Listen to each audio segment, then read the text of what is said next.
Hold on. Let's see. Here we go. After the constant railing and just general unfair and bad design that was Metroid Dread, I am so looking forward to going back to an age when Metroid was fantastic. I'm sure if anybody heard that would anger them. But quite frankly, Metroid Dread just has too high damage, and that just ruins the whole thing. So, let's go back to something great.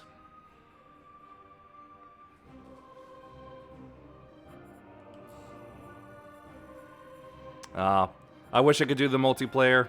I did it with my brother a few times, and it was actually quite the weird design. But it was kind of fun.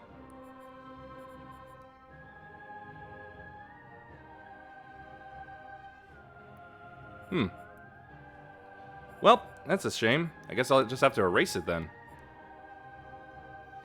Well, I don't mind.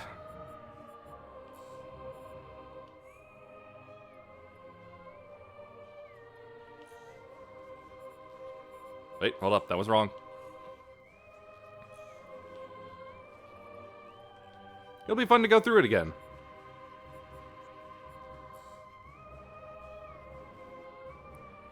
If this thing would stop.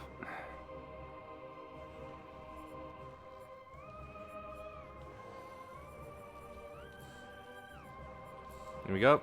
Oh, that's right. That's how it worked. I just did it and I forget how to do it. Damn it. I hate my brain.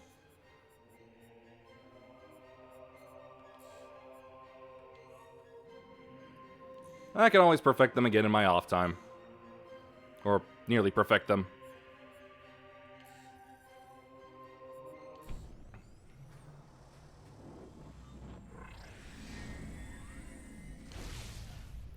Going with normal to prove how much damage a Metroid game should be doing on normal setting. Because Dread did it all wrong. Unidentified distress beacon has been tracked to a derelict space vessel in orbit above Talon 4.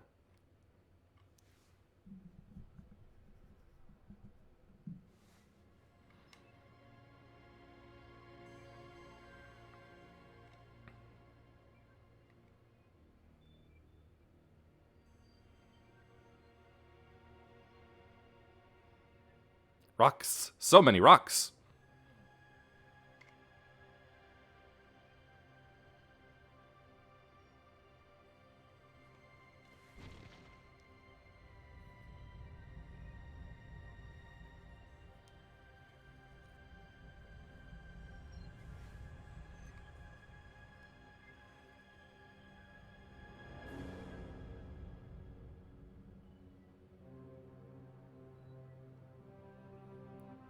Well, whatever ship, vessel it was, it doesn't look much like one anymore.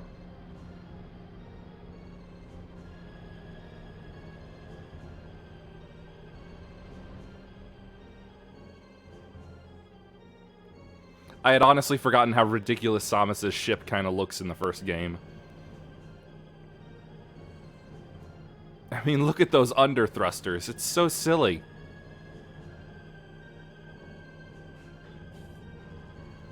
The woman of the hour, everyone!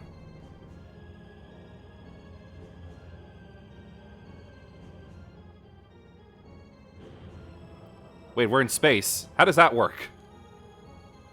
All these years that I've never thought to question it until now. Oh, I think I just saw some glitches in her work there.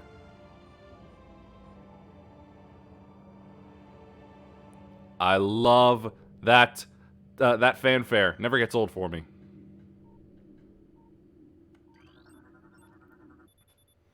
And my favorite part as well. Energy force field in place. You cannot reach your gunship.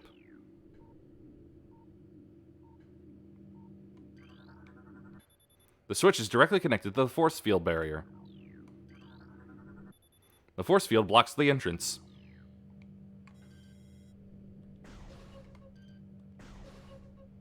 Ah, her hand putting up. I forgot about that.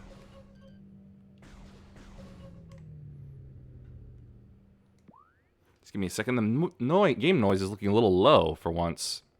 And it's sounding a little low personally to me. Give it a little more oomph.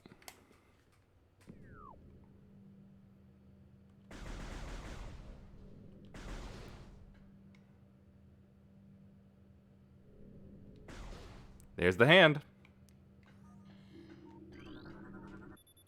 Force field activation switches are now online.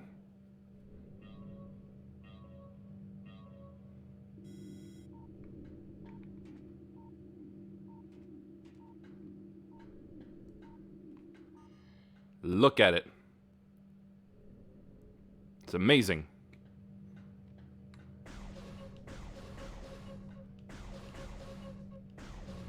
I am a sniper.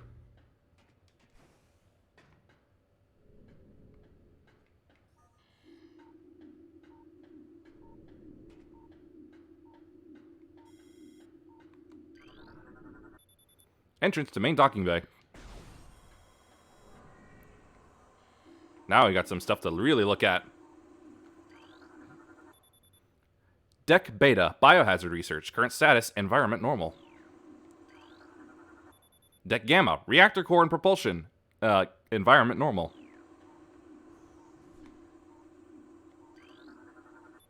Deck Alpha, Emergency Evacuation Area. Environment Unstable.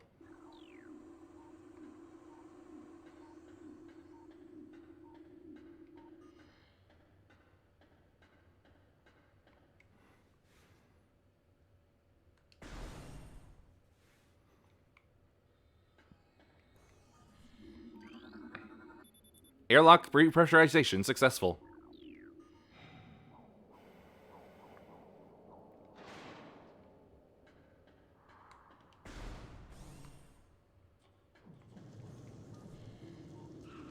Ugh. Some kind of vermin.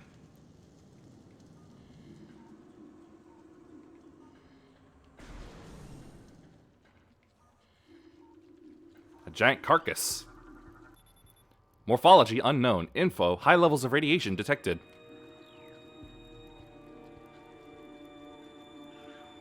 Eh? A new creatures entry has been downloaded. Ugh.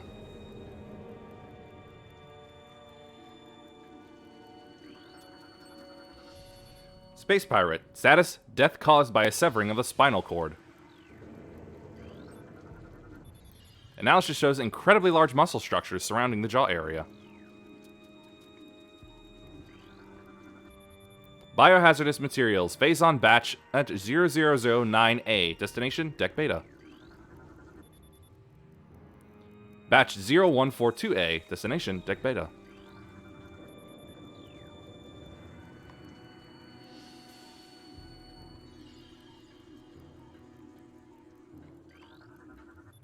Escape pod entrance. The vessel has already been jettisoned.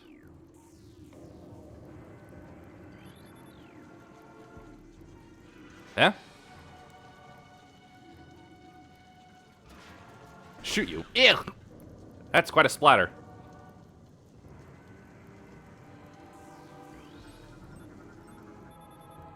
Death caused by acidic burns to body. Chemical type unknown. I've stumbled into something creepy here. And I love it. Tail section possesses a mouth-like orifice, most likely used for birthing offspring. Hello, pirate. Yay! Weak life signs detected. Wait. Imprints of large bite marks can be seen on the exoskeleton. Ow! See, look at that. Only 3 damage. You see that, Dread? I didn't lose nearly half my health from one errant shot.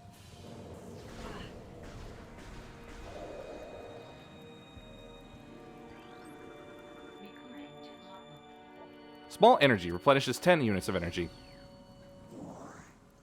And I get immediate compensation. Escape pods 3, 4, and 7 launched. Escape pod launch coordinates: Talon 4, 110L30L Research Command Center. A Pirates have an operation around here.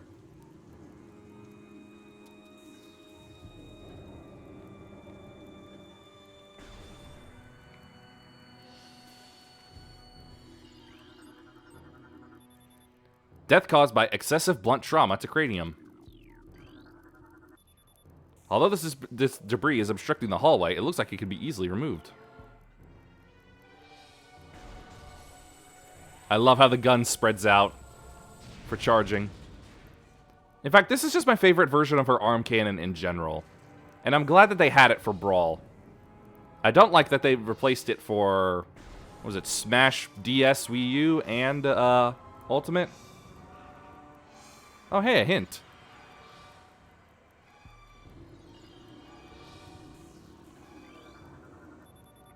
Ventilation tunnel to navigation room.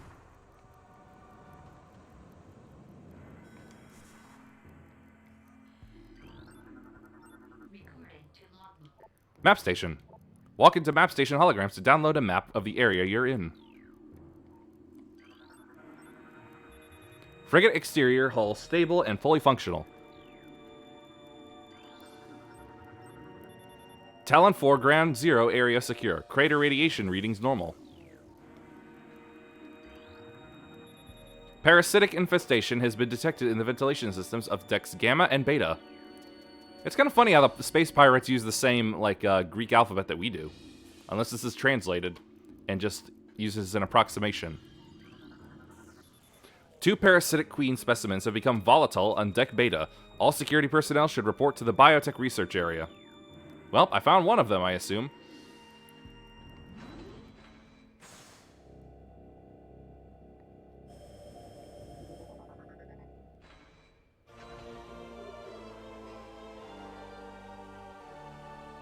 Phone, please.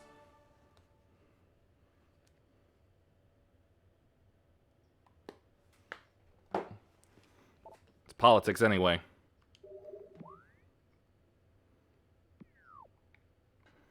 I now have map.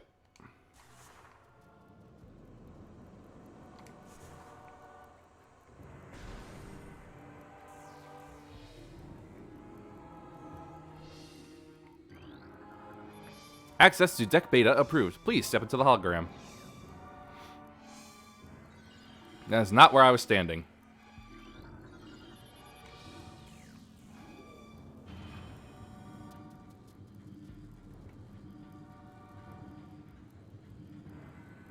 Seems a bit old school to be moving lifts like that. Whoa. Got some damage here.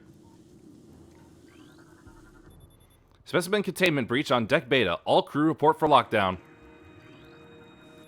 This energy conductor unit has been damaged. Use caution when approaching the arcing electricity.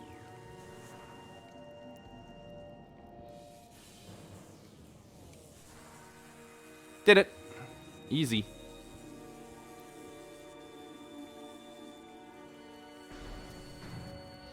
Uh-oh. Low life signs detected. This creature appears to be in a state of stasis hibernation.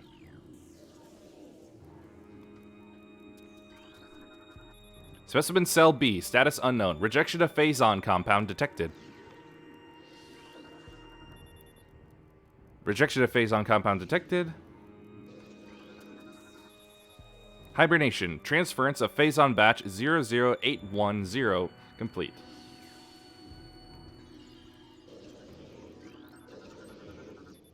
Space pirate. Severe internal damage detected.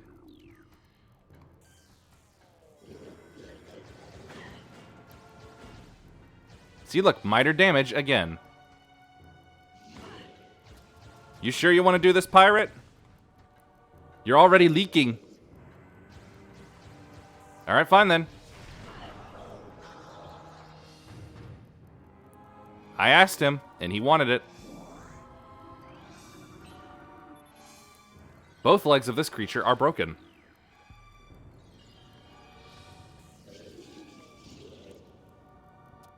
Oh, you too, huh?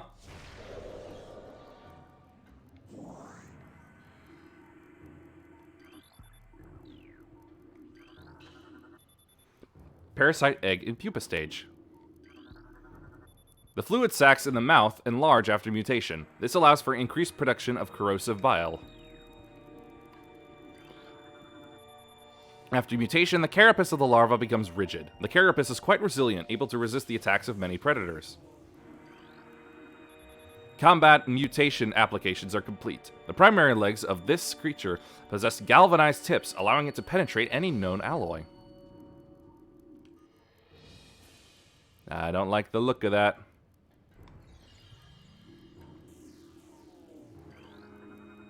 This door has been sealed to prevent radiation leaks. We got 1 in hibernation and 2 broken tanks. The coils of this ventilation cap look unstable.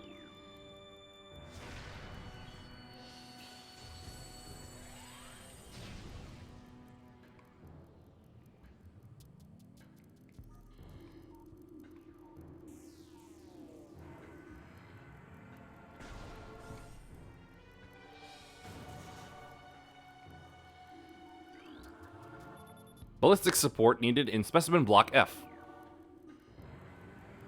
What was that blast? Oh.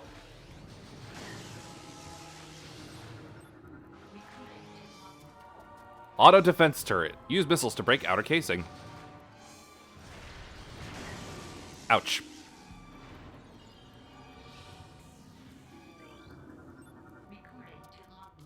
Missile ammo. Once again, look, only 2 damage. Sounds reasonable, don't it?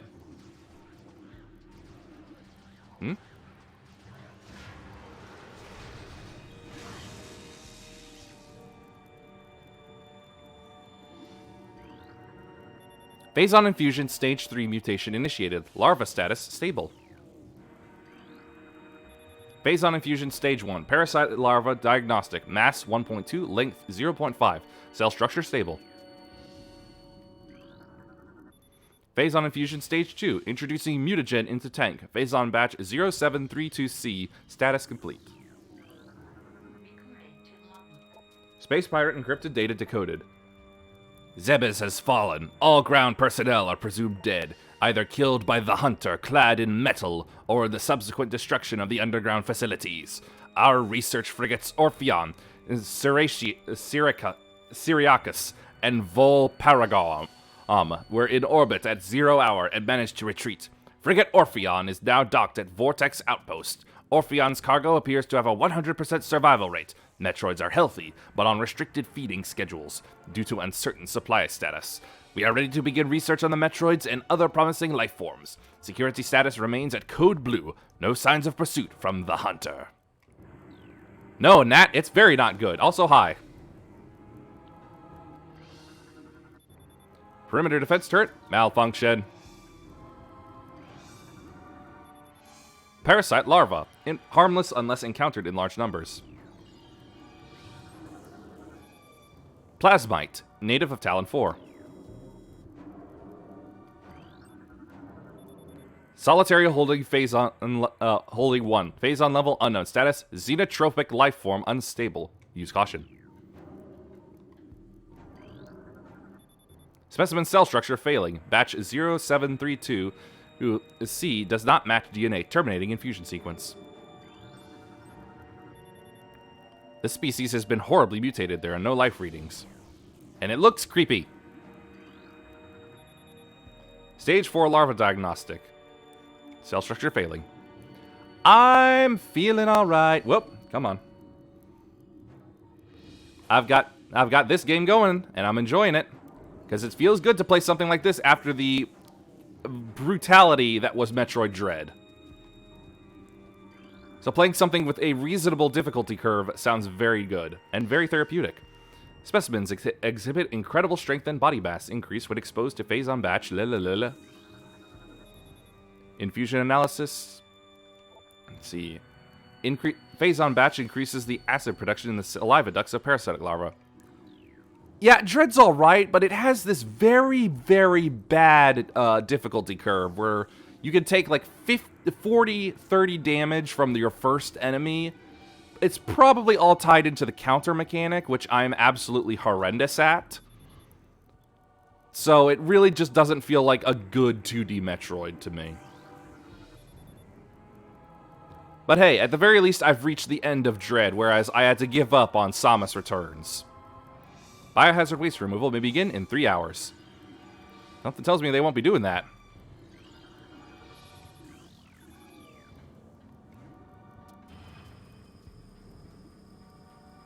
I got 3 targets.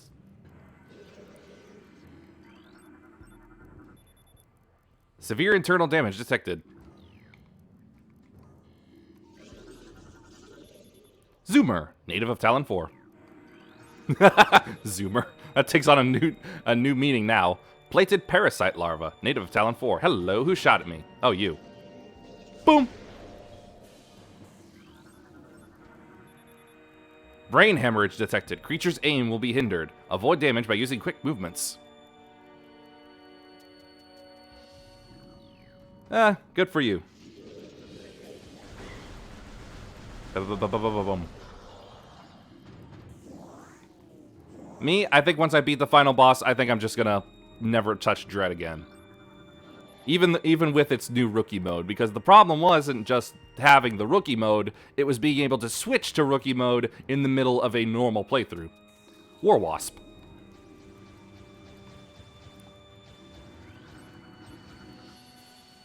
Minimal injuries assessed. Maximum firepower recommended.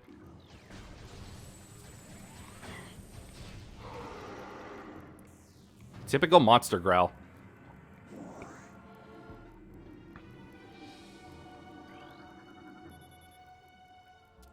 Hermetic seal holding. Toxic. Shriek Bat, native of Talon 4.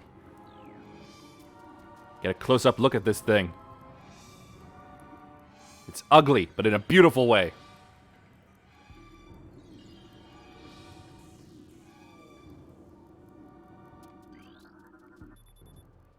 It's empty. Ice Shriek Bat. It's blue. Hello. How are you? Acid burns have welded the joints of the exoskeleton. Oh, that's gotta suck, being trapped essentially within your own body. Alright.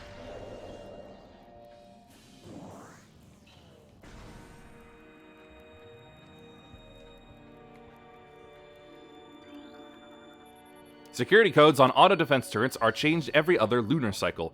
Using improper codes may result in turret activation. Obstruction detected in reactor ventilation system.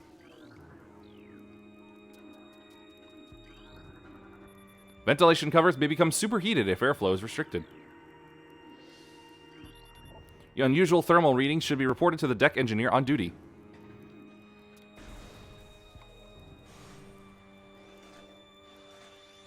Ouch. No turret.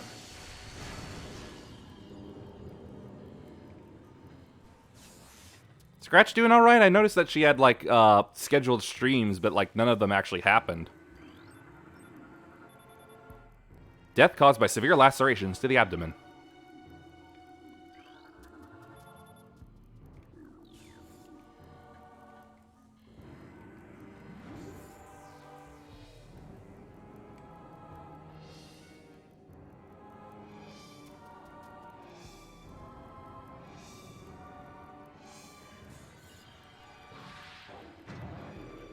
Ah, I see. Minimal injuries. Whoops, I missed. Oh, you want the big guns, do ya? There. Well, I hope they work real well for her. Space Pirate. Death caused by removal of internal organs. He was just slurped out, I guess. I gotcha.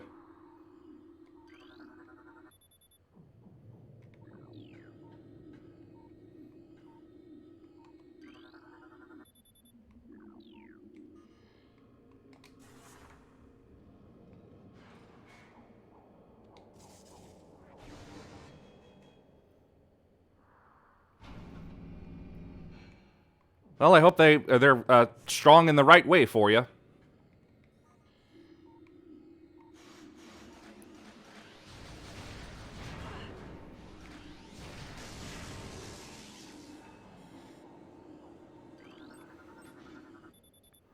Death caused by acid burns to the face.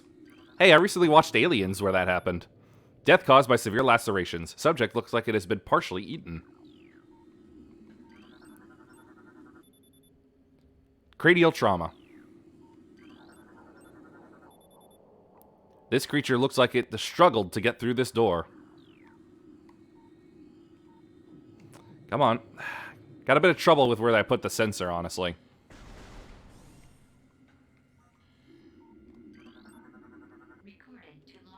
Safe station.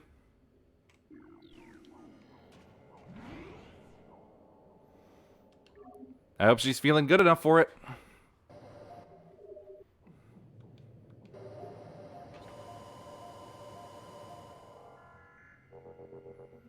Live letter? That like a stream that they do to showcase things?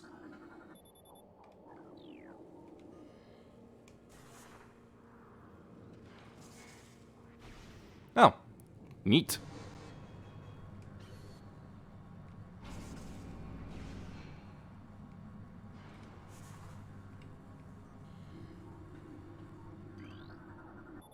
Hope they got good things for you.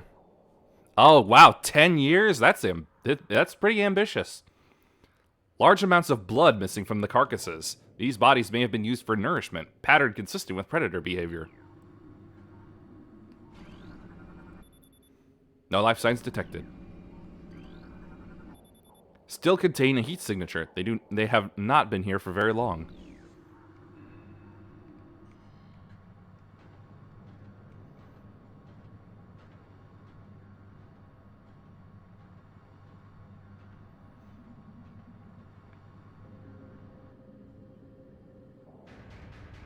Yeah.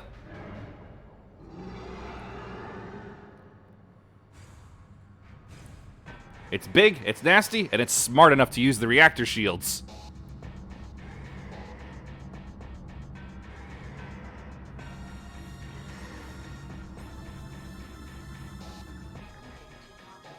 Parasite Queen. Parasite female genetically enhanced by an unknown means. A weak spot has been detected on this creature's mouth. Scans interpret the presence of a potent mutagen. Origins unknown. Creature exhibits the ability to fire weapon-grade blasts of energy from its mouth, a trait not present in the standard parasite genome. It appears the pirates have begun a bioengineering program with considerable results.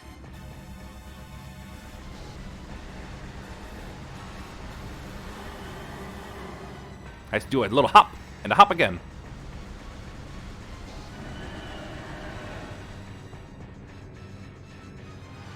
Hop, hop, hop, hop. Hop, oh, he got me.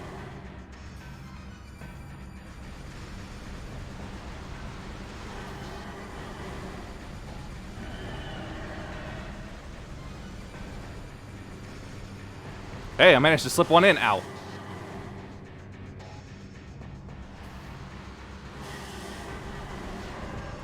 Well, she's dead.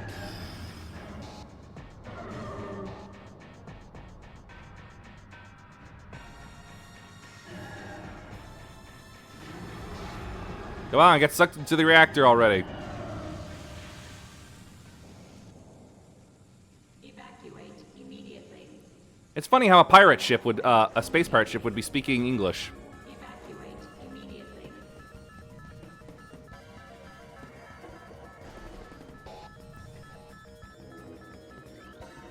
Get it moving.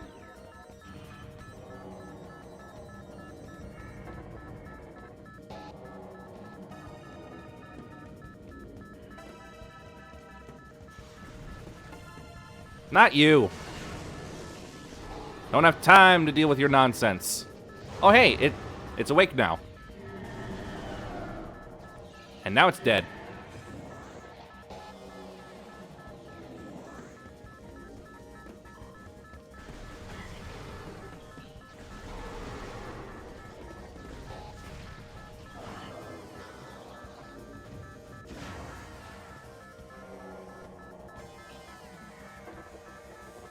Gotta go, gotta go.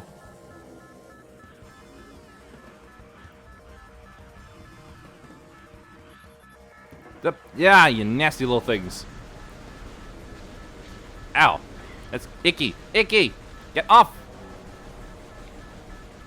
Your blood's getting on my visor. Oh wait, they're not actually hurting me. Well then, I'll just squish you. Squish, squish, squish.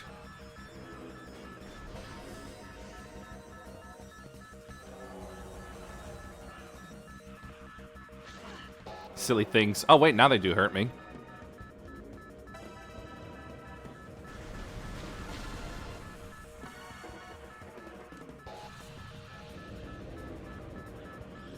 Woohoo!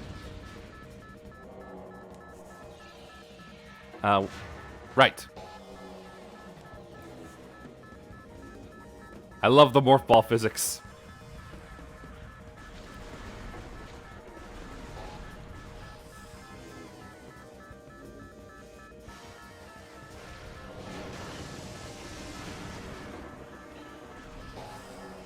Yep. Whee!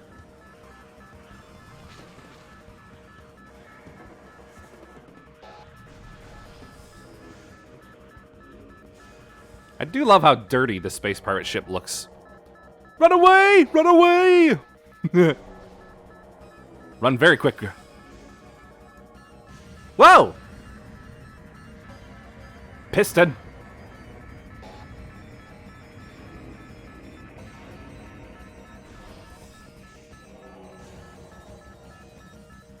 Four minutes left.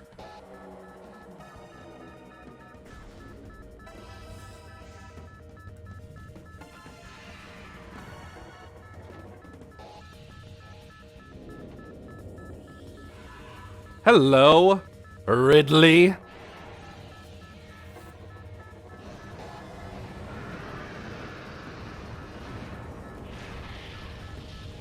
Oh. Meta Ridley.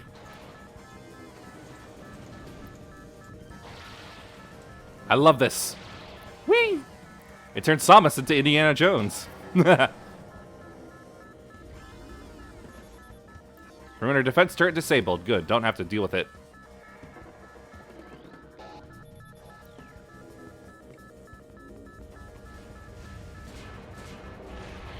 Ah! Suit damage detected. Downgrading to regular suit.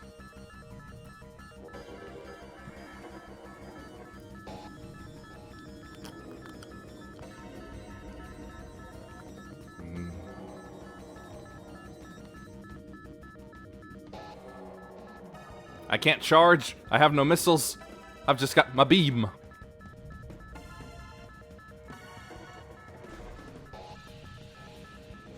Room is depressurizing.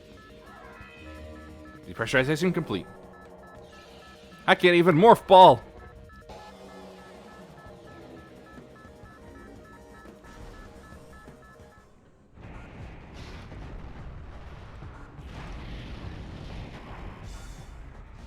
There he is.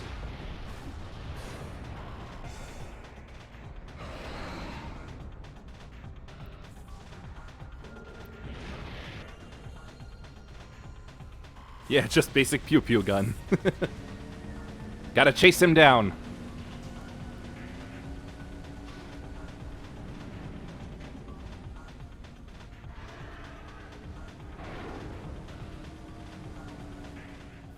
It's interesting how Ridley's able to survive re-entry. Tracking on enemy target has been lost. Ground-based recon required. Begin landing sequence.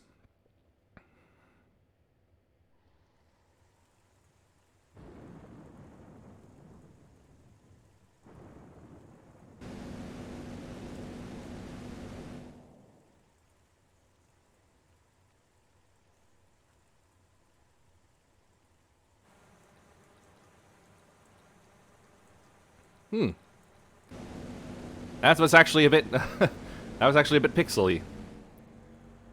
But still, real good looking.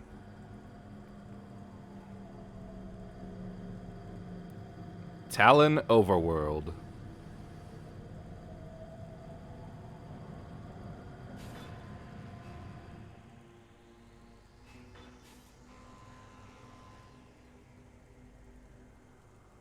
I love seeing the rain bounce off of her armor.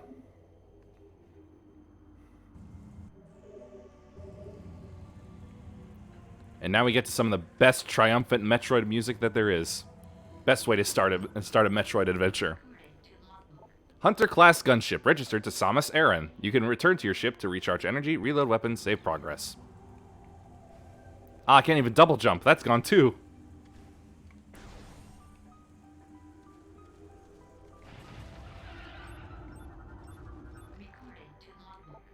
Beetle. Burrowing insect with a resilient carapace. Extremely aggressive.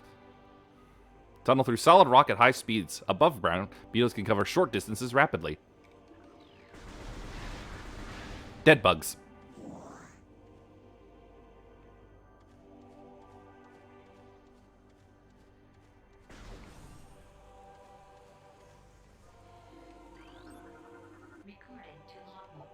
Sap sac. Chemical reaction within sac produces volatile explosion when agitated.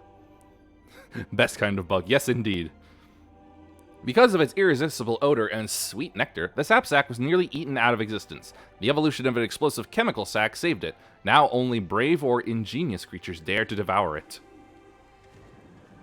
This is what I love about scanning. It gives you info like that. Blast cap. Volatile chemicals within this weed's toxic fungal cap may explode if agitated. Poisonous flesh of the blast cap helps keeps it from being eaten. It also detonates its fungal cap when it senses even slight contact.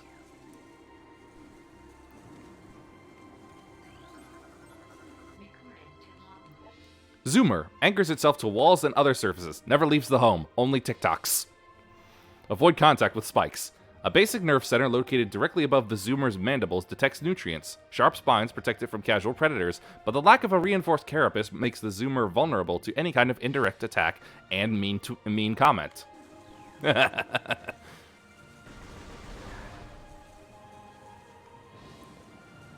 Give Samus a shower.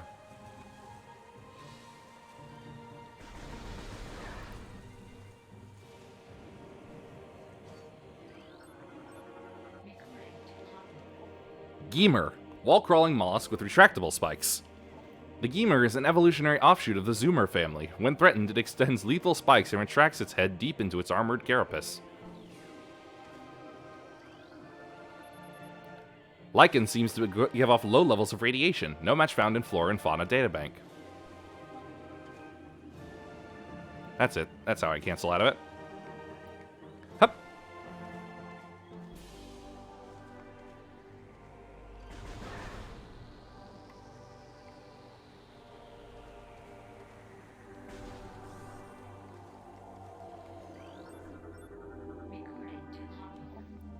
Blood flower, able to eject toxic spores. Toxins are poisonous even to the blood flower itself. 3 mouth-like nodules protrude from the stalk beneath the flower, each with a rudimentary brain cluster and the ability to spew toxic fumes at anything. Yep. Ah, killed it. With itself.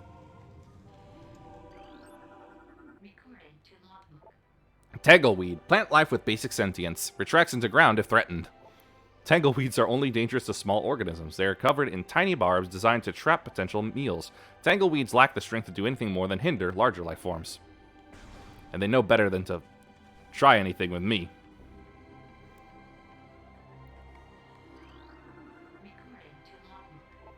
A blast shield on the door blocking access.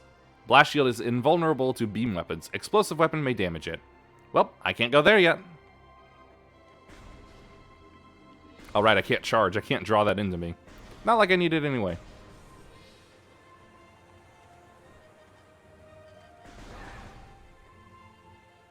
Game quiet for you, or is it loud enough?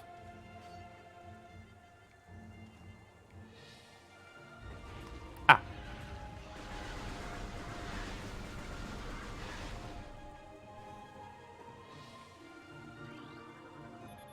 Stone surface this lichen grows on appears too smooth to be natural.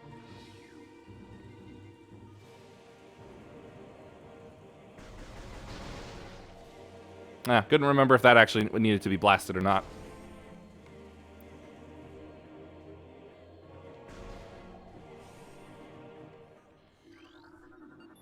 Access to Chozo Ruins West granted.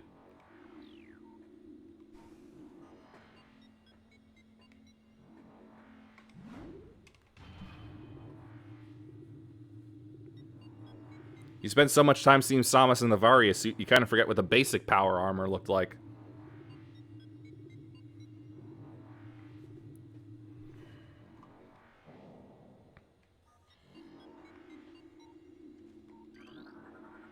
Access to Talon Overworld North granted.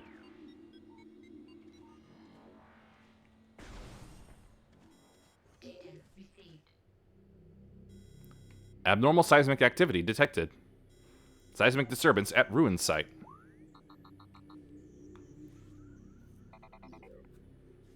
Hive totem, you say?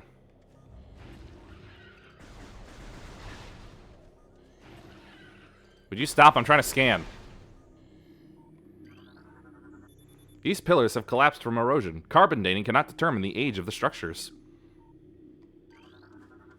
Ah, here's the real lore. Chozo script translated.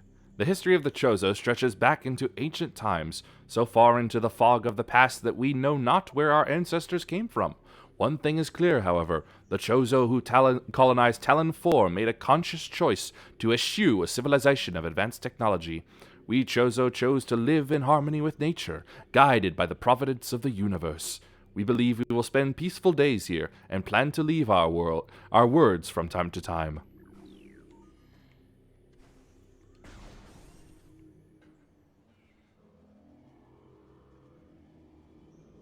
Ah, the familiar sound of a power-up in the wild.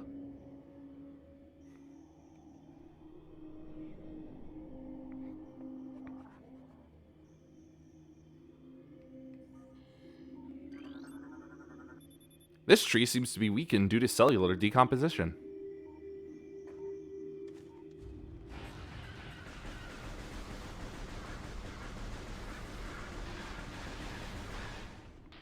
Hey, I saw you dig. Where are you coming up from? There you are.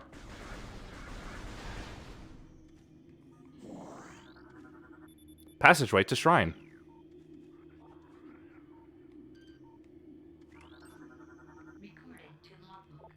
War Wasp Hive. Primary War Wasp dwelling, only vulnerable to heavy weaponry.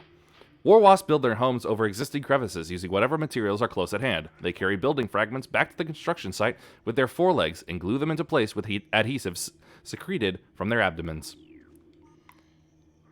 Wasp honey!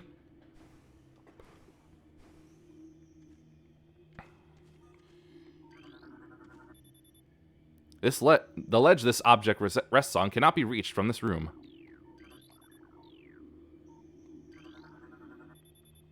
Only be open from the other side. Yoy, yoy, yoy, yoy,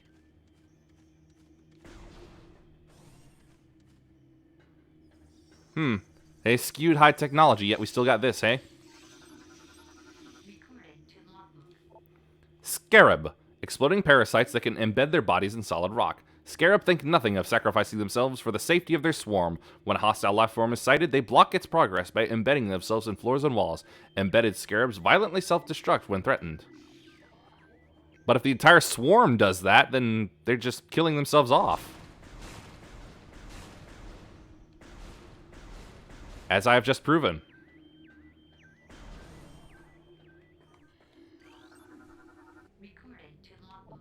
Ion, immobile organisms entirely composed of ocular tissue. Capable of launching sustained energy beams when active, the ion is sensitive to light and will close shut if a bright flash ignites nearby. Yeah, apparently things can just naturally evolve laser beams.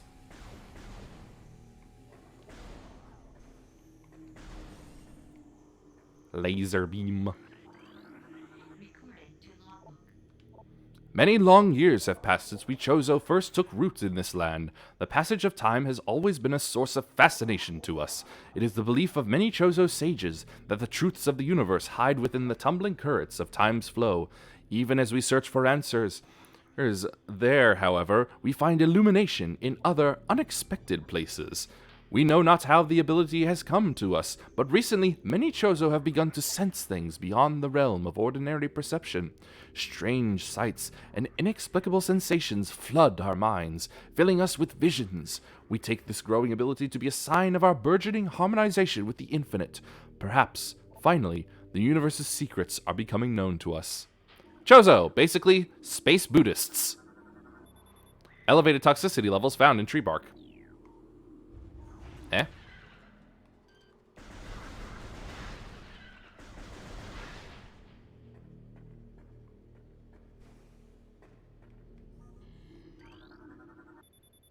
That's the end of a high channel set into the wall.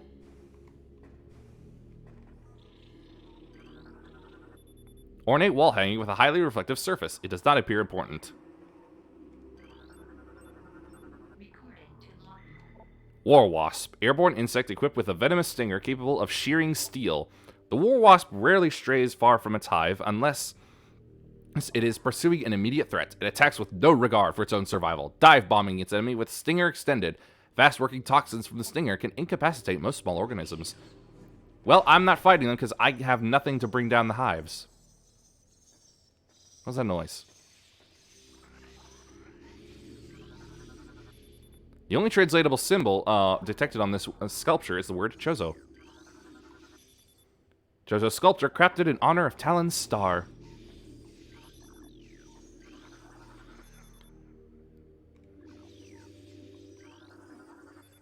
The petrified organic matter looks like a rock carved into the shape of an eye. So it's a petrified ion?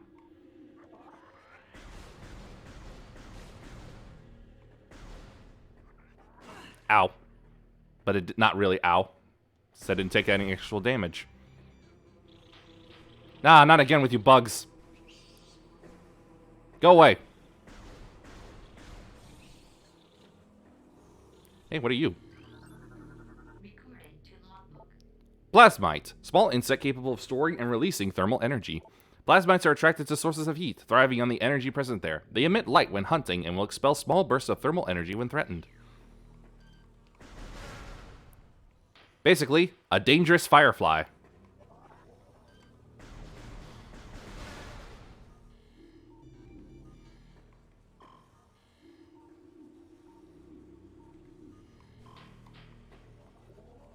My threat sensor is telling me to stay away from that.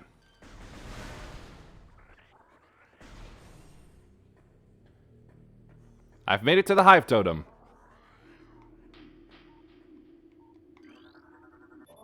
This elevated bridge looks worn but functional. Nope, drainage possesses traces of high-level toxins. Mechanical device appears to be inactive. Life forms detected within hollows of machine. It appears this item can only be reached by using the elevated bridge. Well, let's use that bridge. Wait!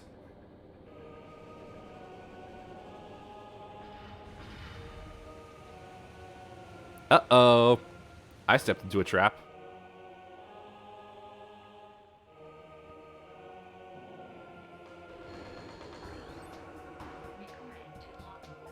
Hive Mecha. Security unit programmed to work with predatory hive dwellers. A design flaw makes the shielding of Hive Mecha weak around their access ports. These units are second-generation combat drones able to interface with organic units at a higher level. They train, shelter, and work with hive-dwelling predators. Unarmed, they rely on their hive beasts to handle any threats. Ram War Wasp. Airborne predator circles its prey and then strikes. Only species on Talon 4 to evolve a true hive mind. Nesting in damp, dark places, Ram War Wasps emerge in small groups when threatened and circle their enemy at high speeds. All sides as a single intelligence can fell huge organisms. Oh yeah? You're not gonna fell me.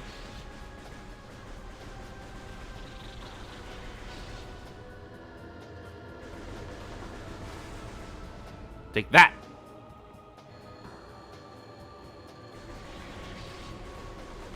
No stupid bug is gonna get the better of me.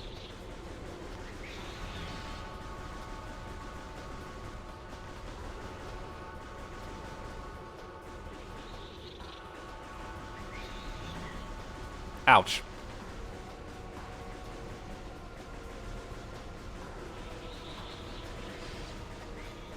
Ha! Missed. Because I knew you were attacking. Ouch.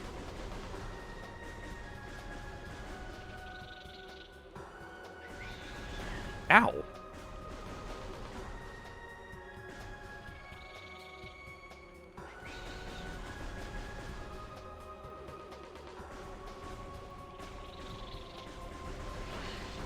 What hit me?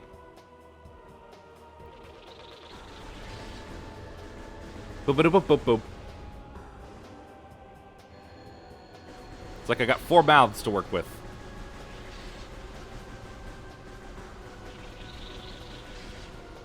Uh-oh.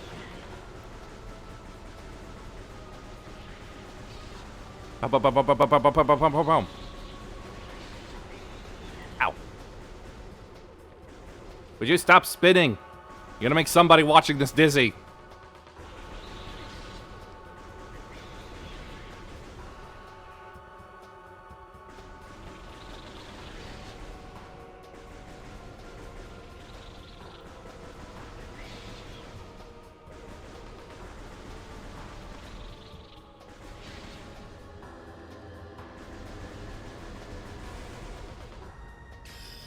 Hive Mecha beaten. Now give me my missiles.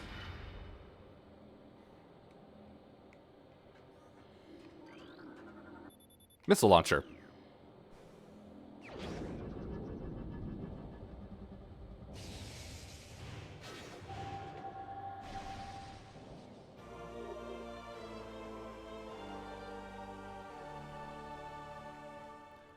Beautiful to hear. Partly why I wanted to play this again, just to hear that.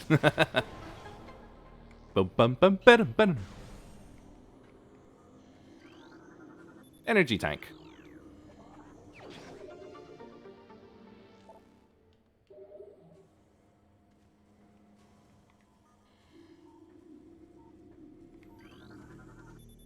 Small tunnel leads back behind the wall, approximately 1 meter in diameter.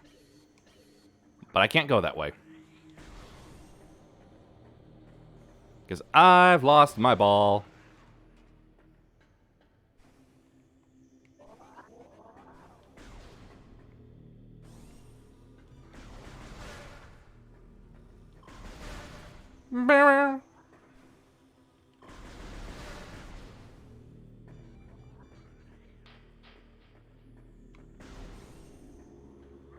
Pop! Goes the nest.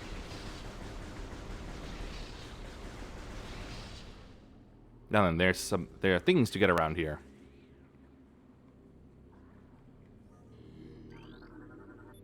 Stress points present in Brimstone Wall. Concussive blast may shatter it.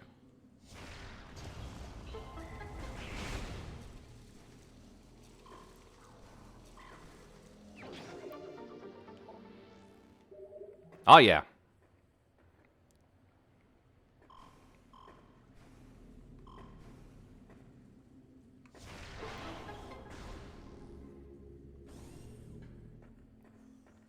Map, please.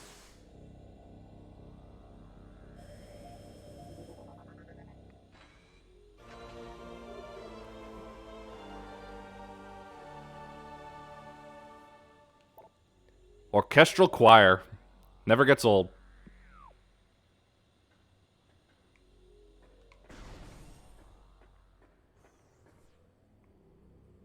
Morph ball tube. Yep.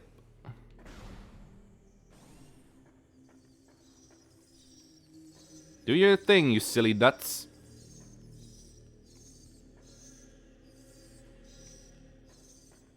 Or not. Oh, there they go.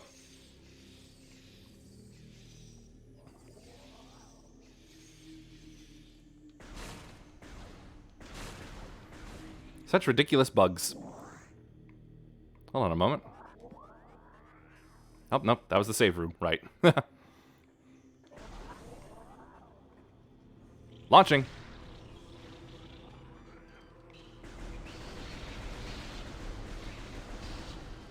Stupid bugs. Really helps my trauma with wasps. Yep.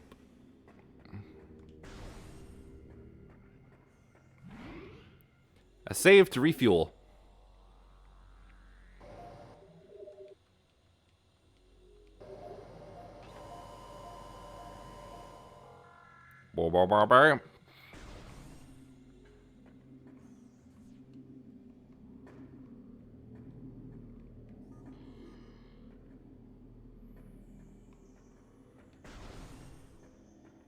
Now I can pop him completely.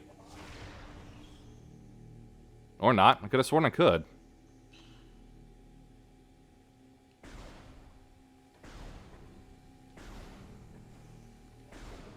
Pretty sure there was some way to kill these things.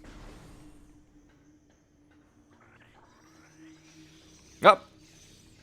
Almost had me.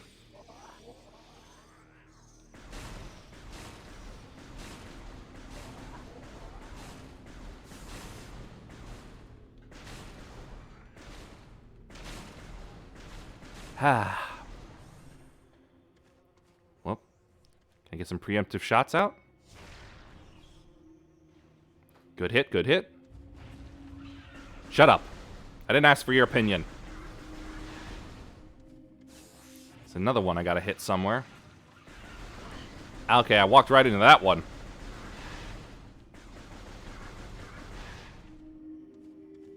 Ah, there's the other one. Yeah. Nest destroyed. Huh.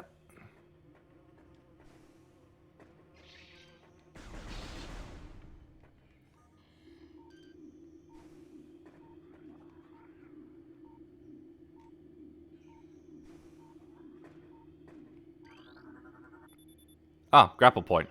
Thought it was a Shriek Bat.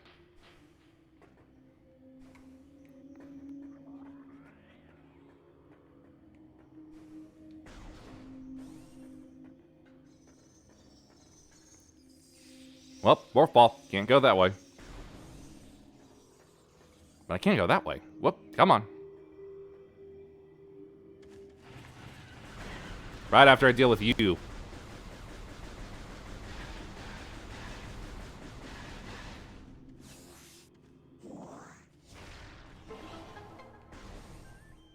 Yori, yori, yori, yori. I should probably just start blasting beforehand anyway. Oops.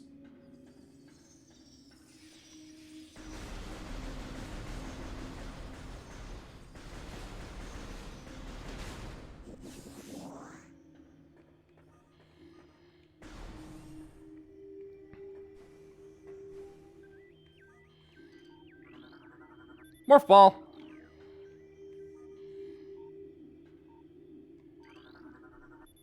Stonework in sample region has been refined to atypical smoothness. These blue orbs seem to be simple light sources. Multiple microscopic fractures found throughout sandstone wall section.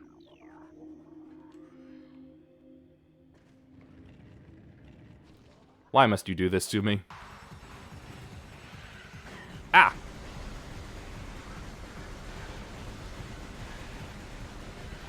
Just strafe and fire, strafe and fire!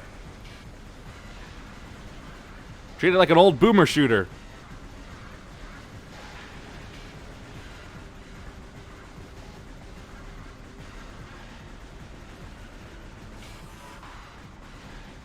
These things kind of scuttle like crabs to me.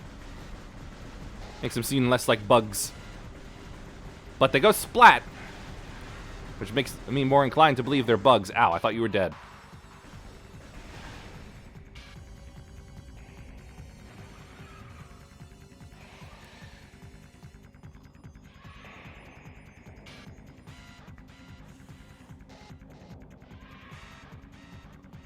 It's big and it's bad. Ow.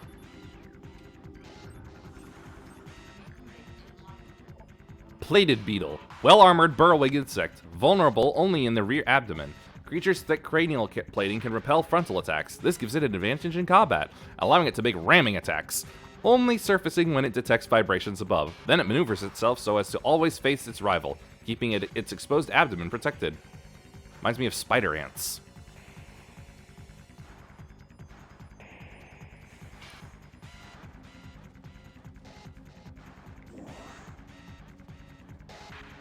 You gonna charge or what?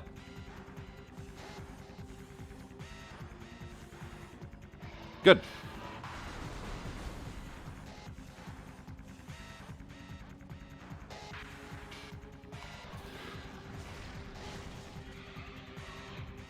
Blew it right off.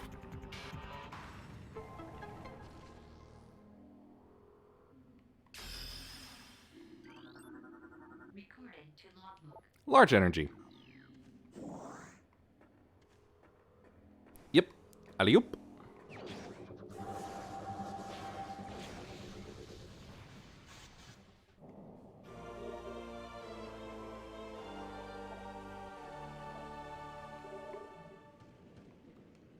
However, I do not have Morph Ball bombs. All I can do is roll.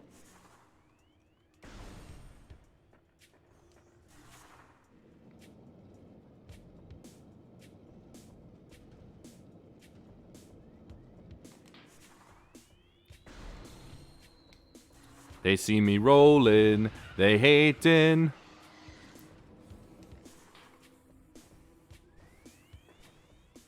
Oh, don't tell me the hives are back. Damn it.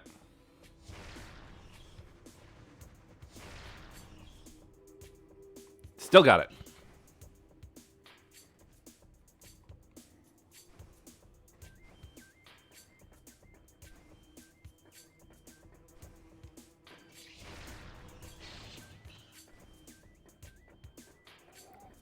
I forgot how easy it was to just fire a homing missile and end them.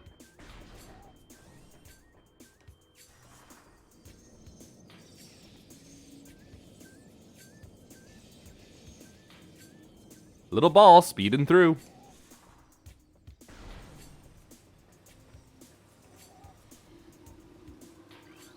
More lore.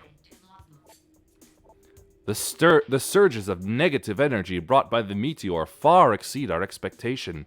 We Chozo have yet to find a way to rid ourselves of the great poison. All we can do now is seal it away and wait for the day when a power to purify the poison appears. However, it is already impossible to collect all the pieces of the great poison, as it has already spread, seeping into the planet and hardening.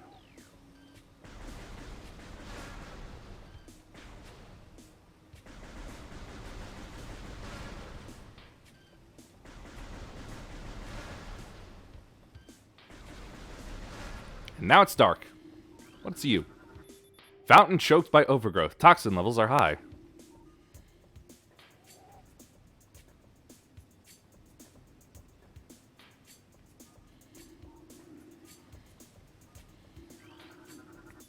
Toxicity levels critical. Contact with contaminated water extremely hazardous.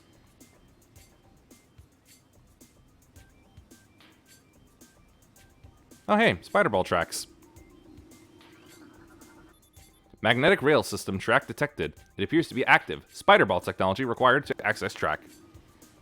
Spider ball does whatever a spider ball does.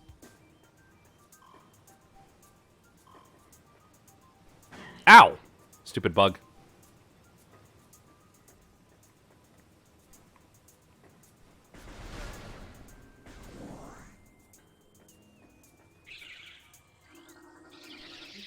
There's the Shriek Bat.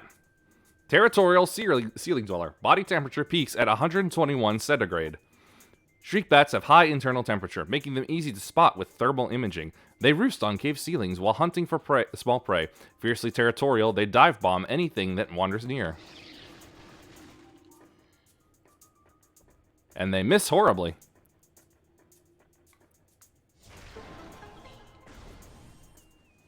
Whoa. Lots of water. Reaper Vine, powerful rock-dwelling tentacle. A single eye upon the Reaper Vine keeps a constant vigil, but its vision is limited to 10 meters. A scythe-like appendage on its tip is honed to lethal sharpness. The Reaper Vine will swing this blade wildly at anything that enters its zone of perception. Vast portions of trees' cellular structure have been consumed by toxins distributed through source water. Analysis suggests the presence of a runic symbol here.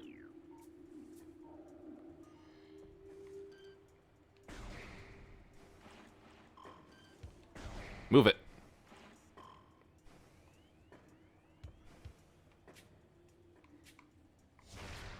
Take care of that. Ah! Whoops. This runic symbol has been activated.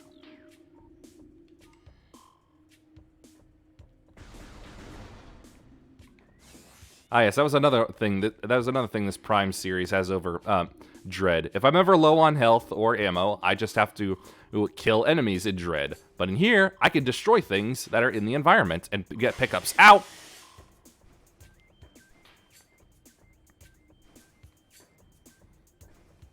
Thus, even if things did high damage to me, it would be like I was playing on hard, or it would feel lessened.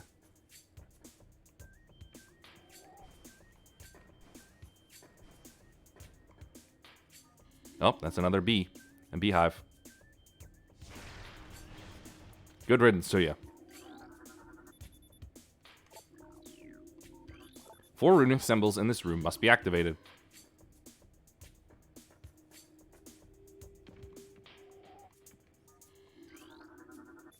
Another one down. 1/3 left. Ruined War Wasp hive. War Wasps are resourceful insects. The destruction of a hive will not deter the survivors from rebuilding a new home. Surviving War Wasps will defend new sites with their lives until the hive is complete.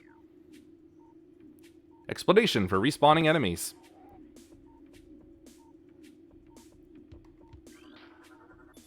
Structural weakness detected in sandstone block. Well, I still can't do anything about that, though.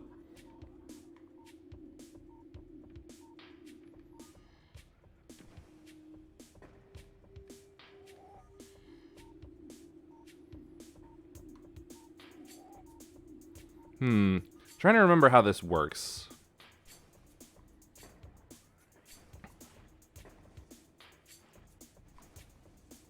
Where rune number 4 is... I feel like my aim wouldn't be sticking so much if this was on the couch.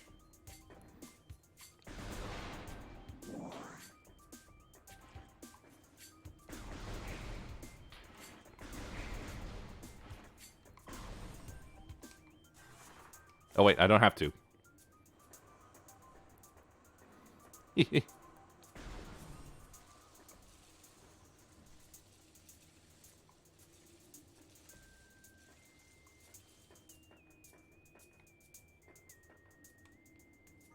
Up, Shriek Bats.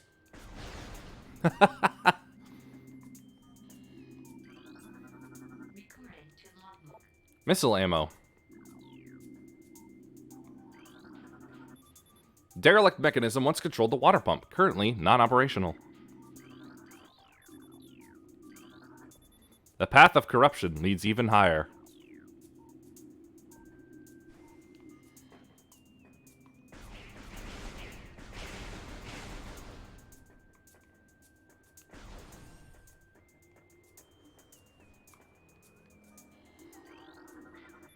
That which fouls the waters seeks the sun. The great poison comes from Talon's core.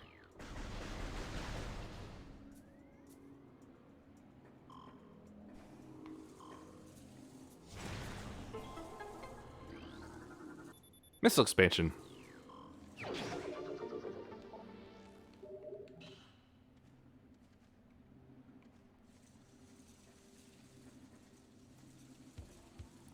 Ah, quit your wiggling.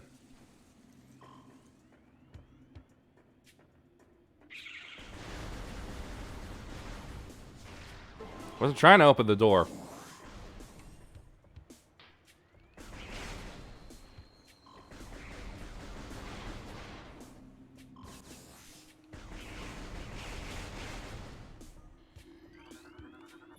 Runic symbol has been activated.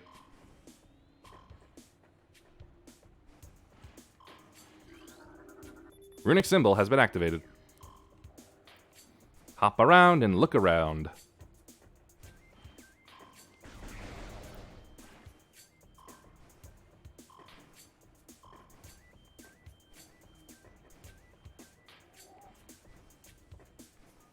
One behind me?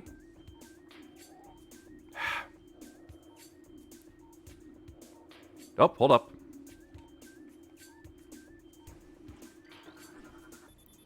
Roots originate over walls. No decomposition detected. Host plant appears to thrive on toxic water. There it is.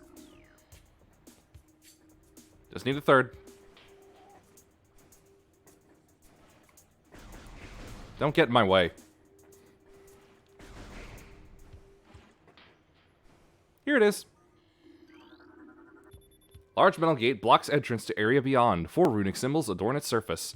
Matching symbols within this rube must be scanned to gain access here.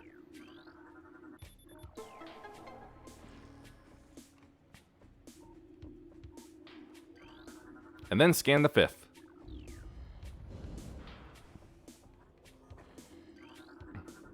Charge beam.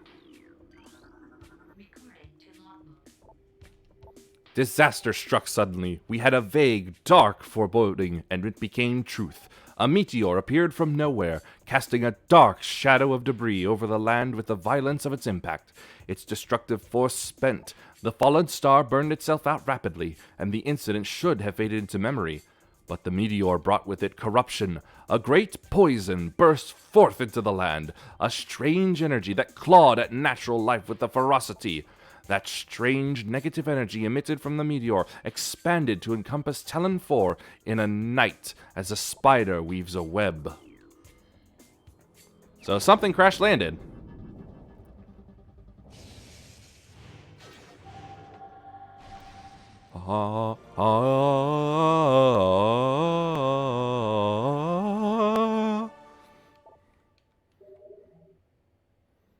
That's right, now I can pop the ions.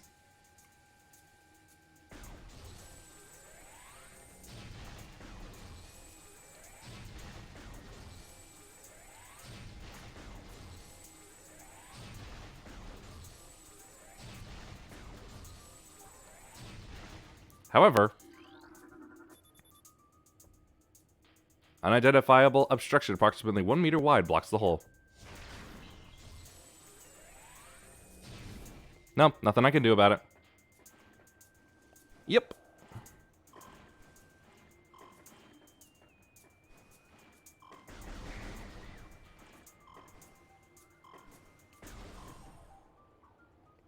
Bum bum bum bum bum bum ba-da-dum. Ouch. My toes dipped in.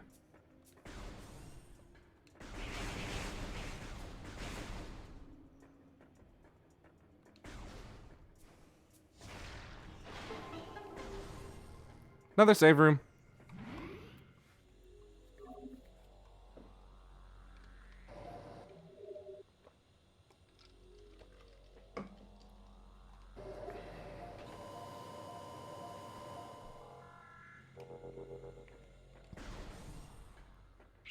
Oh, no, you don't.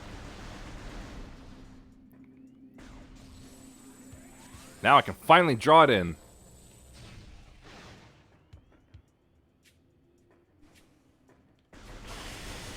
I didn't think I was that close to him. Stupid fungus.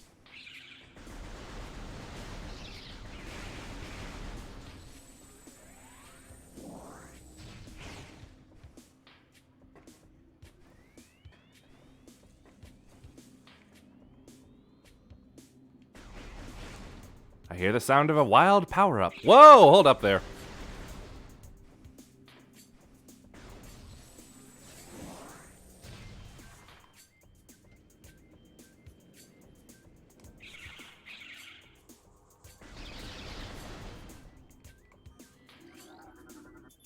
Luminescent cylinders functioning at 80%. Wait. Structural weakness detected throughout sandstone. Okay, never mind. Yeah, nope. Did I miss the jump or? Was that a grapple point? I can't remember.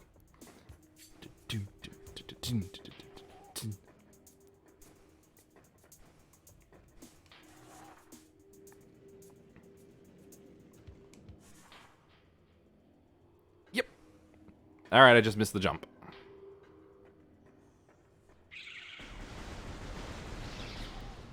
Such beautiful ruins, now just wasted.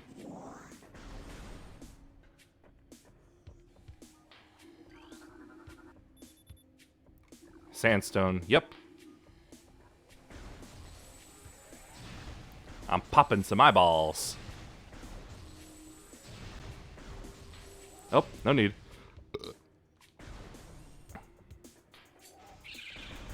I knew you were hiding somewhere. Shriek Bat goes splat.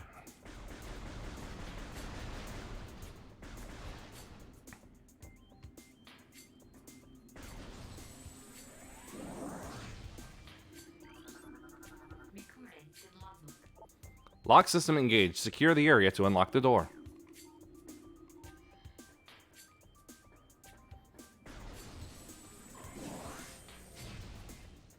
I can do that. No, I can't do that. Ah!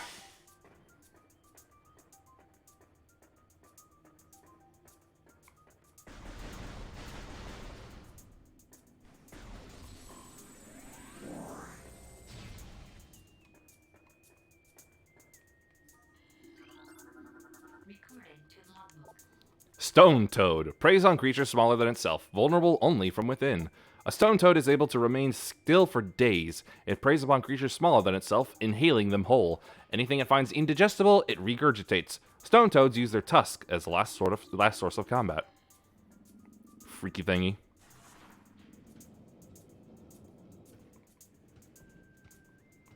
Just a little transitional hole.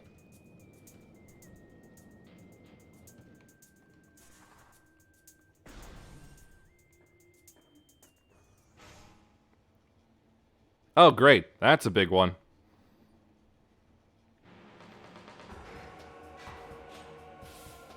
And what is this? Incinerator Drone. Programmed for high-temperature waste disposal. Device schematics indicate a high risk of malfunction when internal power core is damaged. The unit has minimal combat programming, but can defend itself if necessary. This drone's intense heat blasts compensate for its lack of battle prowess.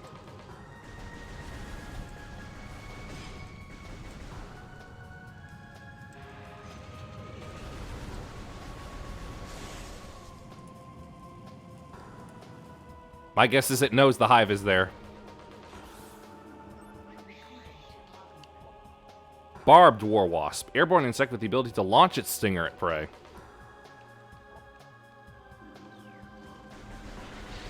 Yep.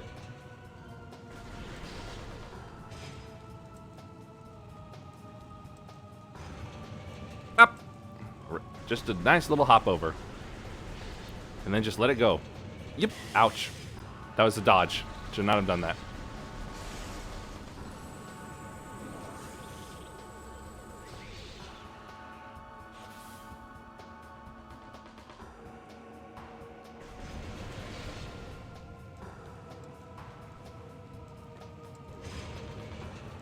Like skipping rope, but with fire.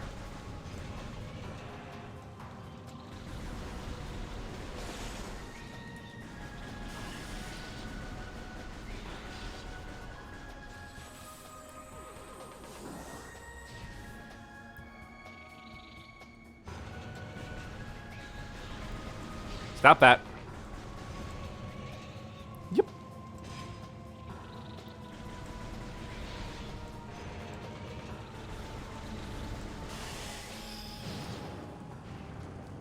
Dead and the entire place incinerated. Are those my bombs? They are.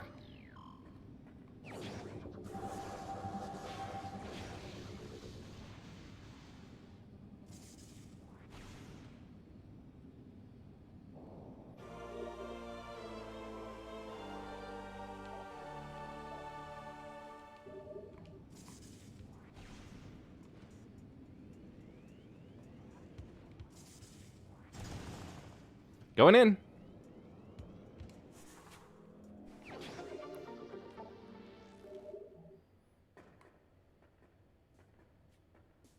Ah, that's it.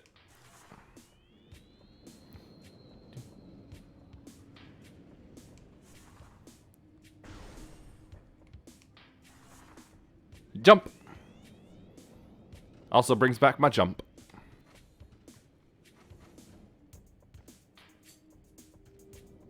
Stupid hatches trying to hide that they're loading. Alright, Toad. Eat this!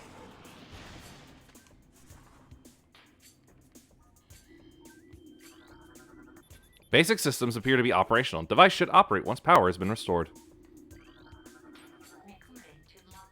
Standard morph ball slot. This slot is active. Inserting the morph ball and detonating a bomb will usually cause these slots to send electrical impulses that can activate different types of devices.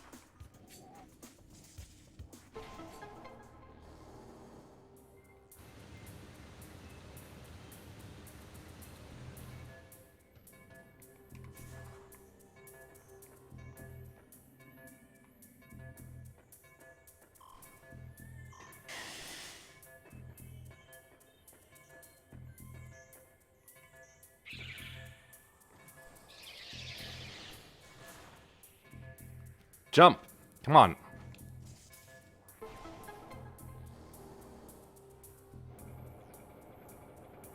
Working on a timer there. And I still am. Where was it? Where was it? Where was it? There.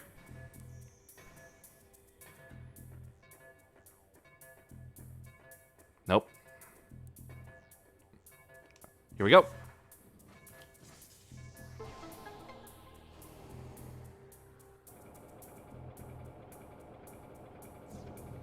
Lock disengaged. All good.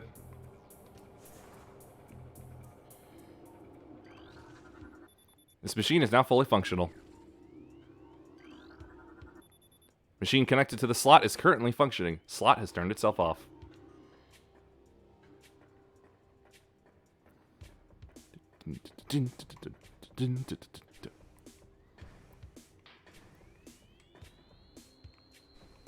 Up. Maybe I should pull it back out. Let's see, pull it back out, and yeah, that means I gotta be a little bit further away.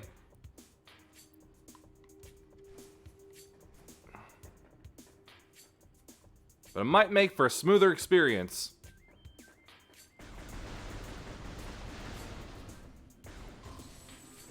Aha! Just as I knew it would be. Oh.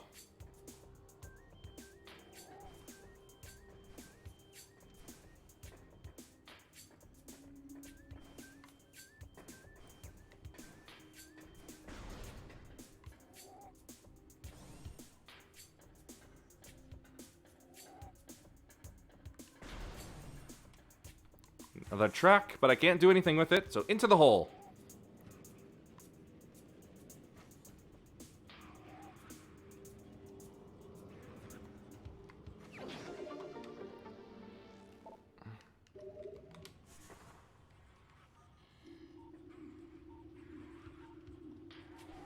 There's something outside, making a lot of noise.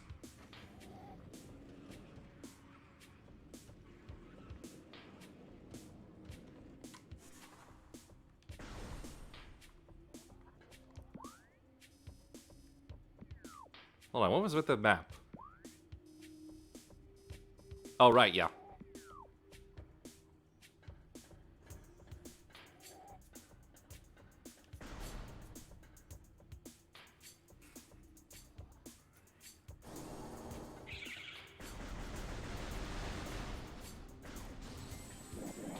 Getting nowhere, silly Shriek Bats. Yep, fully explored. Nope.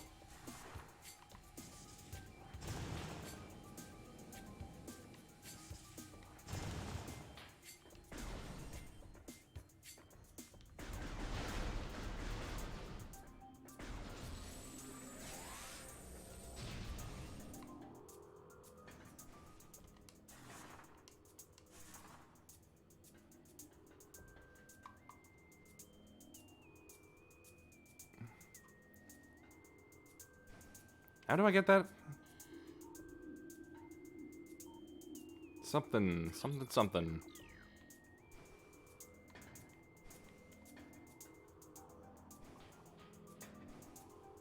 No, that's not right. Just get it later then.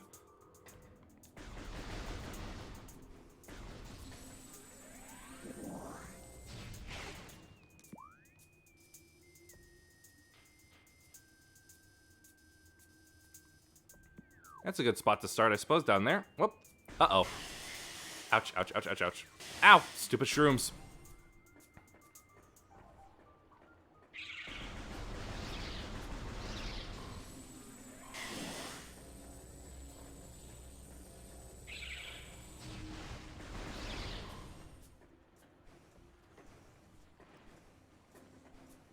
Just grab a little thingy real quick.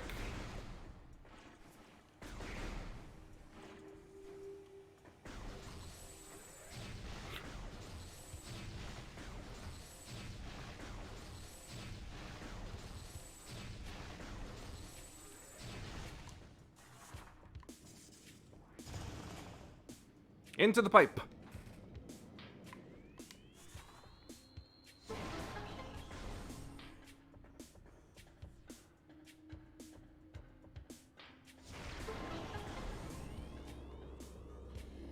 What's around here? Metal structure heavily weakened. Sufficient blast trauma will likely result in complete destruction.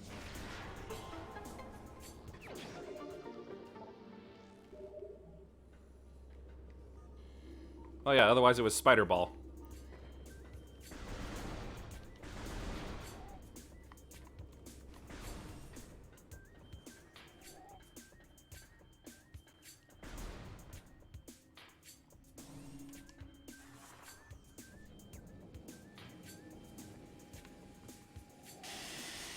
I don't really care.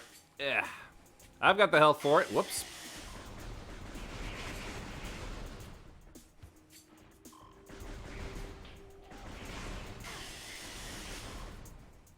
I think I need to get back to that central tree area. And here I thought I would surprise them.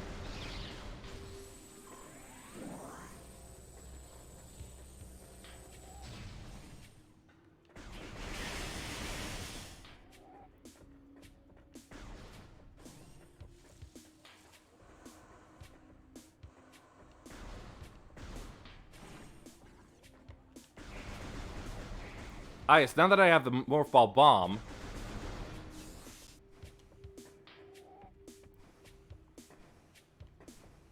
I can do this. Ah! How did that happen? I didn't tell it to do that. I was pushing to go forward.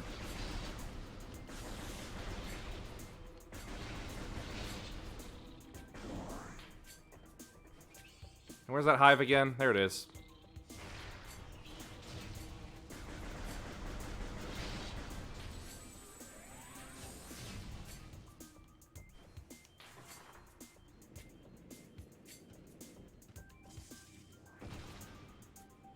There we go.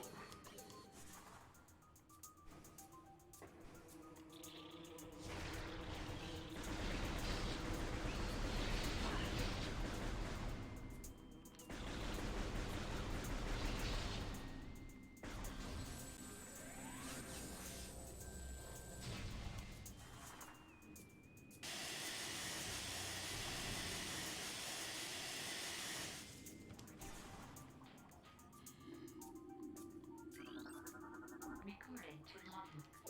Venom Weed. Alright, poisonous plant that retracts into the ground if threatened. Venom weeds evolved to thrive in the habitats of large organisms. They lure prey with brightly colored leaves, then detain it with tiny barbs that deliver a powerful toxin. Venom weeds rapidly decompose anything that succumbs in their midst.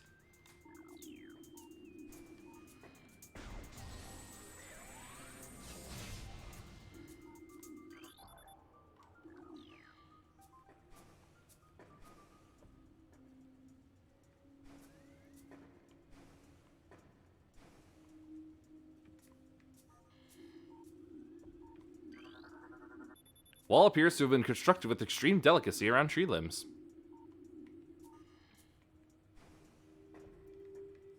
Oh. Decorative gate is obstructing passage through the doorway. 4 runic symbols adorn its surface. Matching symbols within this room must be scanned to gain access here. Right, gotta scan them all over again. But I'm still missing that one. Oh, there it is. Right then, let's see here. Geronimo!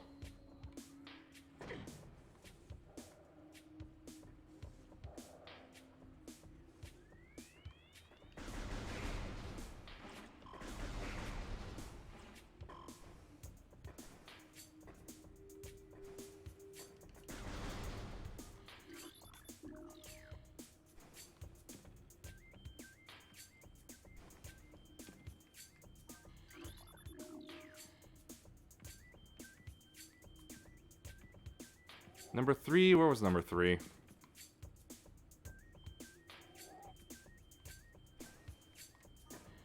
Now that's a Reaper Vine hole.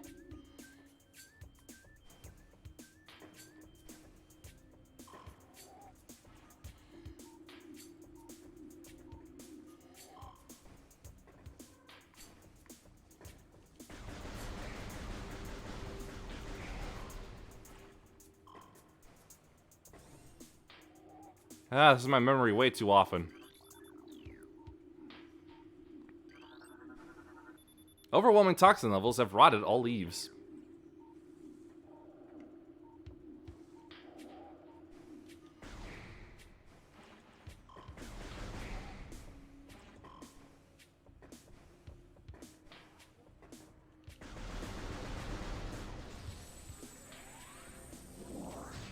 It was somewhere. That's for sure.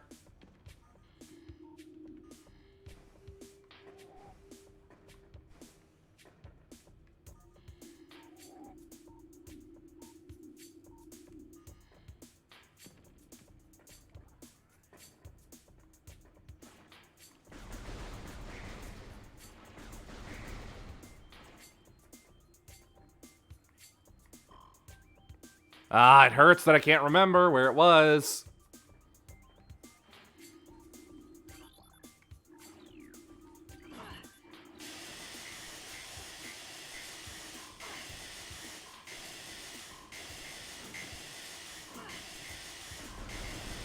Stupid vine, stupid vine.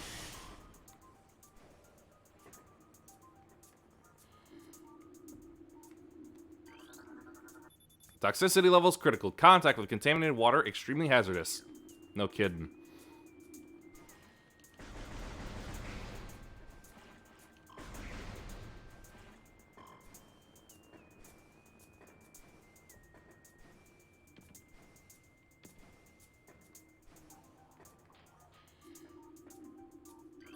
Ah, that's it.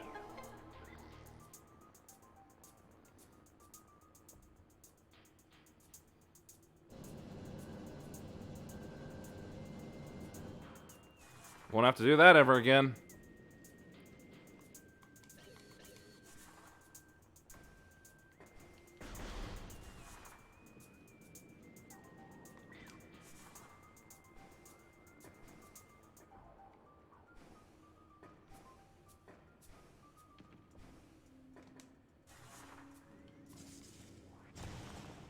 In we go.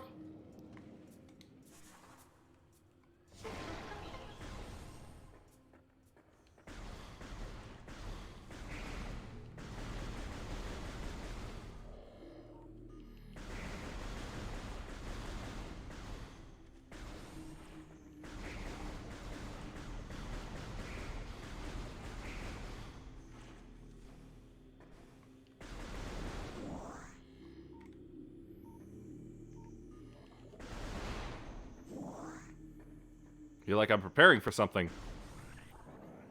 Whoa, big plant! That can grow rapidly.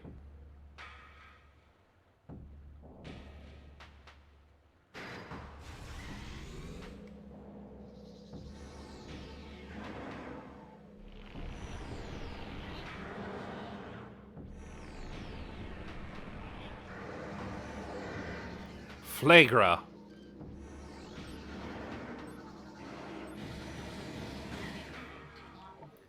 Flagra. This mutant plant is the source of toxic water in the ruins. Flagra's growth cycle has been radically accelerated. As a result, it requires near constant exposure to solar energy to remain active. This exposure has made Flagra's outer shell thick and durable. Its lower root system is unprotected and vulnerable. However, exploit this flaw when possible. Concentrated weapon fire can daze it for short periods.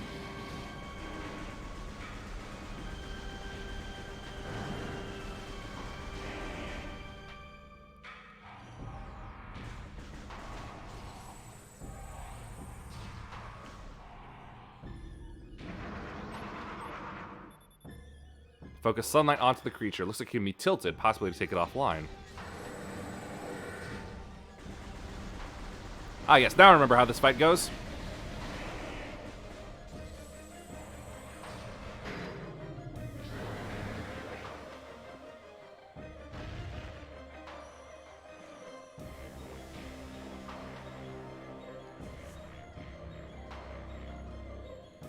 And give you a boop.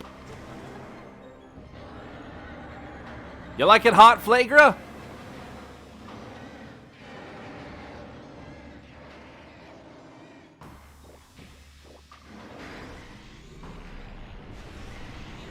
Who's turning those on?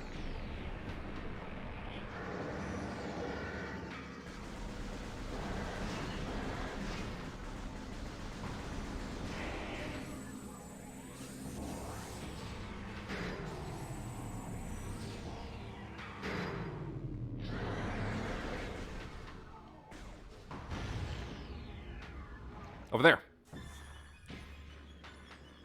I was not in a great position for this. Fire away!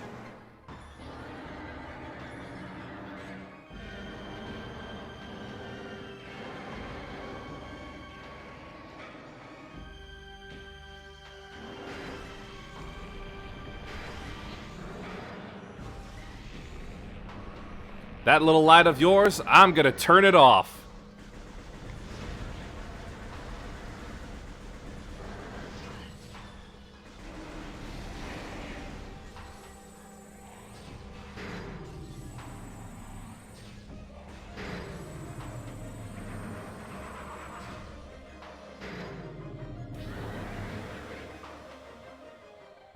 Which one is it? Which one will it be?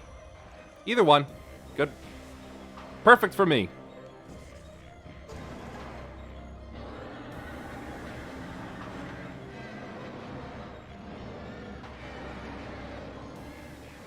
It's kind of funny how a plant can look all bony, huh?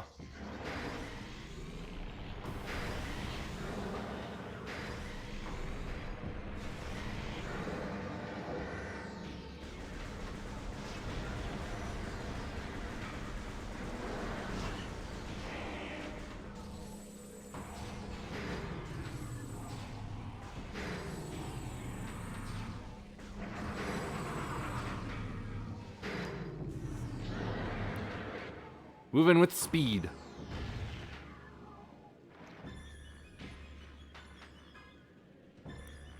Pop! That is a dead plant.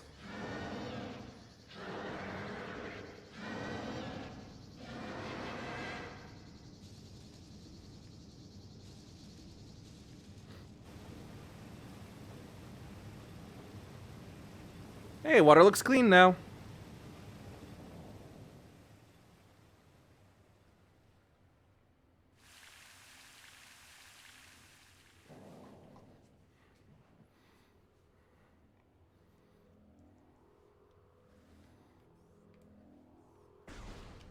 Hold on.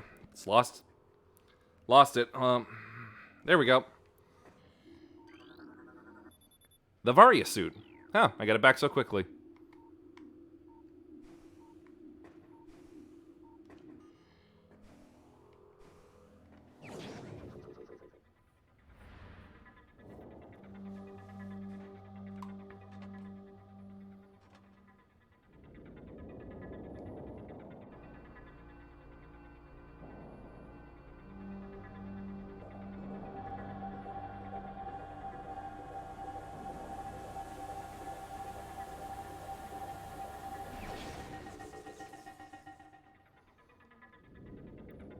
And she's back!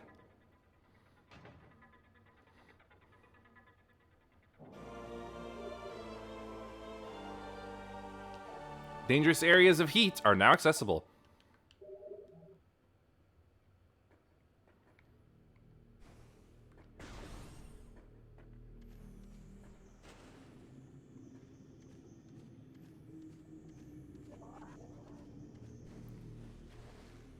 Yeah, I was never going to make that jump. Still don't have the double jump.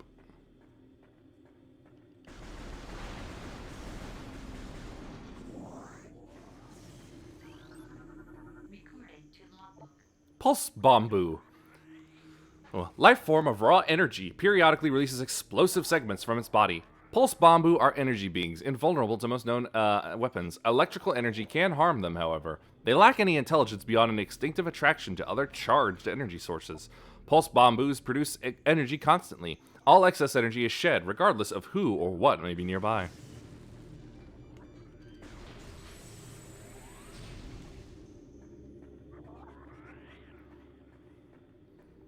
It's like a balloon that hurts.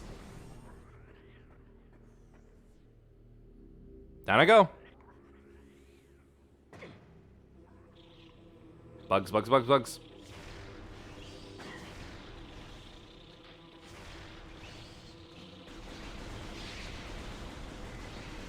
I missed one. Got it.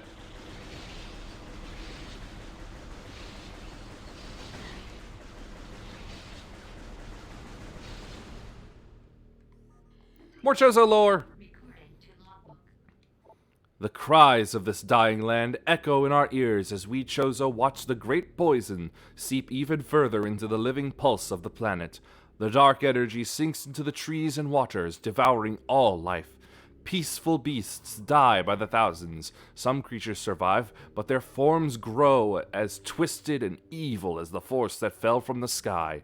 Many of these mutated monstrosities remain small enough to do little harm, but others grow enormous and threaten our very existence. One such beast defiles our sacred fountain, disgorging poison from its foul form, replacing pure, flowing water with cascades of creeping death.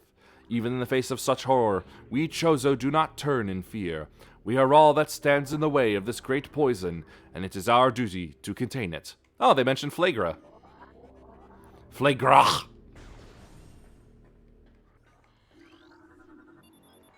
Access to Magmore Caverns North granted. Let me just take a look in here real quick.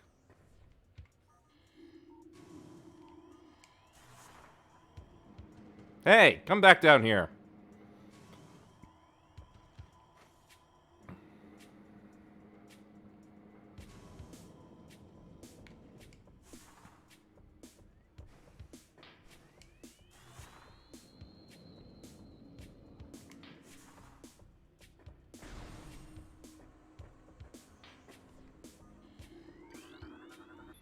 Metal gates block entry to the center of the room.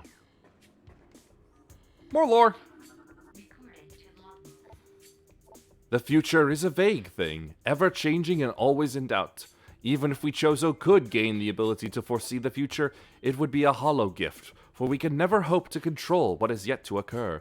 The fountain is an example of this. The day may come when its water dries up, and there is nothing we could do to stop such a tragedy. But we do know this. Unlike the uncertain flow of water, the power of our will is strong and enduring.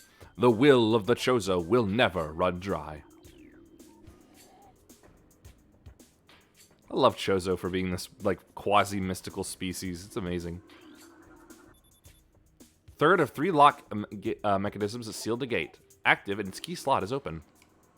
I can do this. Oh. I can do that too.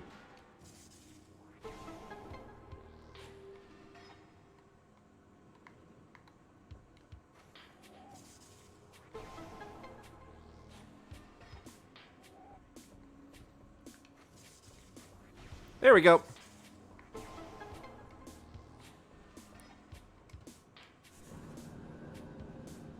More missiles. Always need more missiles.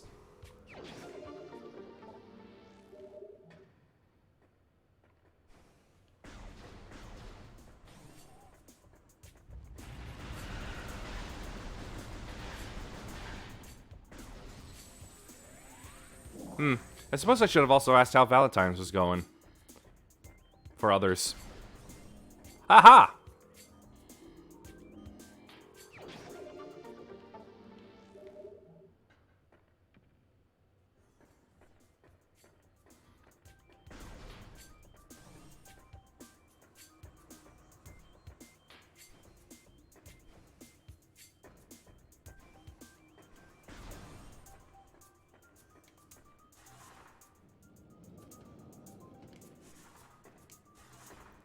Forgot. Should have stayed in ball.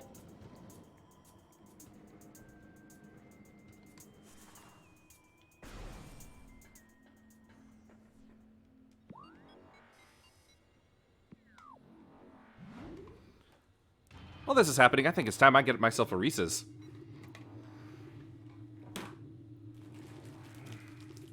Still got one tray of the hearts left. Yeah, there we go. I'm gonna check something too, real quick. Ah, never mind.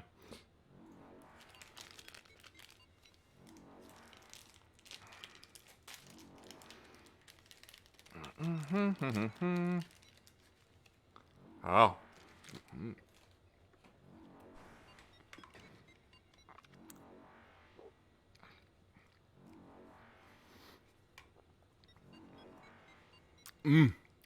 Oh, that's fantastic.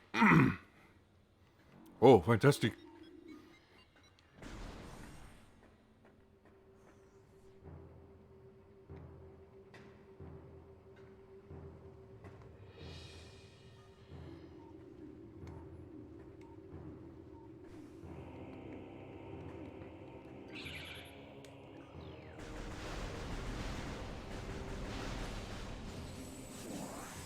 Already sounds a bit stranger, doesn't it?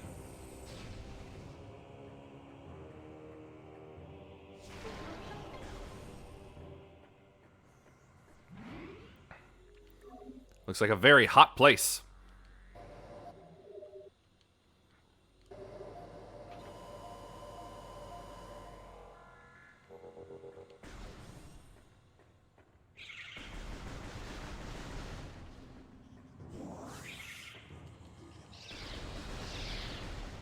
New animal, and it looks like a buzzy beetle. Grisby, subvolcanic carrion feeder. Carapace can be breached by missiles.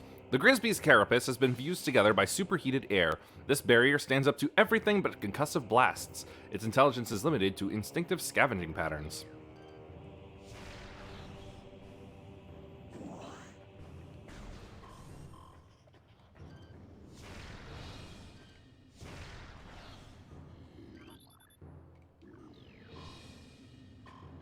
Watch the jets.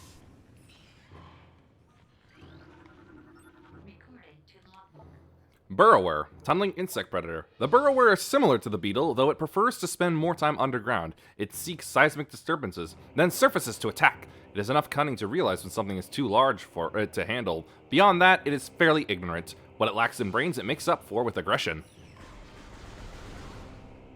And being able to hide in the ground.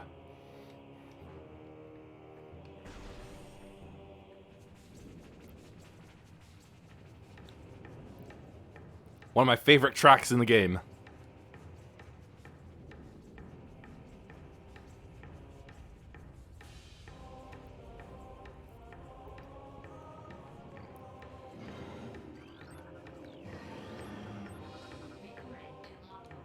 Magmore, fire-breathing serpent that dwells in lava.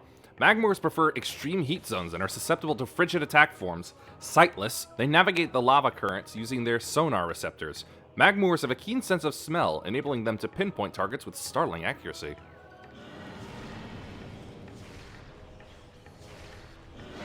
And it blew its head off!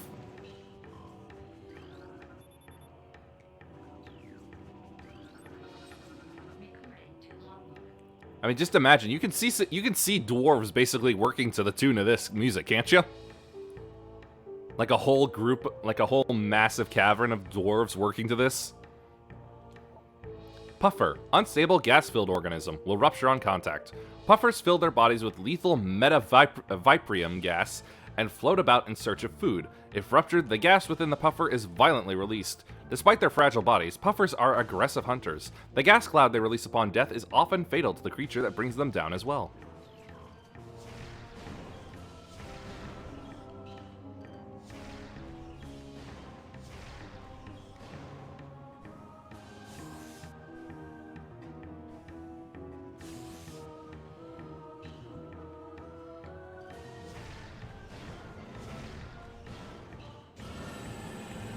Your fire can't reach me here, Magmore.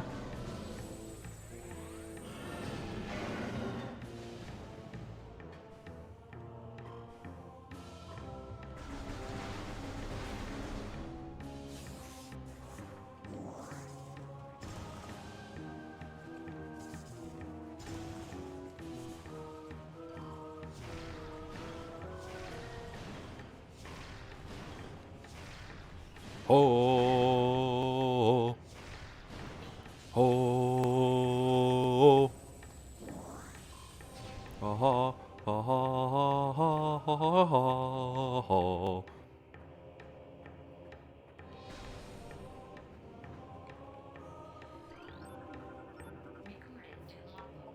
Triclops, hard-shelled creatures with powerful jaws. The Triclops is a hunter-gatherer. It collects small creatures and bits of foodstuff, then deposits them elsewhere for later consumption.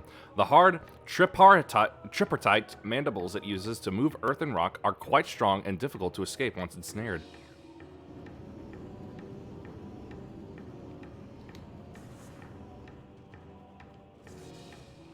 Hey! Ow!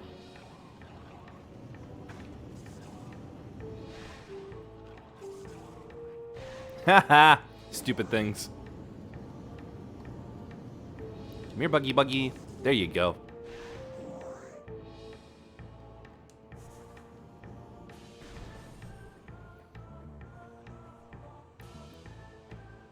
Woo! Steamy.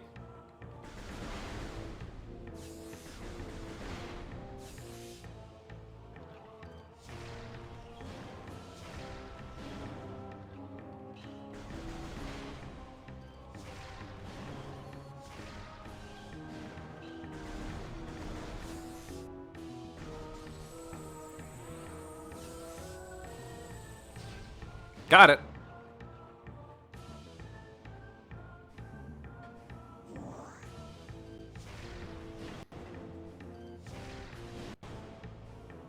Oh, this way.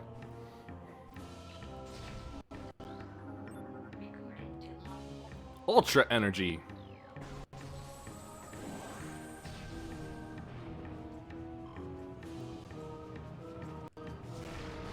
Can't let these get in the way. Whoops. But the platform can. Alright, fine then. I saw that coming.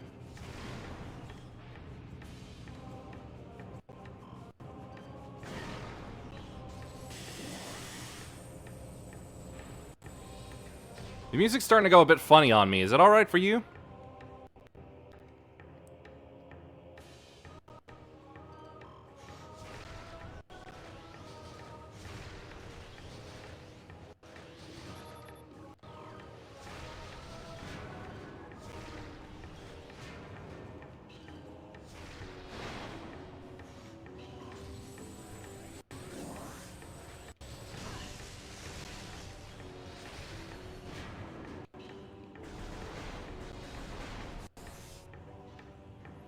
Boom, boom, boom, boom, boom, boom, boom, boom, boom, boom, boom, boom, boom, boom, boom, boom, boom, boom, boom, boom.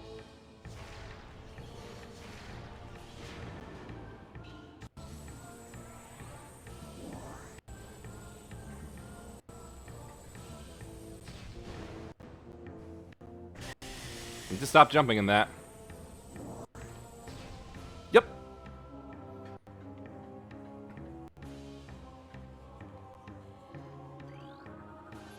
Immersion pistons are leaching power from the magma pools as planned. Geothermal power source is promising. Recommend energy command deactivate central dynamo and switch to geothermal power at once. Geothermal power routing to this station is complete. Unstable magma flow is a concern. Remove tower from geothermal grid if fluctuations exceed safety levels. Local crystal formations possess low phazon residue. They do have high value to the monks of Grondheim, however. Recommend processing of crystal for that market once phazon operations cease. Boy, the pirates really got every angle, don't they? Report any signs of magma predator activity to Security Central at once.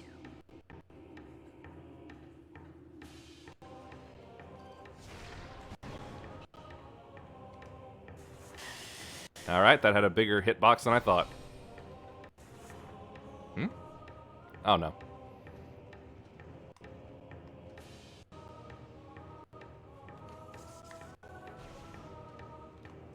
Nope.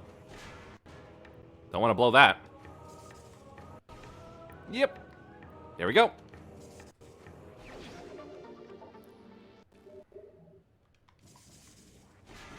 Now I want to blow it.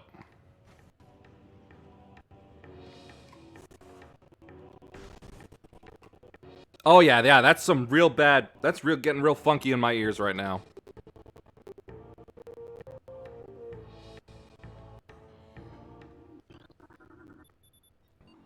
Access to Phendrana Drifts North granted.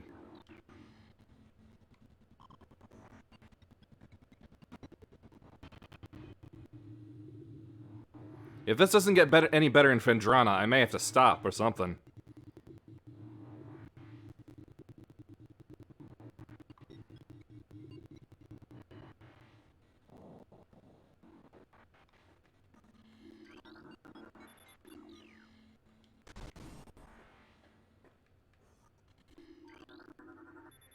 Ice structure blocks the hull. Concussive blast should be able to clear it out of the way.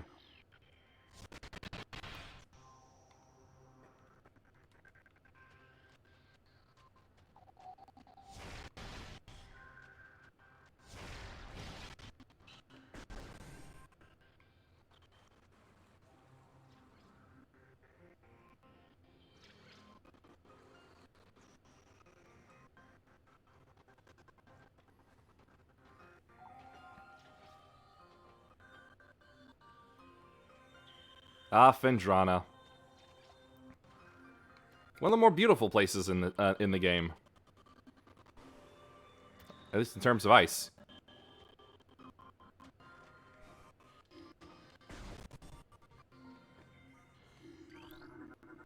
New personnel must report to the South Research Facility. Failure to report will be penalized by a 30% ration cut and extra duty. Western Temple is in Phase 2 lockdown. All projects are postponed. Under no circumstances are personnel to attempt access. All ballistic support personnel report to Research Lab Hydra. Lockdown Containment Plan 3A in effect until further notice. Something's been going on with the pirates.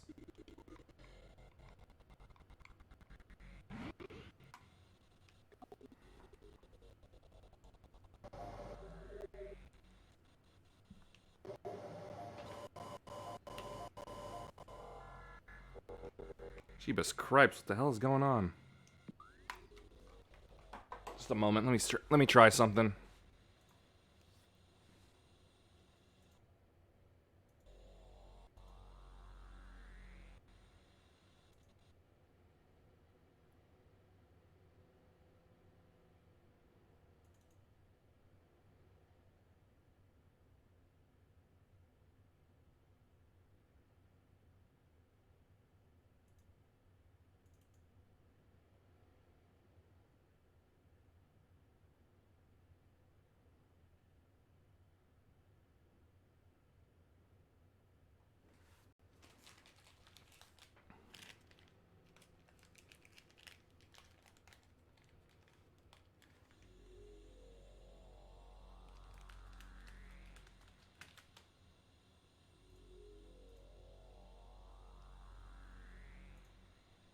Okay, I've basically done something like a reset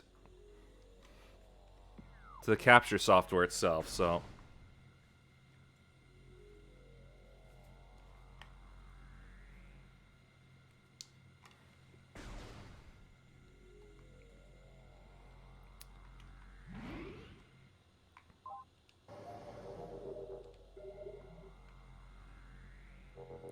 Come on, sensor bar. There you go.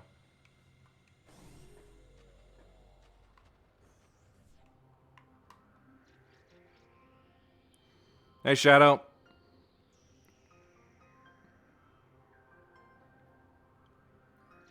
I think that fixed it. All right. Now, come on. Get Link back up. You know it's there.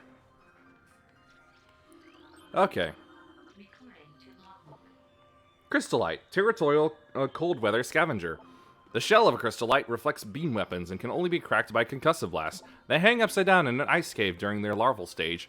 Moisture runs off its body and forms the hard ice shell, which the crystallite retains for the rest of their life. Looks a bit like Bergmite from Pokemon, doesn't it? Recording to logbook. Flicker Bat, scavenger with optical camouflaging that renders it invisible to the naked eye. Wow, how serendipitous, I suppose. Flicker bats are deceptive creatures. The only way to track them reliably is with X-ray imaging. They fly ceaselessly, hunting insects and other small prey that float on the air currents. Flicker bats tend to fly in cyclical hunting patterns, using primitive sonar to navigate.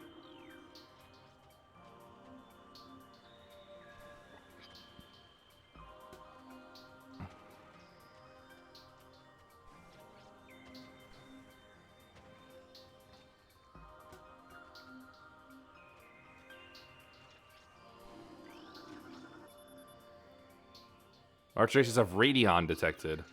Right, that's something I can't blast apart yet, I'm pretty sure.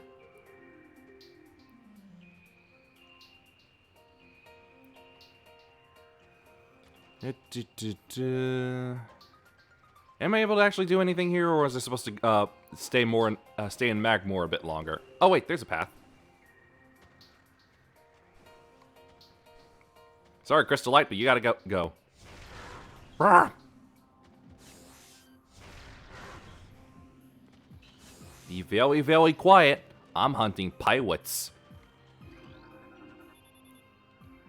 Controls are elsewhere in the Fendrana shorelines area.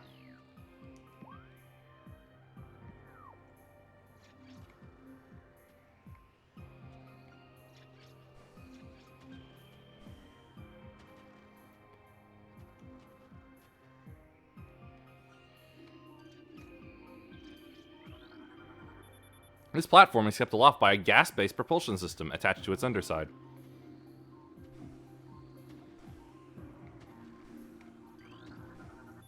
This cordite statue is worn and weathered. Scans indicate the presence of a power conduit behind the statue. Right, I'm pretty sure I'm not ready for this area yet. Back to Magmore.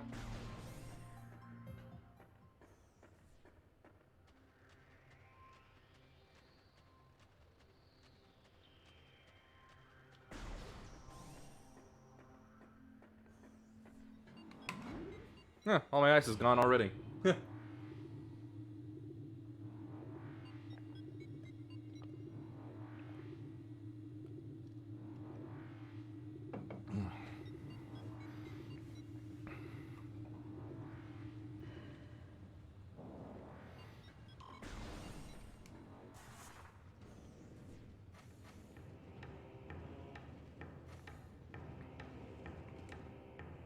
Yeah, this is sounding like it's fixed itself as well.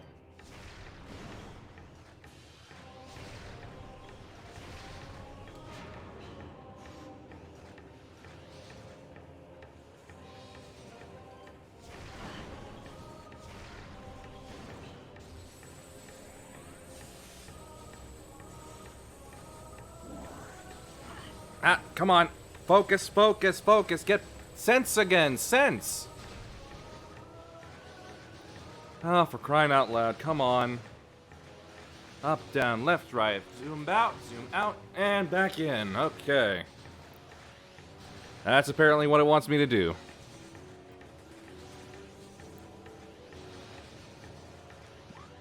Where have I not been here? Down there? Let's go down there.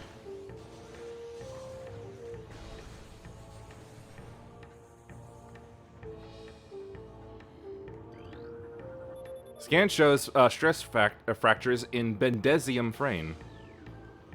Now that requires a power bomb. I remember that clearly. Boom, boom, boom, boom, boom, boom, boom, boom, boom, boom, boom, boom, boom, boom, boom, boom.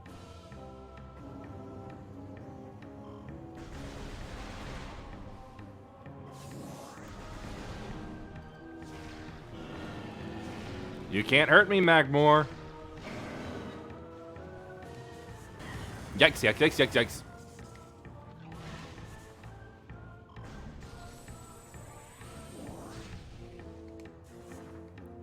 Yep. Come on. Into the hole.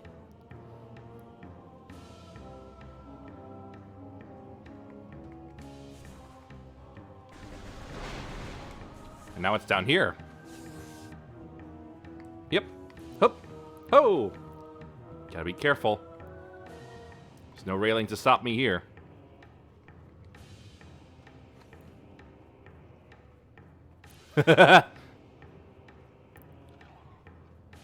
Yep. Because there's so many holes to go into. Ah! I fell.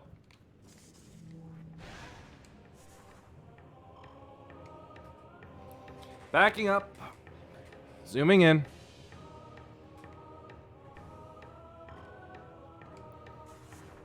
And back into that same hole.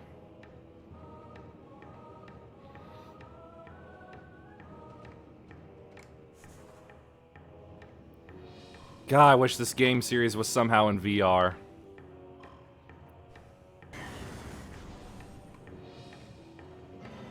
Now, I think that Magmore can hurt me. Ouch, yes it did.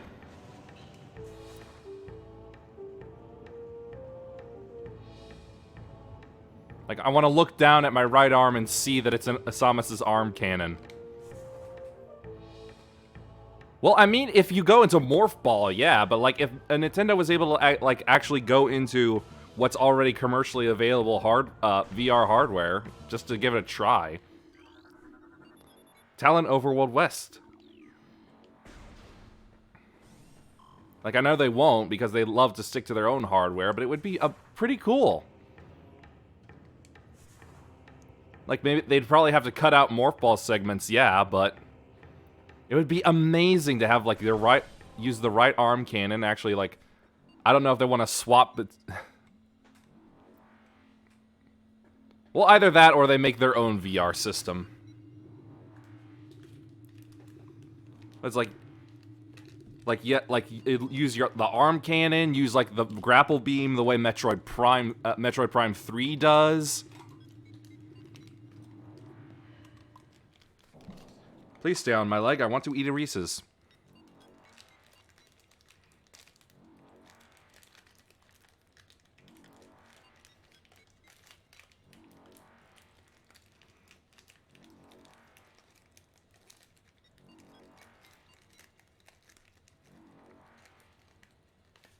Hey, maybe that's a way they could bring back F-Zero.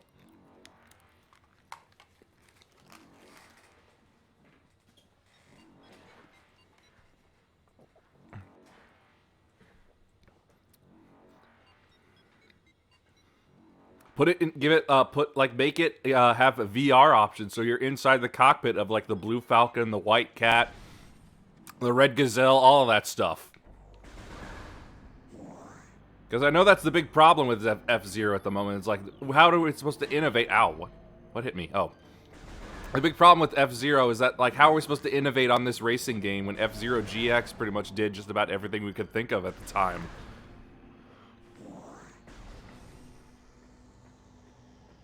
And that's the answer to it. Probably be some VR stuff if Nintendo would develop their own. Their own, besides Labo, I mean.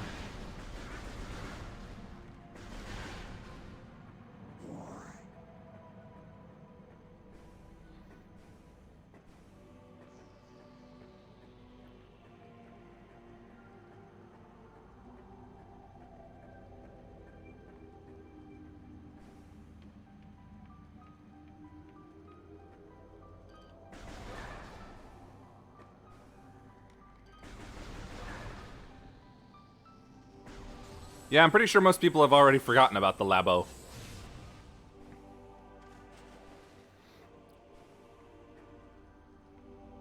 Can't swing, but I need to swing. Oh, this place again. Yep, I suppose it's time to actually explore Towel and Overworld. Whoop. In earnest.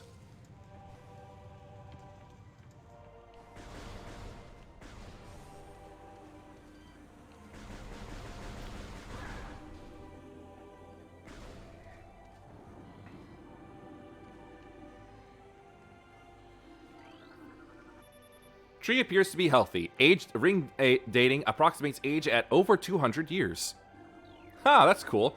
Can ring date it without having to actually tear it up open.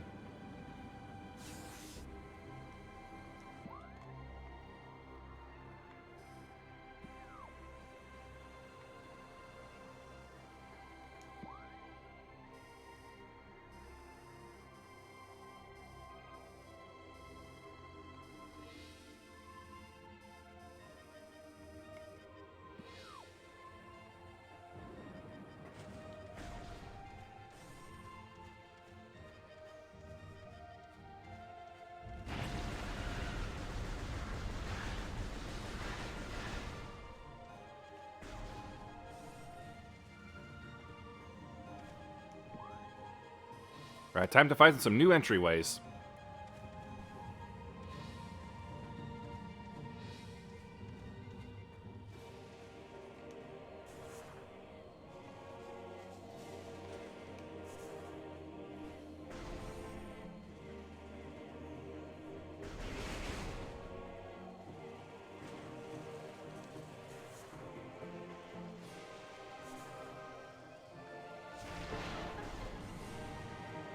Pirates!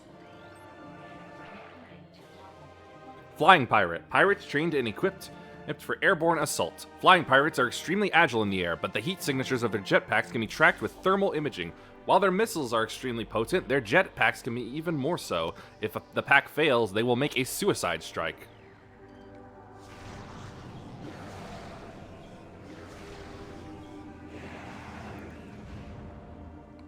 I took one out, but the other escaped. Now they'll know I'm here.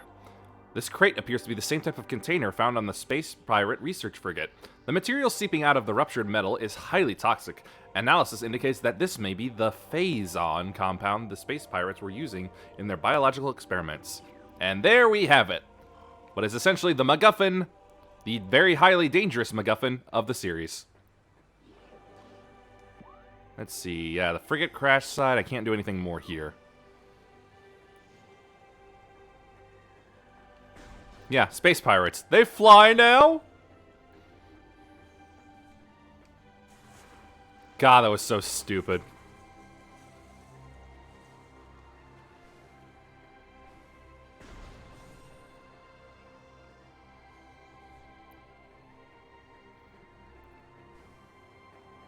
I'd say it's partly a MacGuffin, considering what happens to it in the third.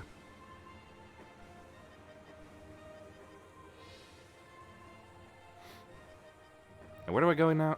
Where's my other option? Oh, not that way.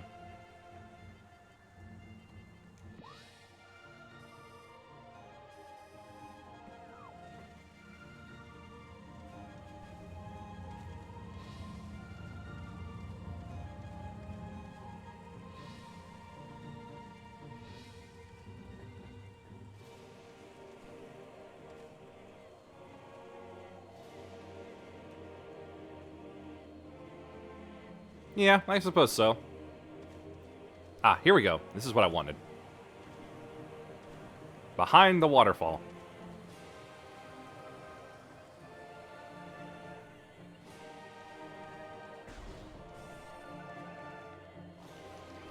Ouch. Seedling. Plant-based ground feeder. Dorsal spines can be ejected in self-defense.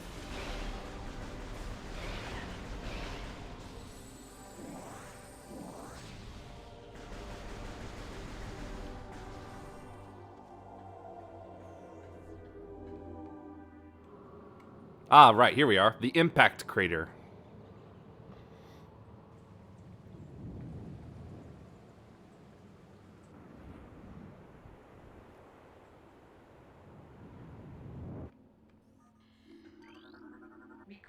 Pirate data.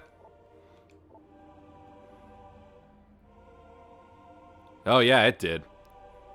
Super creepy. Log 10 and 308. Field team reports are in on an aged structure of alien design built on the surface of Talon 4. Studies show this structure projects a containment field. This field bars access to a prime source of energy within a deep crater. Science team believes the field is powered by a number of strange Chozo artifacts. We have found some of these relics, and studies on them have begun. As this field could hinder future energy production operations on Talon 4, we must dismantle it as soon as possible. If this means the destruction of the Chozo artifacts, it will be done.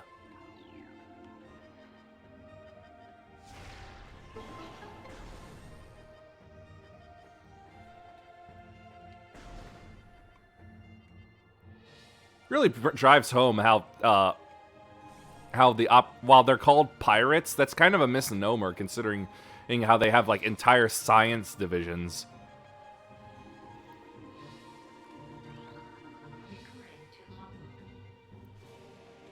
More Chozo lore.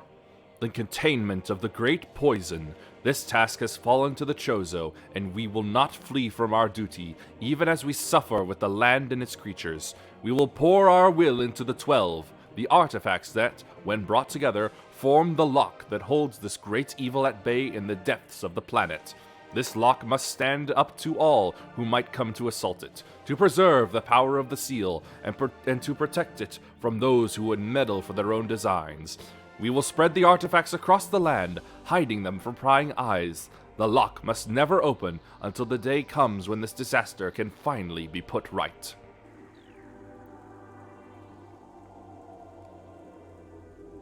It is very sad. But quite frankly, like, all of those cultures that we seem to scan upon are sad. And I feel this was something that was sorely missing from Dread. Like, yeah, there was that big dump of exposition about the Chozo thing and whatnot, but the planet itself largely goes, like, unexplained. Yeah, that too. But I mean, I kind of was fine with its absence when it came to Metroid Other M, so I didn't really expect it to return since it tried to be a 2D Metroid. Throughout our living nightmare, as we battle with this unyielding darkness, we Chozo see a light. This light glows with promise, chasing the shadows cast by the great poison, and purifying that which has grown toxic. It is strange, though. At times it looks to our eyes as if the light coalesces into the figure of a woman. Burning brightly, the luminescence descends from space, then retreats back into the infinite blackness from whence it came. When this prophecy comes to pass, when the light recedes, the Chozo's long vigilance of containment will finally come to an end.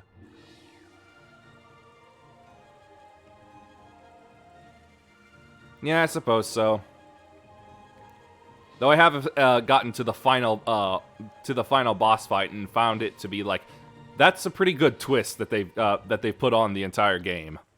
I'm not gonna say anything in case anybody finds it, but it's a really good twist. That makes you question the entirety of the game for the most part. This is a Chozo artifact. Collect it, then scan the totems here for clues on the locations of the remaining artifacts. Together, the artifacts will open a path to the center of the impact crater.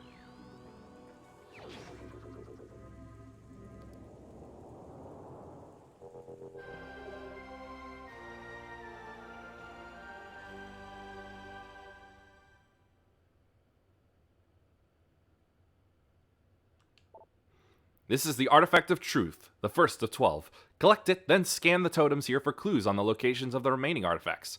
Together, the artifacts will open a path to the center of the impact crater.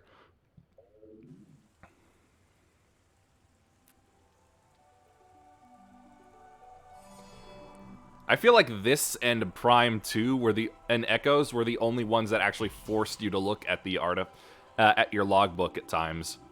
3 was kind of just content to let you just scan and not really need to look.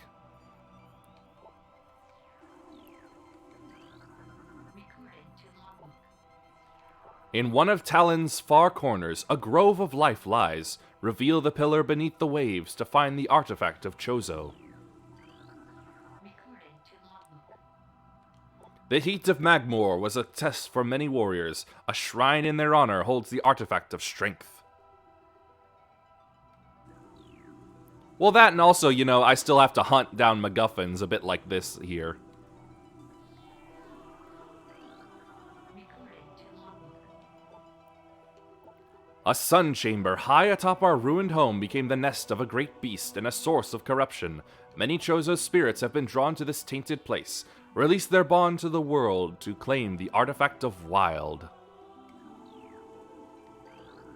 Recording to logbook. Within the ruins of our home, we honor our fallen elders in a great hall. A chamber beneath the statue holds the artifact of world. I love the names they've given for these. Recording to logbook. Like, you didn't think you could come up with like 12 different like words for what they've for their virtues and whatnot, but apparently they did. There is a tower within the ruins where light always shines. Move through the waters there to find the artifact of Life Giver. Recording to logbook. A tall cave stands at Phendrana's edge. Seek the unseen entrance at its top to find the artifact of Spirit. Recording to logbook. Invaders have claimed Phendrana as their own. A tower sits atop their fortress. Collapse it to reveal the chamber where the artifact of Elder is held. I know, and I love it that they did. These are just fun to read. Space Buddhists really had ways with words.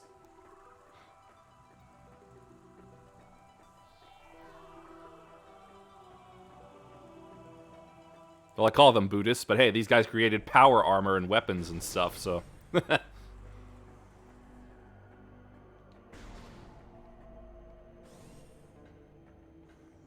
Alright, basically the point of the game has now been revealed, but I still need that double jump.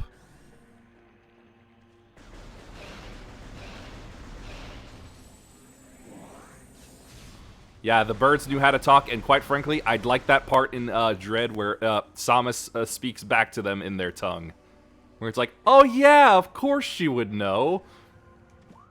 They were basically her pseudo-parents for so long. Of course she would know how to speak Chozo.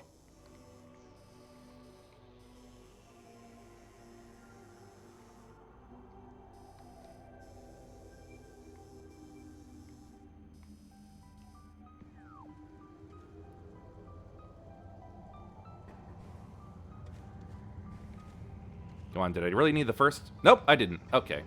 But I won't be able to reach there, will I? Nope. I need that double jump, but I don't remember where it is.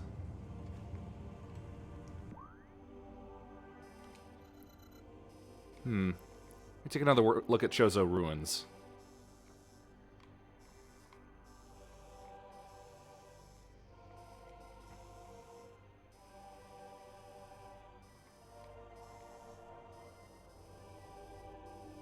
The main plaza, I can't get to there. And I know what the Ruined Fountain leads to. That's a grapple beam segment. Ruined Shrine, yeah, I can't do anything there.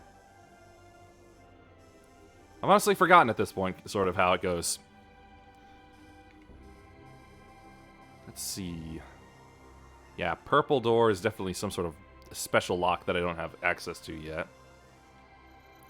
Magmore. Here's my initial entryway. The Triclops pit, which I'm pretty sure I'm not able to go to the right. There's the monitor station, but I need to jump again for that. Yeah, I remember the hidden switch there, but I don't exactly remember how it is I activate it, though.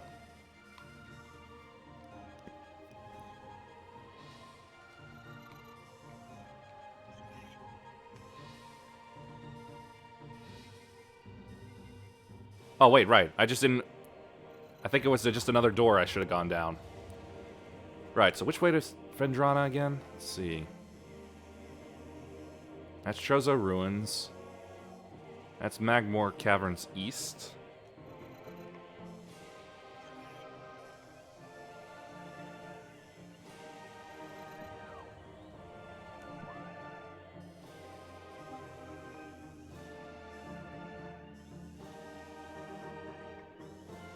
Yeah, I think I just go back to Magmore. Okay.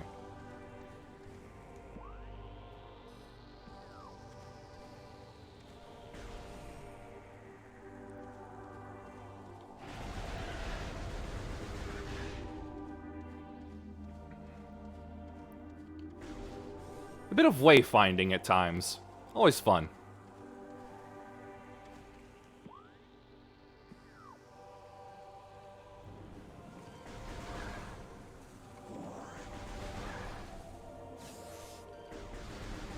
Yeah, get you fixed there.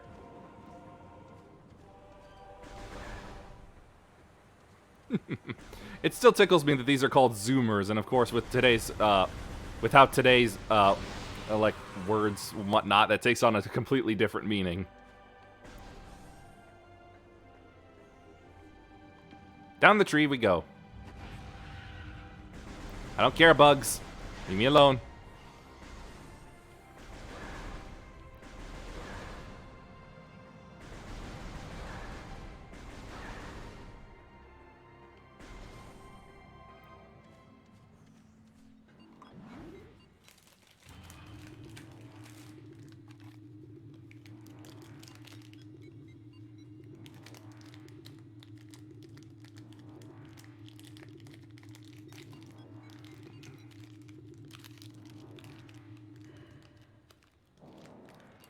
Ah. Get me another Reese's.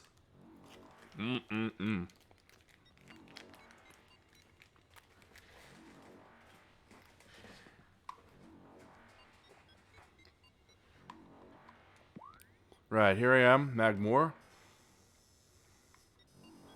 Yeah, right over there. That's where Phendrana is.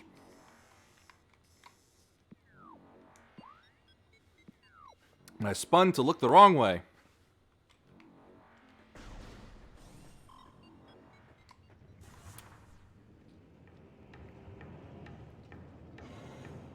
One side, Magmore.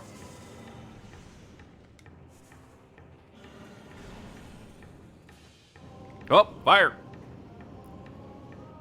That was close, almost jumped right into it.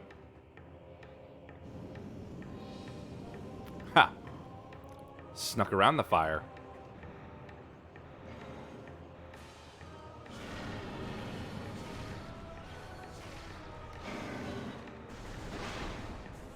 It's really kind of gruesome how I can just blow a Magmore's head right off.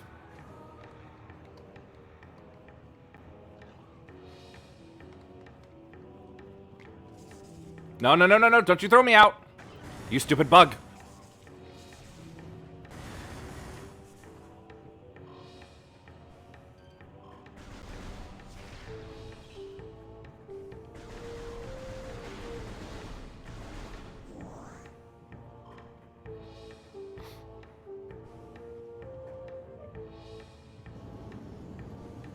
Ouch, ouch, ouch, ouch, ouch. That was a mistake.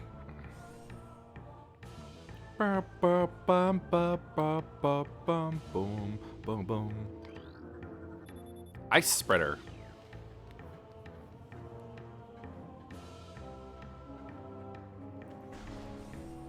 I forget it if it ever does become my friend in this game.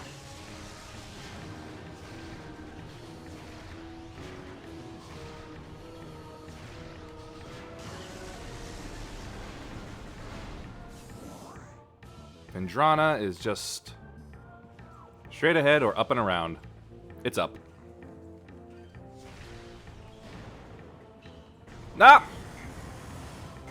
I swear I pressed jump.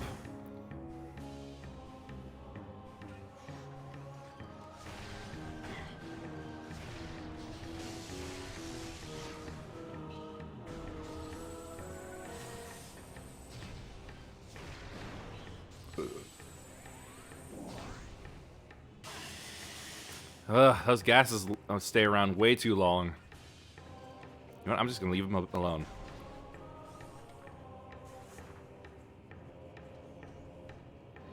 Boom, dun, dun, dun. The travel drum beat is so good.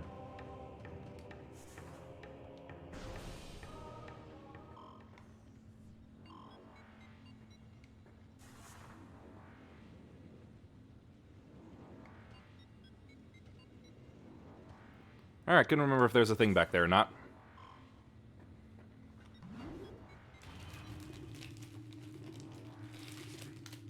Nope, don't you dare slide down there.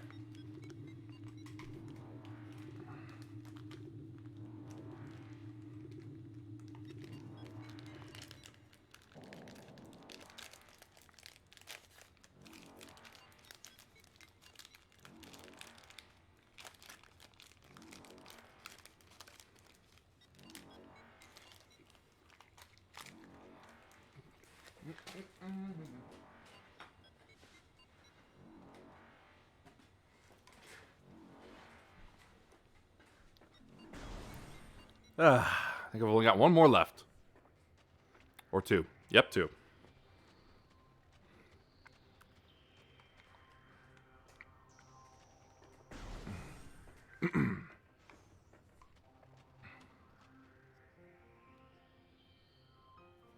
Pretty sure the switch was actually powered by the shock beam. Plasma beam, that was it. Nope, plasma was the fire. So it was... Nope, that's not right. Or was it?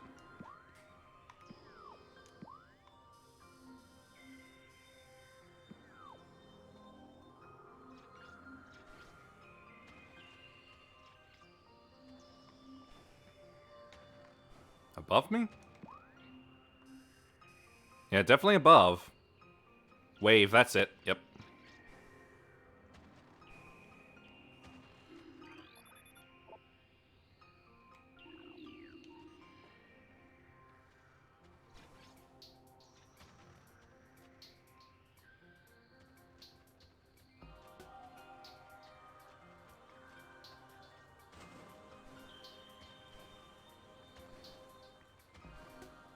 This is really bringing back memories of my first playthrough because I'm pretty sure I got stuck here too.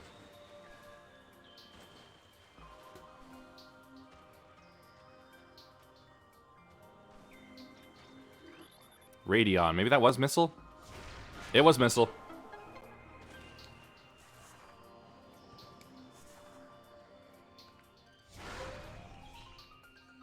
So simple.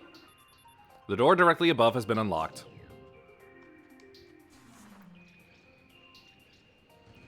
Boy, do I feel stupid.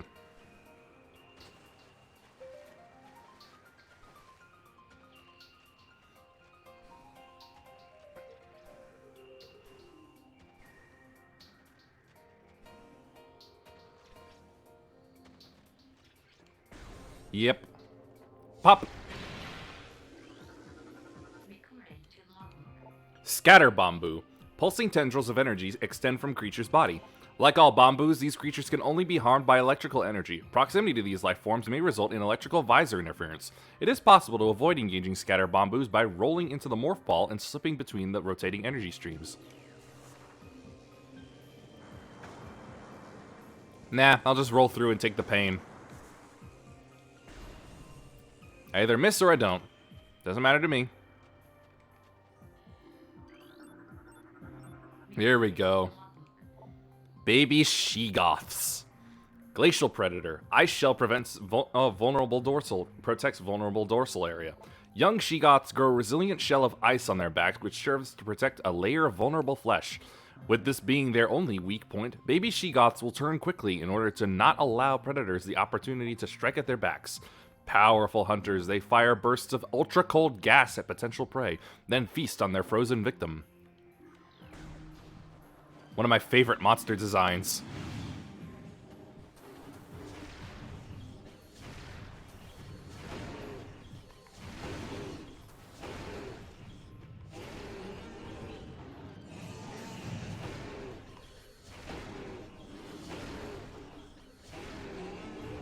Easy to take out, though.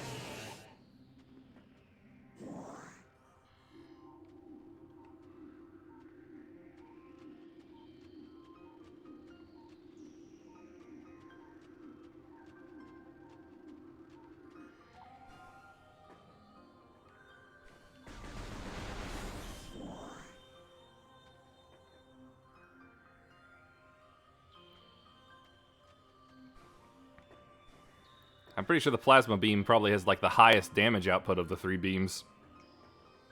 Per shot.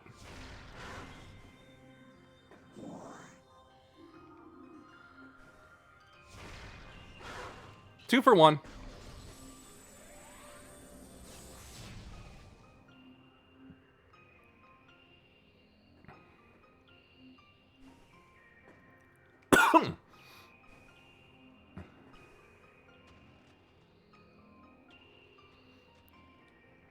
I hear that power up, but I'm pretty sure there's nothing I can do at the moment to get it. Yep. Ice covering this opening can be melted with extreme heat. Yep. Nothing I can do now.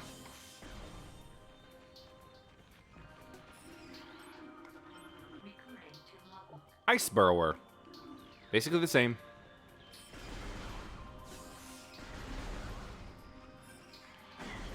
I was targeting the wrong one.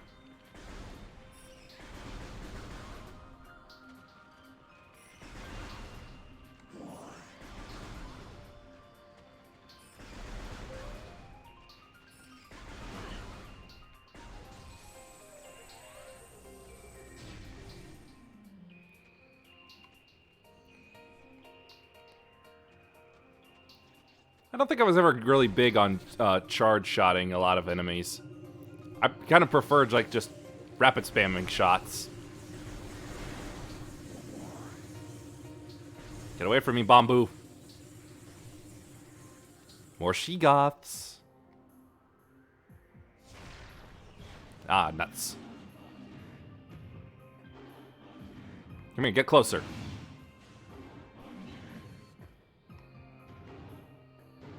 I like button mashing, though. I've always been a fan of rapid fire.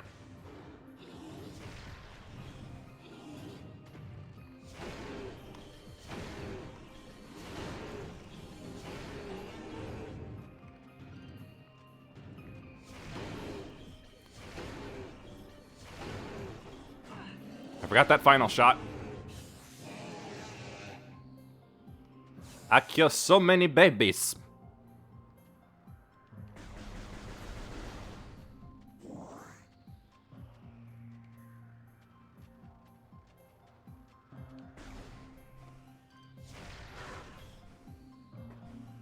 More Chozo lore. Recording to logbook. As the great poison reaches even further into the planet, we Chozo begin to feel the gnawings of despair. Before it is too late, we now make our last stand. We have begun to build a temple to contain this darkness. At its heart, we will place a cipher, a mystical lock powered by 12 artifacts and filled with as much power as we Chozo can harness. We wonder, though, even when we are done, will it be too late? And will the power of the temple and the cipher itself prove strong enough to hold back the poisonous tide that even now swells within the ground, threatening all life? Don't worry, dead Chozo. It was enough. Is poppable? Nope.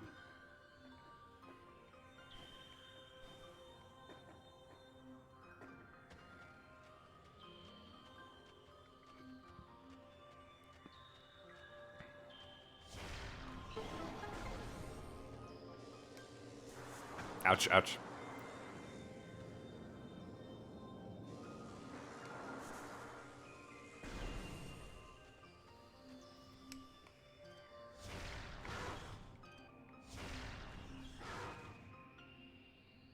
See if I can't aim this right.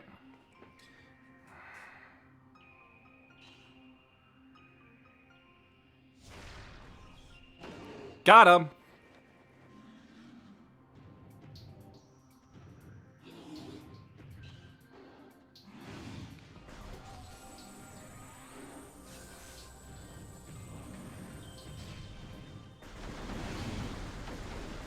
Using my height advantage. It's over, baby She-Goth! I have the high ground!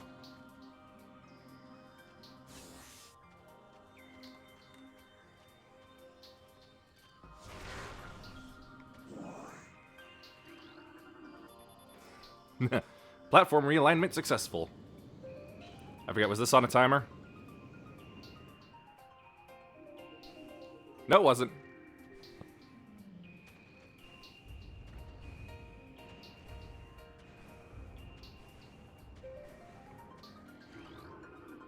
Boost ball.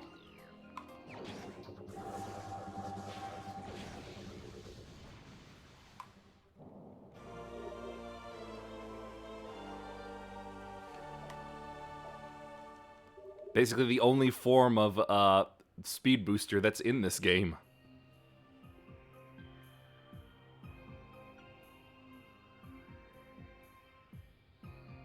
Oh, I missed some lore back there.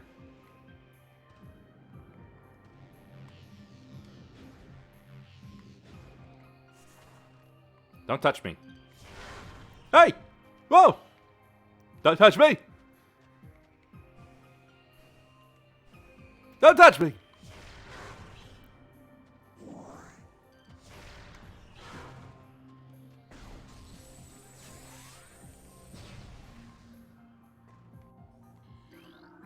Recorded to logbook. So many creatures suffer beneath the blight upon the land, and we Chozo are no exception. But for all of our pain, we can at least believe in the promise of the future. We have come to believe that a time may never come when we can once again open the door and banish the darkness we've contained. Even so, our vigilance will forever remain. We believe that on some far-off day, a savior will come and continue what we have begun.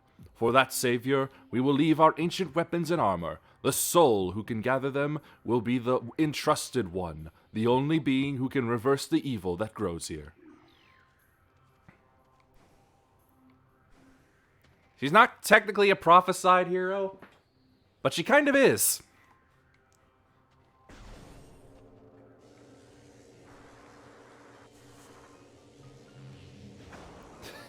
Even with the boost ball, I still get hit by that. Ouch.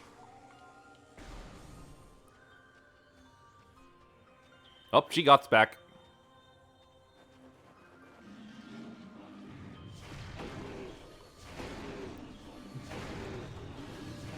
Ouch. Get away from me. You and your ferocious tusks. And your dew claws that make you look like raptors a little bit.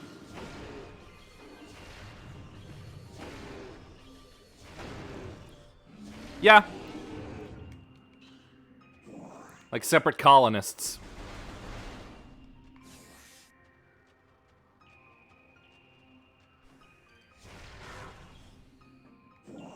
Though with what Dread reveals to us, I still don't have my double jump.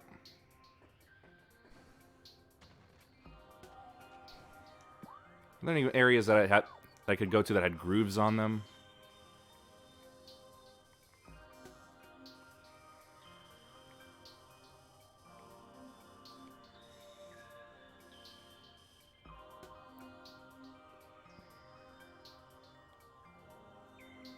Yep, I basically read that out, read those entries already.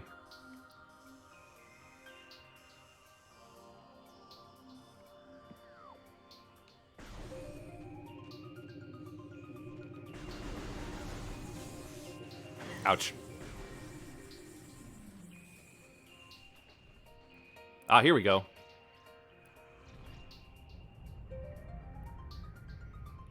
A shadow. A menacing shadow.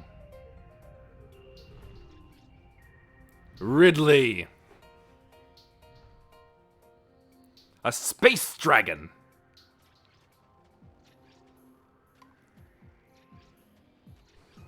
A dragon from space. I think that's trying to signal that I'm done in... I think that's trying to signal that I'm done in Phendrana for now.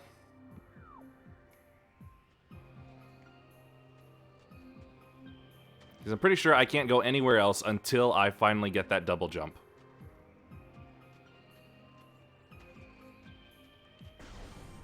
After all, he was flying off in the direction of the Magmore Caverns elevator.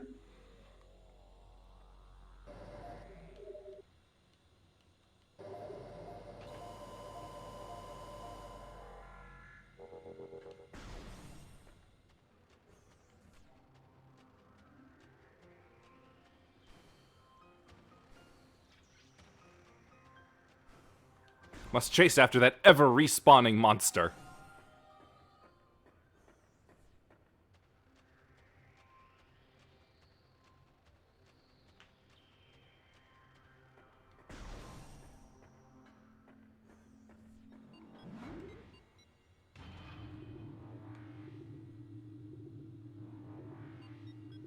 I have no idea. Let's see, it's like...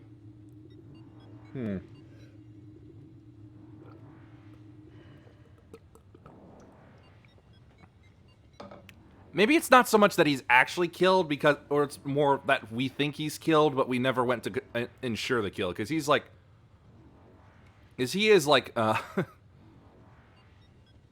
yeah, those two obviously do not count.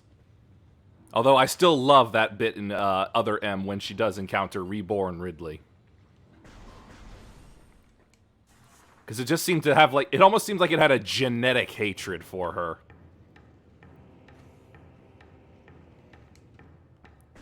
But I feel like this Ridley doesn't really die so much, or at least he doesn't if he comes back as still Meta Ridley in a Prime 3. He just has, like, better tech. He just has better looking cybernetics in Corruption is all. Well, that's supposed to be, like, early in her career. Like, I'm assuming at that point where it's, like, that's the first time she's seen him come back. And the way I figure it is... that basically, this is a nightmare monster from her childhood that's come back. And, like, she got a lot of catharsis probably after killing him the first time.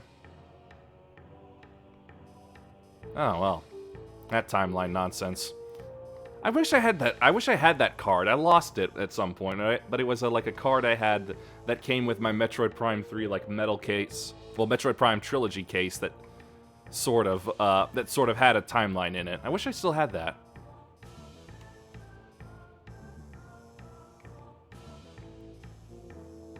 It was a fun read. So I'm sticking to like my monster from childhood that just won't die. Like that's gonna be terrifying for anybody, at least the very first time. The second time though, yeah, she'd probably be more annoyed than anything.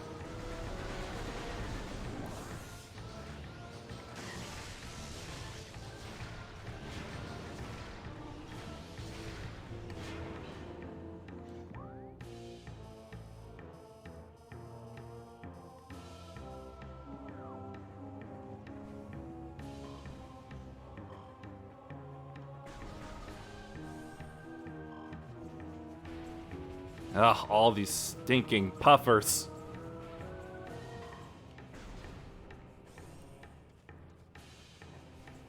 Oh, be careful! Ow.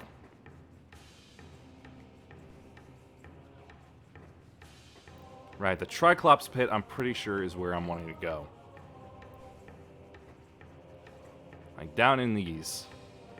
So where was the entrance to that again?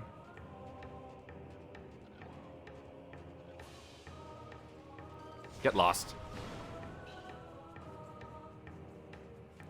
There's one entrance.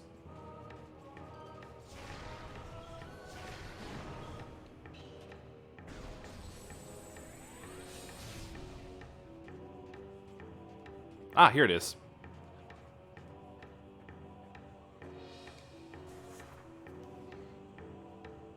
Time to pop some Triclopses.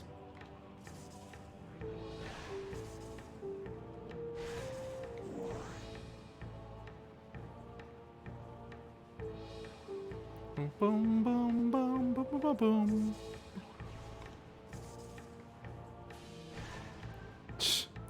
Never seen that before. Rolling out.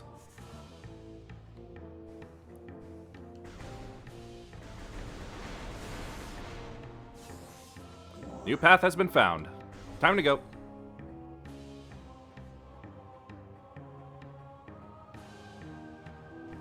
Oh, it's just a missile expansion. Dang it.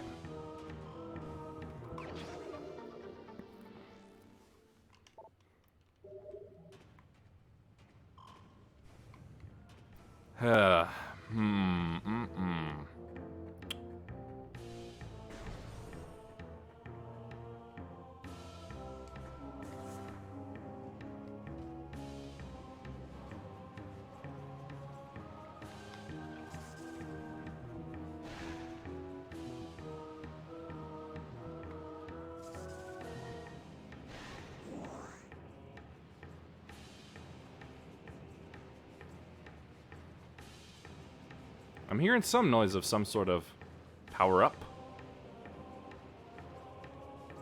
I think that's in a rock.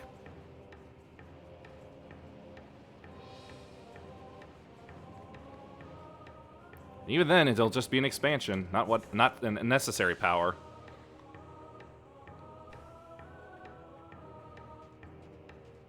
Is it over here? No, it wasn't.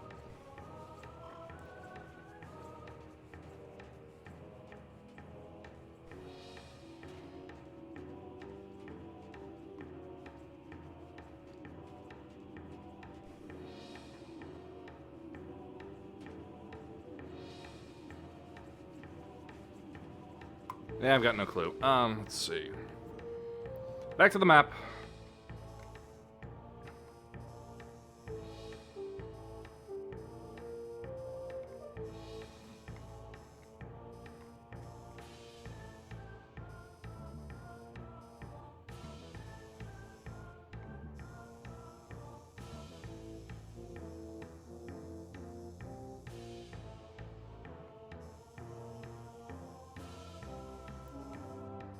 I think it's Talent Overworld I need to get to.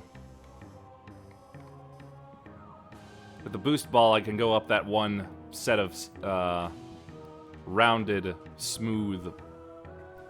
That one pipe. Half pipe. That's the term I was looking for.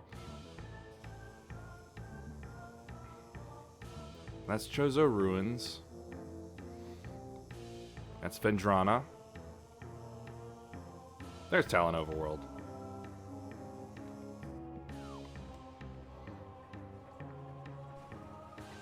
Nope, don't do it. Okay, good. No! How did I miss that?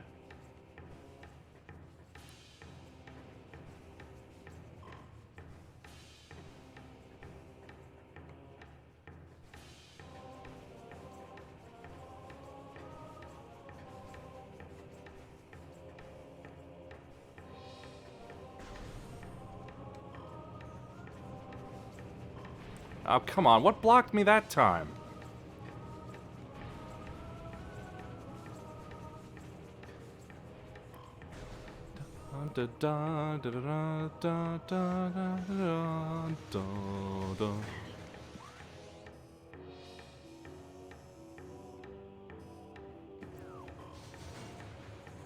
Just go to the left. Come on.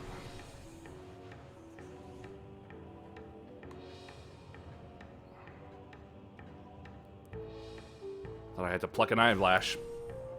Ow, ow, ow, ow, ow.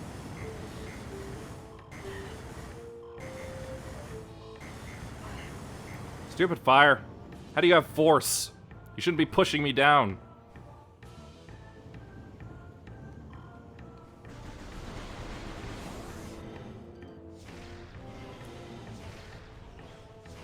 Oh, nice to see you back, Gray. How was your Valentine's?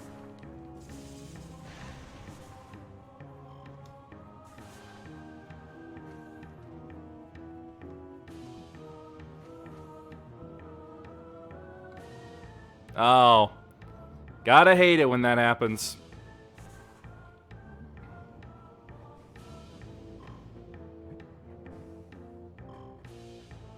Ow, there goes the fire again.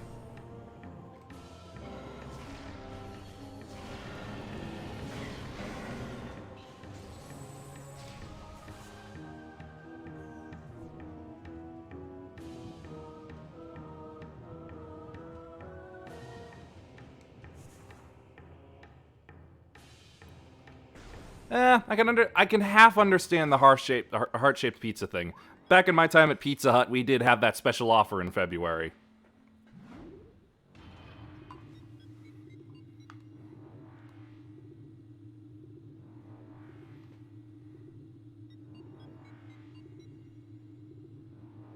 I can't say I had one of them, and certainly cutting them up was difficult.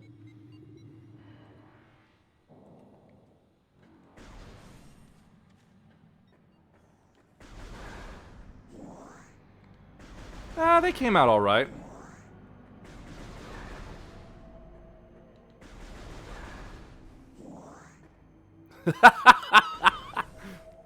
That's pretty good reasoning.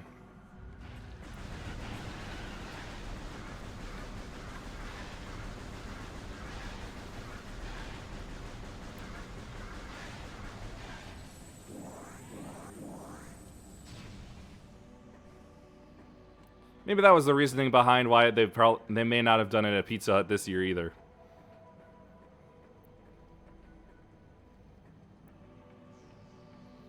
'Cause I'm pretty sure I remember seeing like some commercials of it at the very least last time it happened.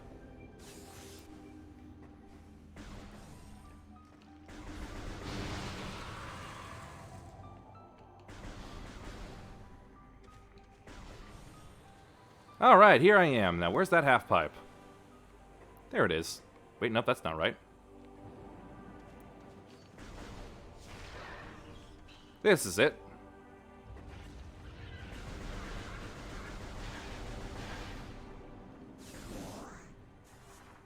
Here we go.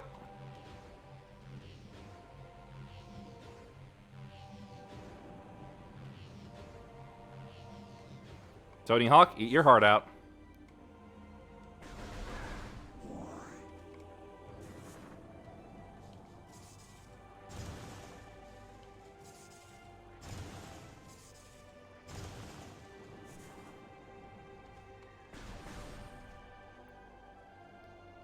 I don't know, maybe that's a Chozo thing.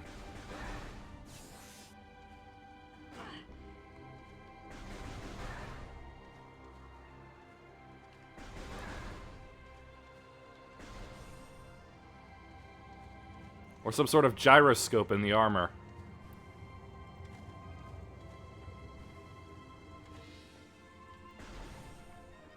Yeah, you know what? That'll work just as well also. There's my double jump!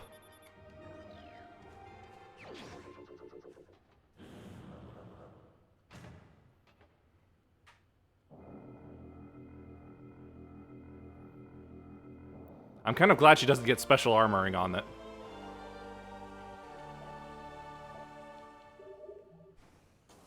There we go, much better. All I need is the grapple beam, and I'll be pretty much the same as I was back on the frigate Orpheon.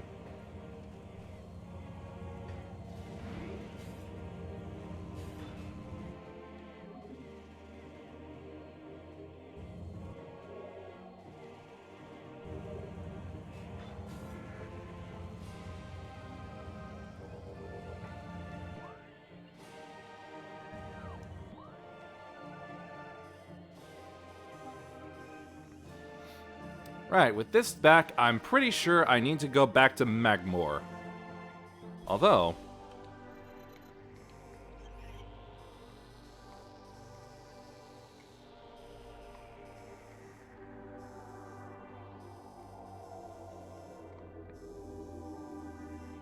yeah, no, definitely Magmore.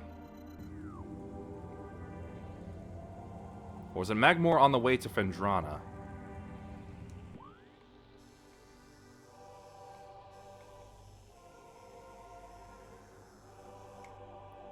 One of the two, I'll figure it out at some point.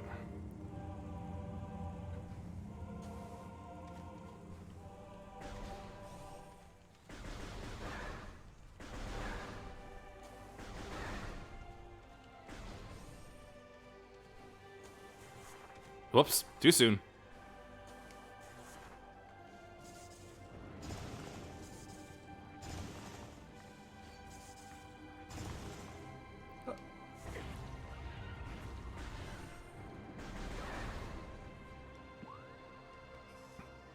Nope, that's Chozo Ruins, not where I want to go.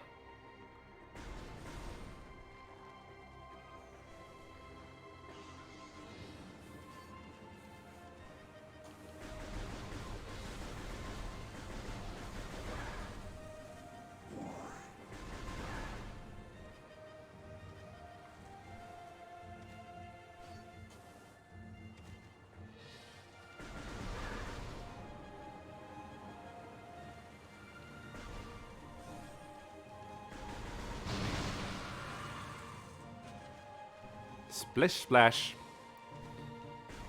Dun dun dun dun. Whoop. You know, I possibly could have gone further up that tree, but if I remember correctly, I actually will need, like, the X-ray visor at some point for that.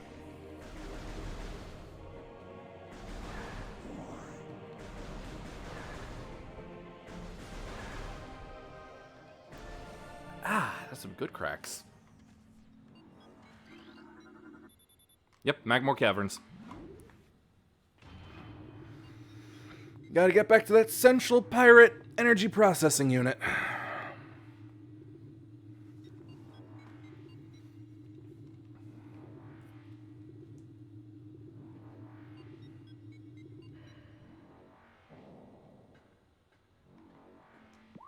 I just started thinking about why it would be a bit of a shame, or at least of realizing the constraints that would have to be made for Samus being like 3D like this. And I was thinking like the space jump being taken out, and that has me wondering, how are they going to handle Kirby's puffing ability in the Forbidden Land? Are they going to limit it to be like they did in the Crystal Shards, or is he going to keep infinite puff? Because at least from the idea that he has an X scissor frame for his mouthful mode, it sort of tells me that they'll limit his puff.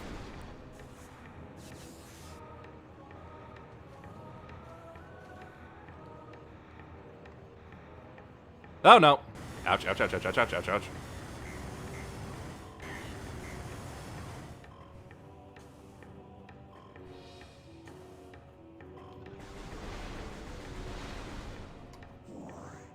Because I don't mind limited puff at all. The Crystal Shards was pretty much my first Kirby game, and that was a really good one. And I really do wish they'd bring combining powers like that back again, but I'm okay with it not.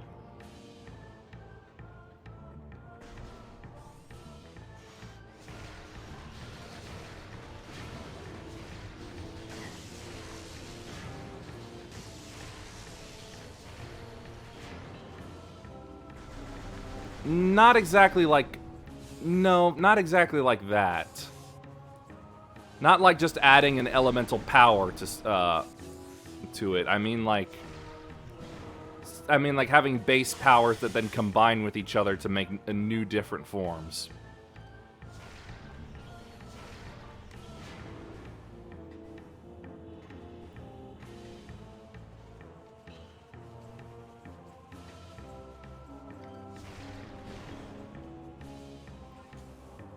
It was pretty basic. Kirby How could you be terrified of a cute little pink blob?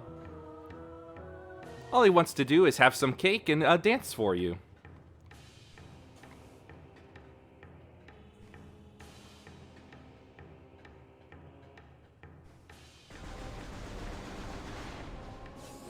Oh, don't get into that Eldritch sort of Kirby thing. I kind of hate that because he's just...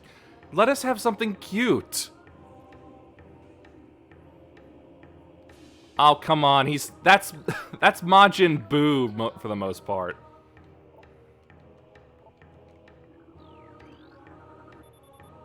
Collapsible suspension bridge is functional but requires power. Spinning to win.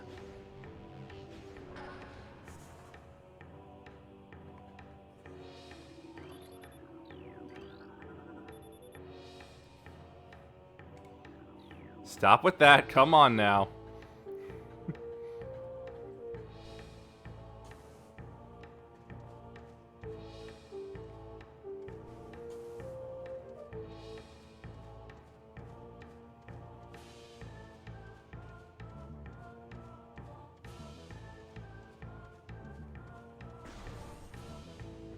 Oh, hey.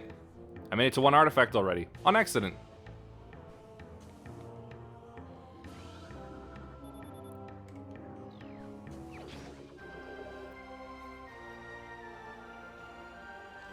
The Article of Strength, second of 12.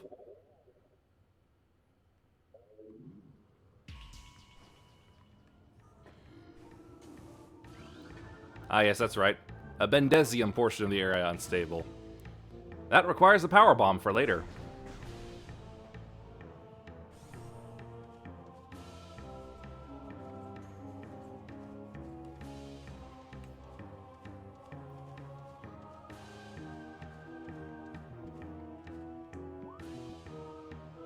Well, with my double jump, I'm pretty sure I need to head back to Vendrana now.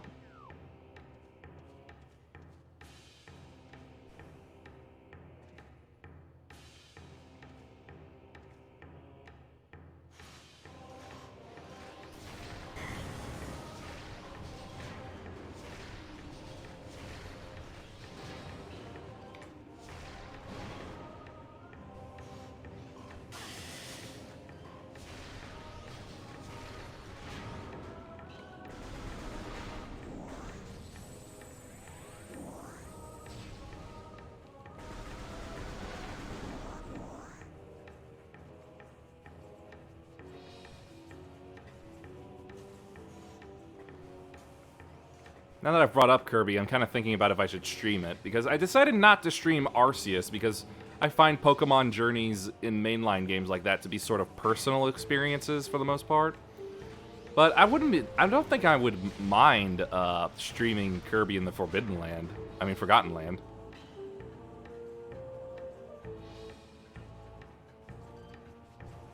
I mean, with how it's designed, it's basically like streaming Super Mario 3D Land.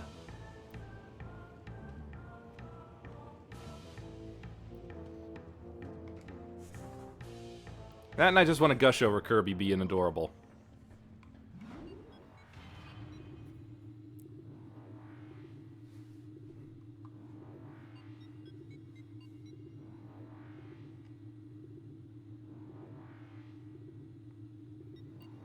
Holy crap, I think I just realized now why Samus's helmet is so far back from her head.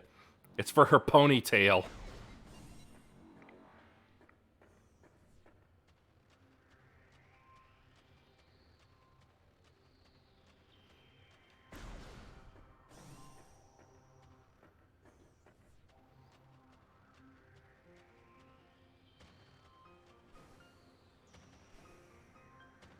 That's where she keeps it.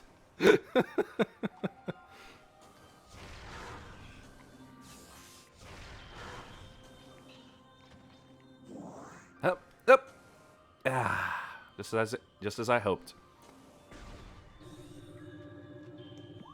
Oh wait.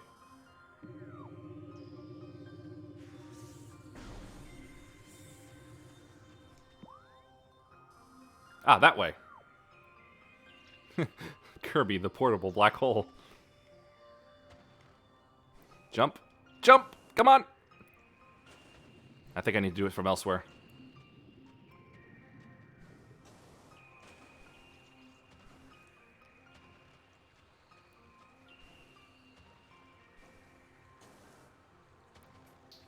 Hup.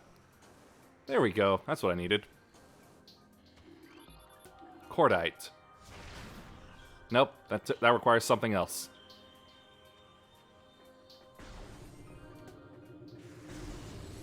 Get away from me. All right.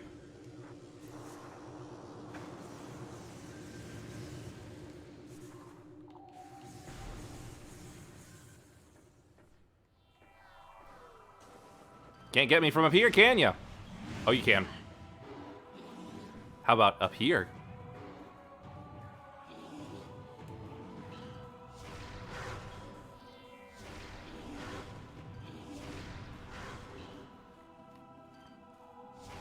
Go to sleep.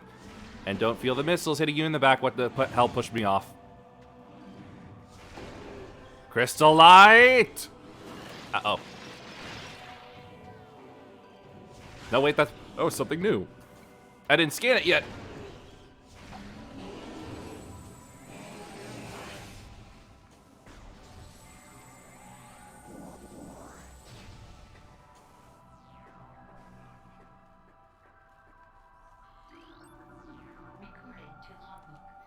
Ice Parasite, scavenger with a crystalline outer shell. Parasites are hardy creatures able to adapt to any environment within 3 generations. The ice parasite is a prime example. Having adjusted to a frigid climate, this vermin now thrives in it. Omnivorous, it can exist in areas hostile to most life forms.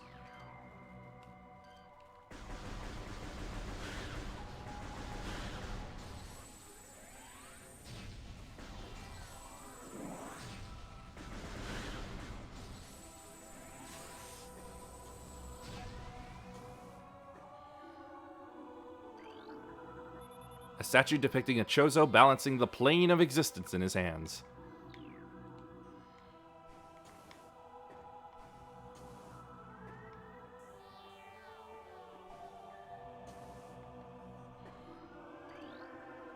This is a statue depicting the bust of a Chozo warrior.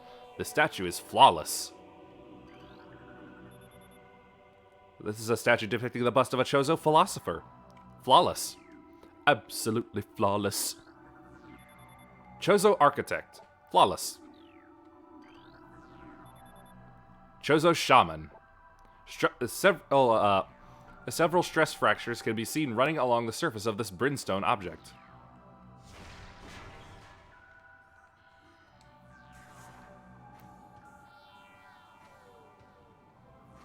Come on, I can fit in there. I know I can. There we go.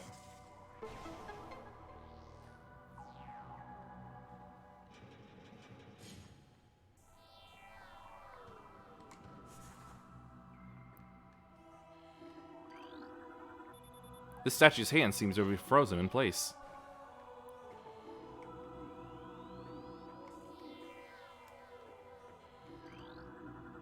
Appears to be a shell of ice encasing a water basin. The water originated from the statue's mouth.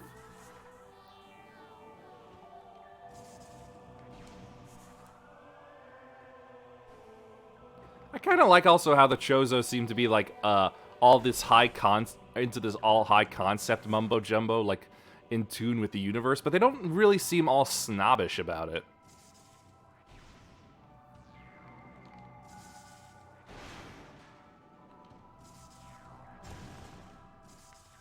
Or at least when they make these impressive discoveries while trying to be in tune with the universe, they're like, "Oh, hey, we discovered this super powerful high concept."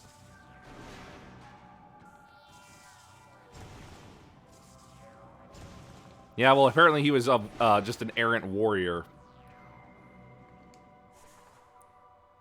Every society's got to have one of those. Wave beam.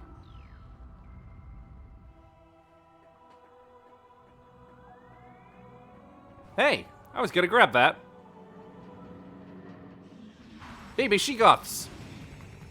Hey, that's no fair, firing off before I'm ready.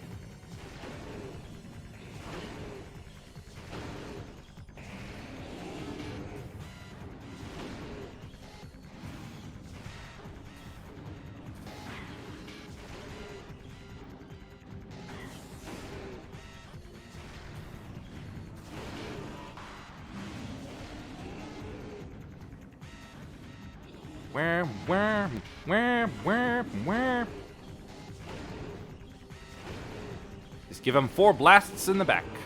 Nice and easy. Ow! I did not know the dying breath could do that.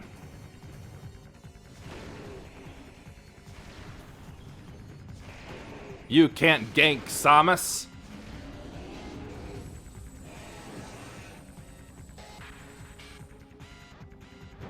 Uh-oh. It's bigger! It's badder! It's a full-grown She-Goth! Supreme predator of the Phendrana Drifts. She-Goths are invulnerable to most beam weapons. The crystals on their back absorb energy, which they can fire at prey.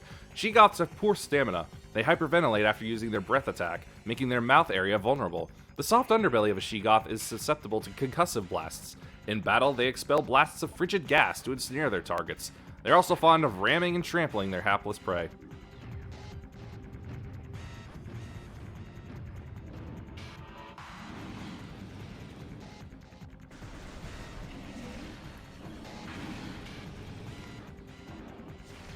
Gray, tell your wife to look away because I think I'm about to kill a mother.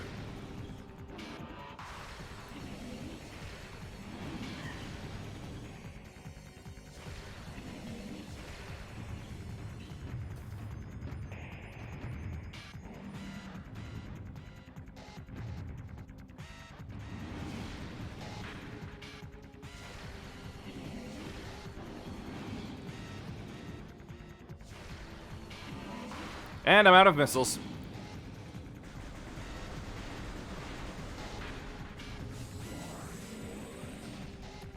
Darn it, it's drawing my shots away.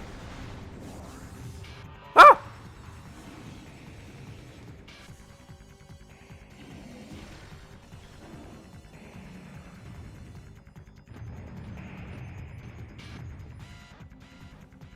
Just gonna drool at the wall there?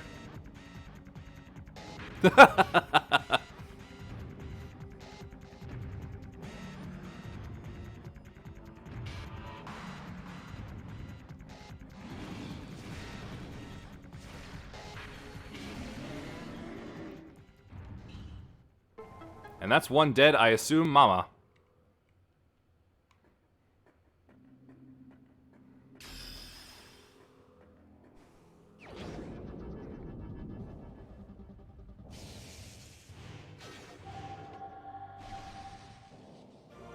Wave beam acquired.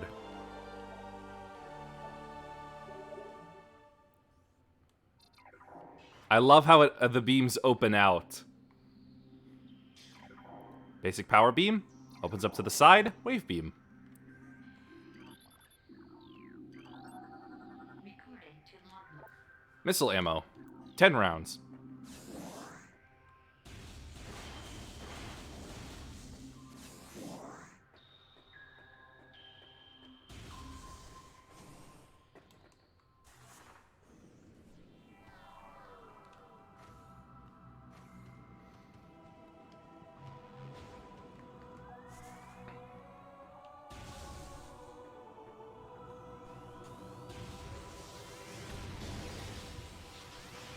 Now I can kill these silly things.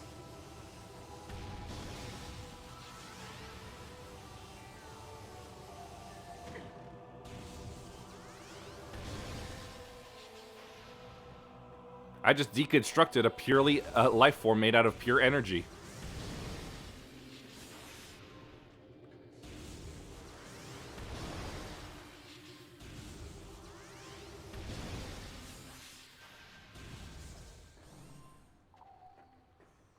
Okay, where does that open up again? That's it.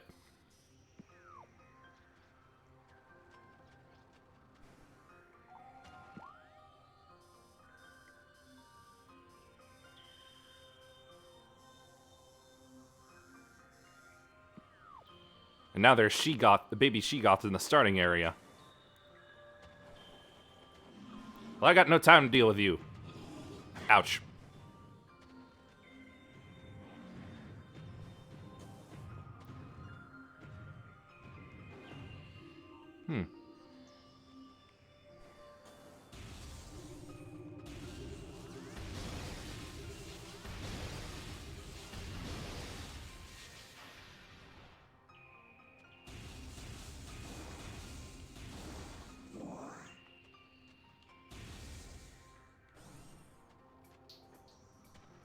I'm gonna go above them.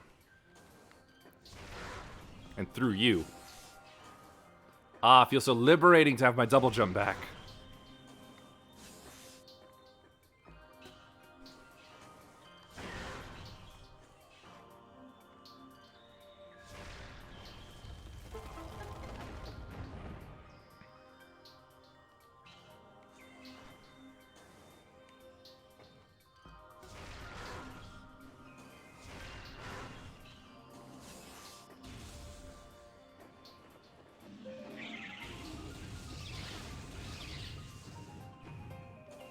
Oh, and here I was hoping the She-Goths would never know.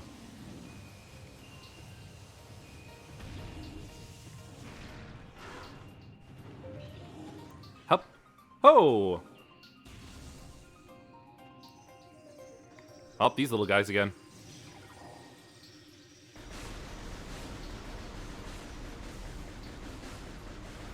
Silly little drop mines.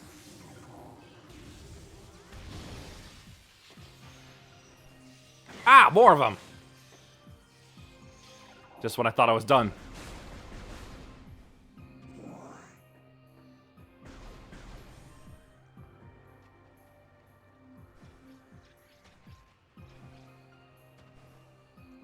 A spinner.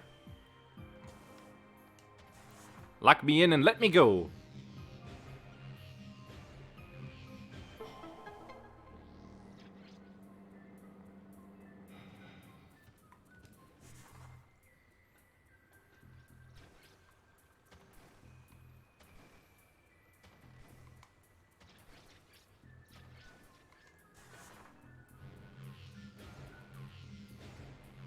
God, it still kind of hurts to do ever since all that shooting I did in Mario Strikers Charged. My index finger still feels sore.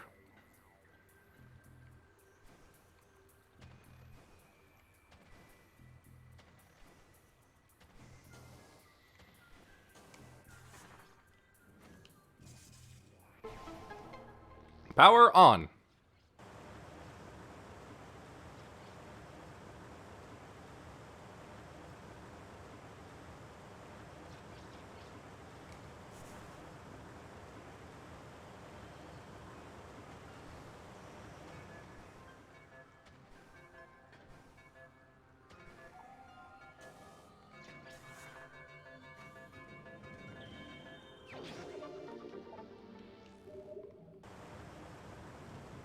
Whoa! Letting the days go by, let the water hold you down. Into the blue again after the money's gone. Once in a lifetime, water flowing underground.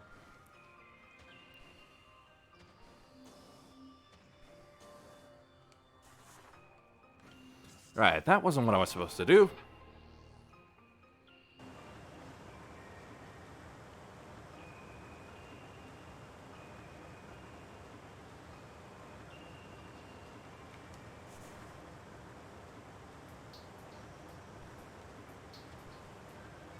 No!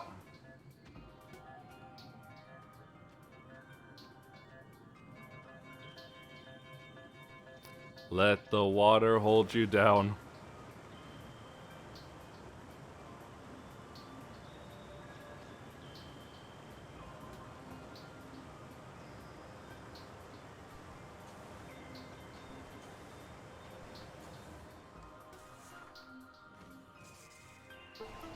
I don't know how I failed that jump.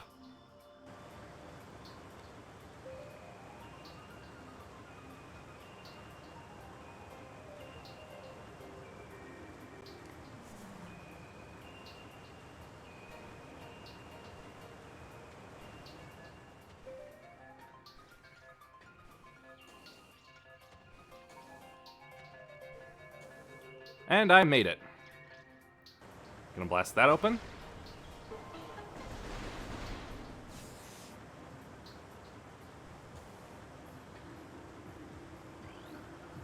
Door has no power.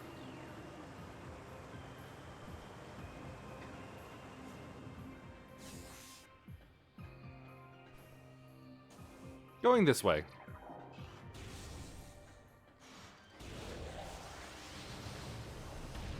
Space pirate!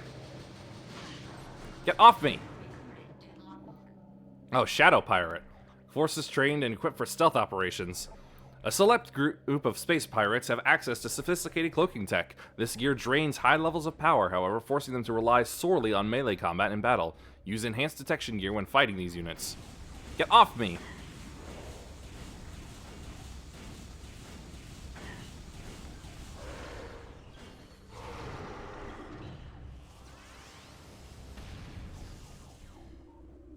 Well, that was weird. It just got stuck on me for whatever reason. Empty stasis tank used for biological specimens. Latent radiation readings indicate specimen was highly irradiated. No, I could have used that to turn it off. But now I'm back in enemy territory.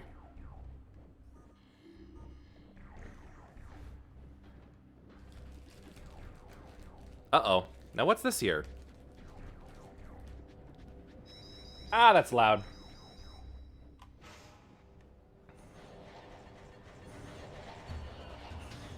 I've been spotted.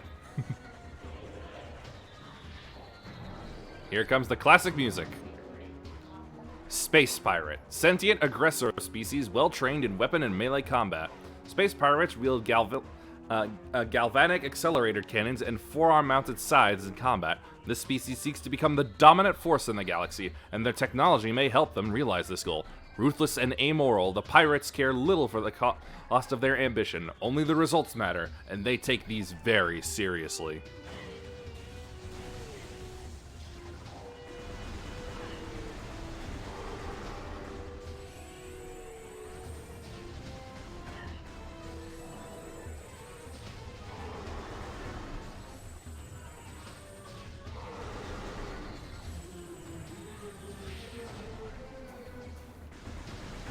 And they apparently have fire in their eyes at all times.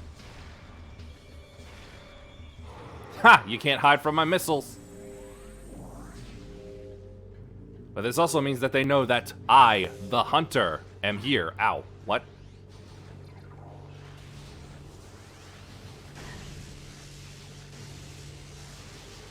In essence, their operations are no longer secret.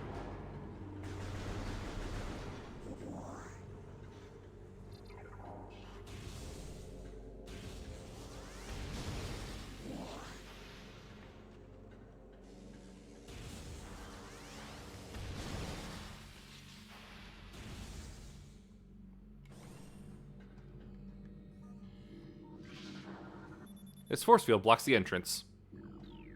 Something nearby, eh? Maybe something like this.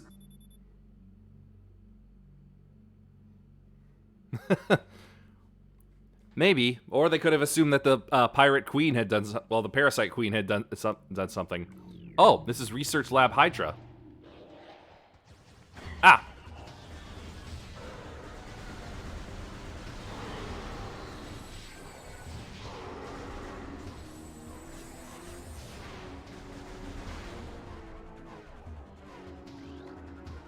Stasis tank operational, but currently empty. Specimen 102, increased volatility recorded. Predator awareness indicated even in cold stasis.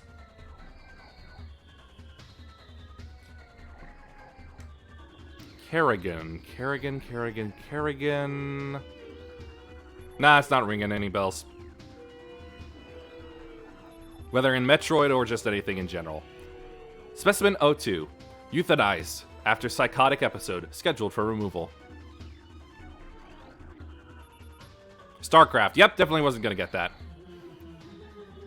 Xenome SA is undergoing relocation to Lab Hydra. Subject transfer ordered after a pronounced increase in aberrant behavior. Security clearance ADR 13.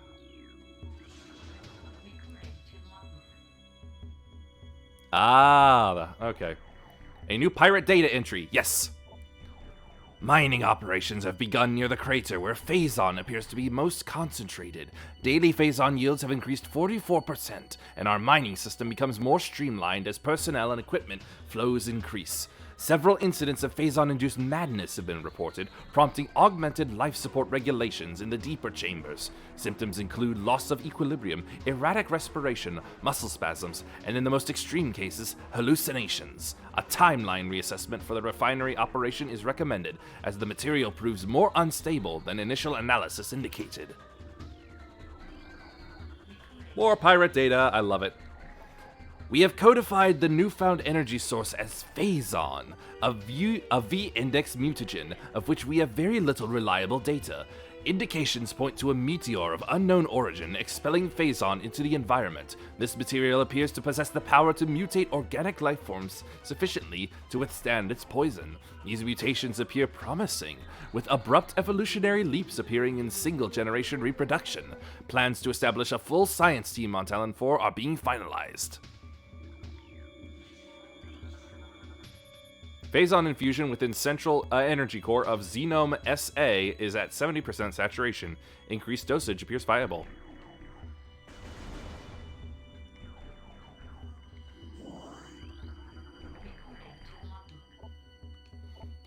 This most terraforming and retrofitting of security checkpoints on Talon 4 is complete, but we continue to research the alarming epidemic of breaches by local creatures. Door records show no unauthorized entries, so we must presume the creatures are either slipping in undetected during daily personnel moves, or else finding their way in through subterranean tunnels. We have found many small breaches of this latter sort and plugged them wherever we can, but it is unlikely that we will ever achieve full extermination within our current timetable. Specimen 29, life signs normal, pulse at 140%, mass increase of 4%. I don't see anything. Operational but currently empty.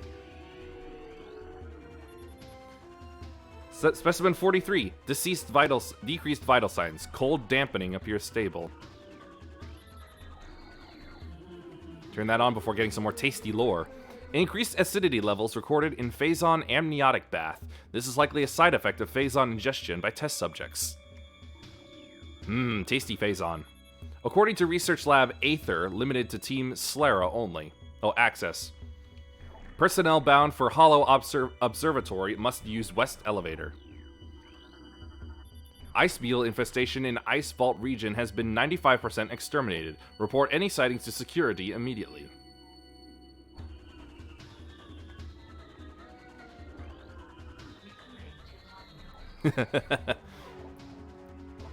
Our initial test exposing Talon 4's indigenous parasites to Phazon appear to be successful. Increases in strength, size, and aggressiveness are common in all test subjects, as well as unforeseen evolutions like additional poison sacs within the abdomen, and the appearance of a second ring of mandibles in several subjects. These creatures were chosen because of their resilience, and it appears possible that, given enough exposure to Phazon, they may one day be able to survive on any planet we transport them to.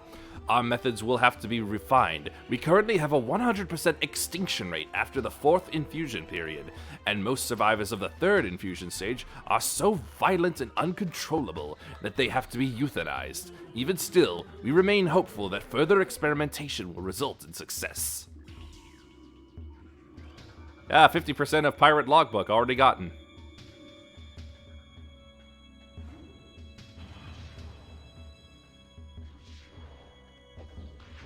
Ah, there you are.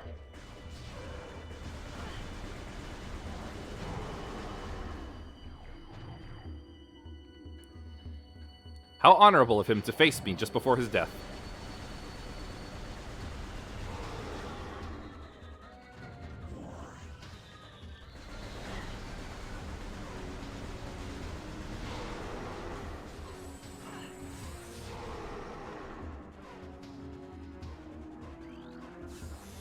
Prep work on all empty stasis tanks must be completed before Specimen Batch Y arrives on 12-130-3122.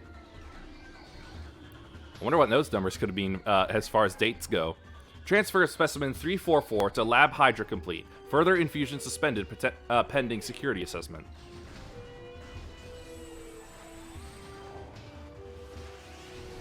Ow! Way to make it through the crack. Make it through the crack.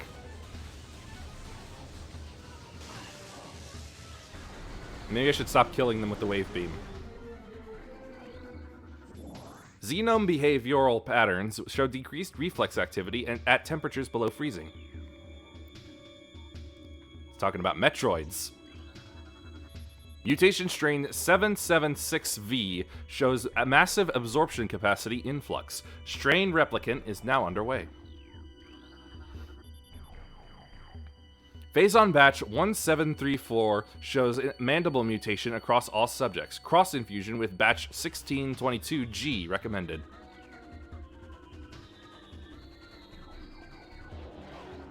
Must have been so easy to just write all this stuff up that really means nothing, but people like me love reading it anyway.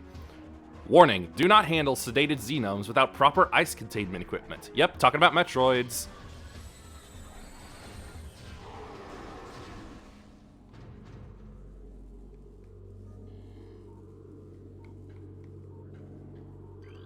So long as it isn't too dry, I suppose. Cordite casing of column appears weak. Nope. Wait. Could it be Cordite? Nope. Specimen 70. Optimal absorption mutation has led to unexpected degeneration of internal organs. Nope. That's not doing it.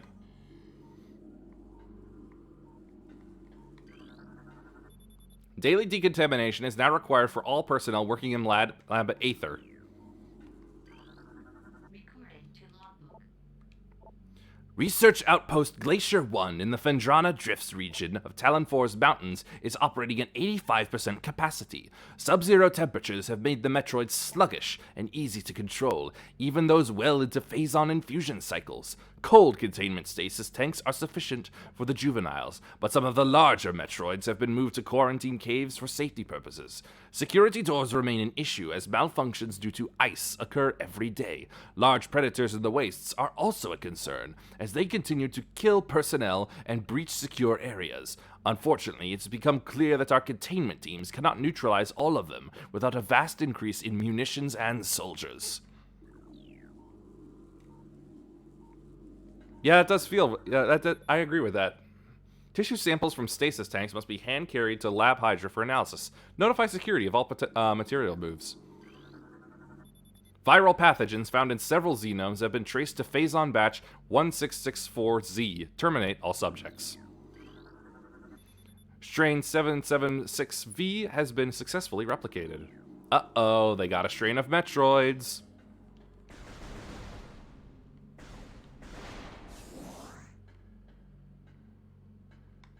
I forgot that there are some in the ceilings. I think this is the only game to actually do do doors in the ground and above. Whoop.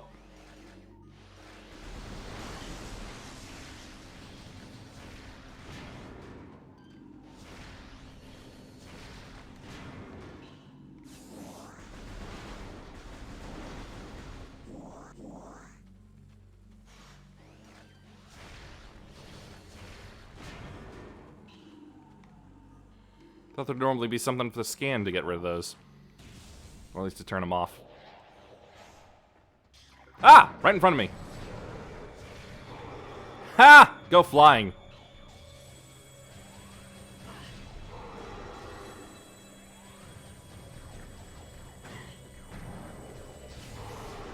With how acrobatic space pirates are, this type of architecture actually makes sense for them.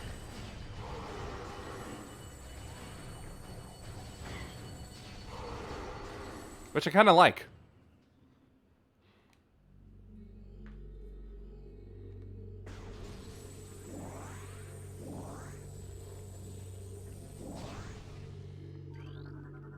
Lower node of astronomical holograph projector, currently deactivated. Ah, inactive spinner. Recorded to logbook. Phazon mining is underway. Several garrisons have been established, and terraforming of the Chozo ruins is underway. Security systems are operational, and science team continues to make progress in their biotech research. The Vedrana Drifts have proven to be an optimal location for research headquarters, and soon it will be joined by a fully operational combat base and starport. If Command's predictions are half true, we shall rise to dominance in this sector within a decacycle. Truly, these are glorious times.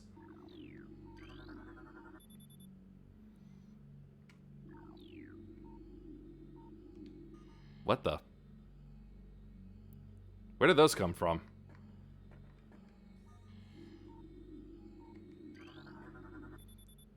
Previously used. It has shut itself off.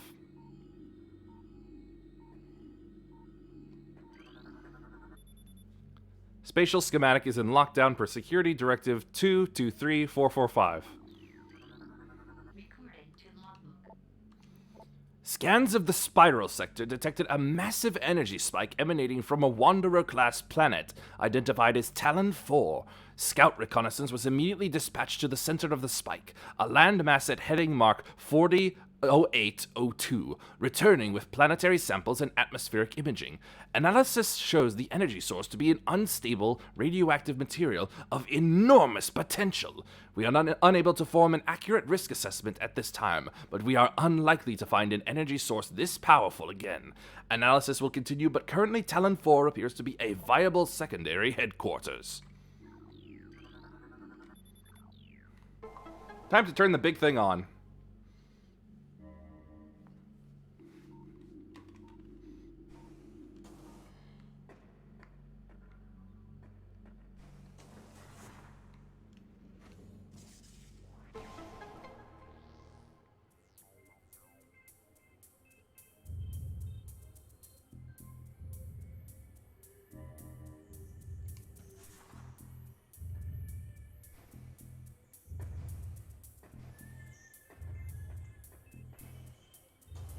Nope, failed that. Knew it.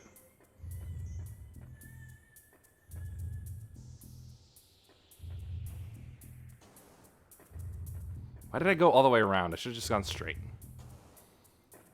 All right, again. There we go.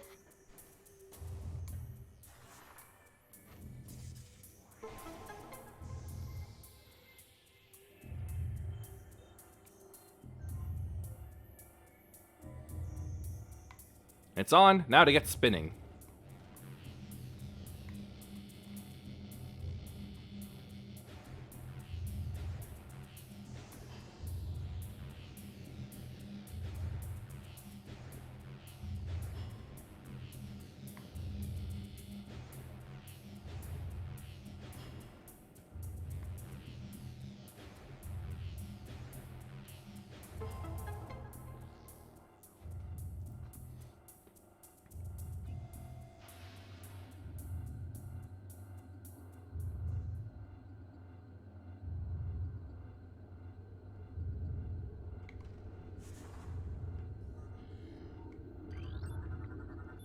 Planet Billium. Lower node of astronomical holographic projector functioning normally. Recording to logbook. Planet Talon 4.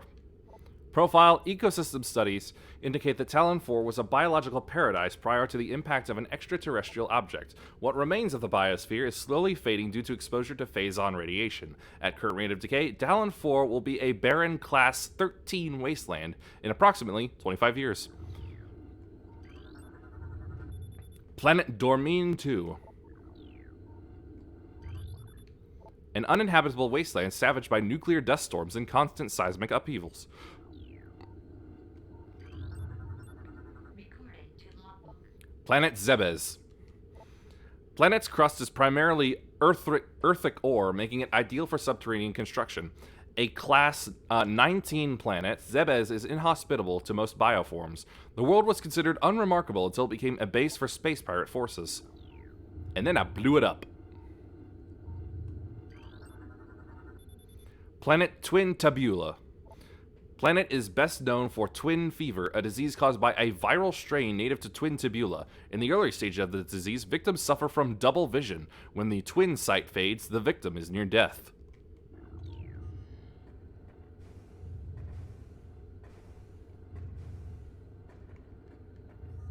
What a funky disease.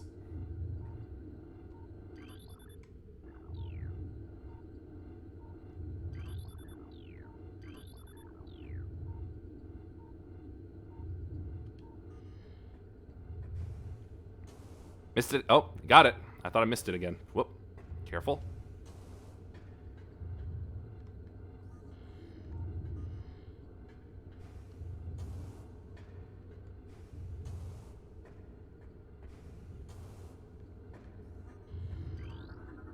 Ah, super missile.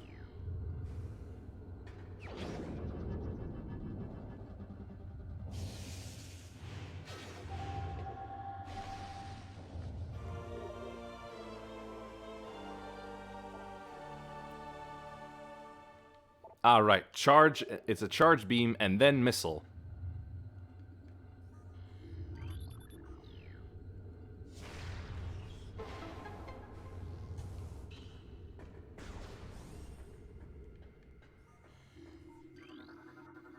All holo technicians report to main observatory. Maintenance required on both holo modules. Chief Astrogation Officer feels our current dual holo projector system is obsolete. Please review and advise.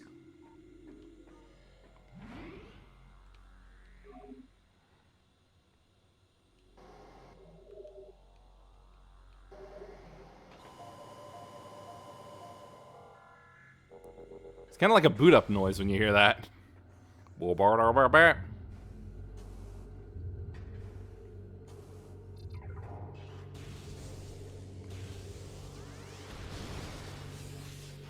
Ah.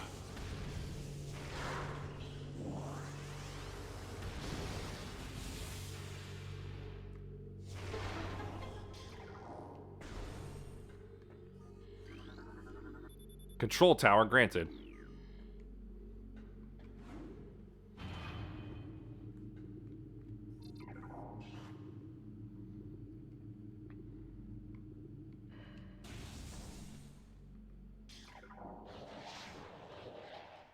More pirates!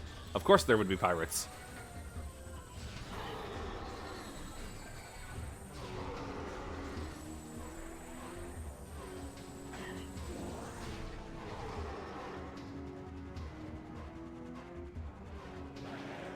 More flyers!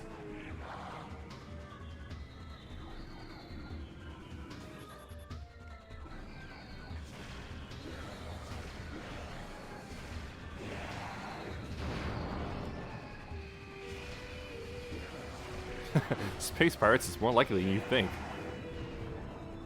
Space pirates? In their base? Nah, couldn't be.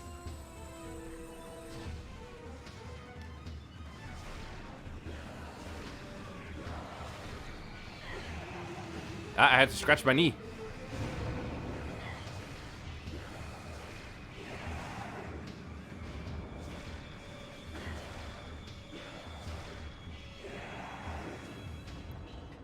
You missed. Now, there's supposed to be an artifact here, but do I have the powers to get it? That is the question.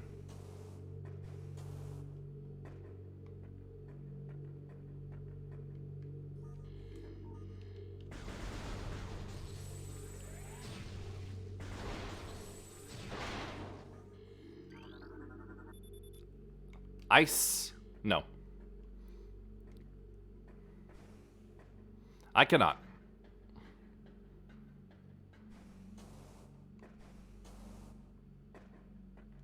Nope, nothing in here either.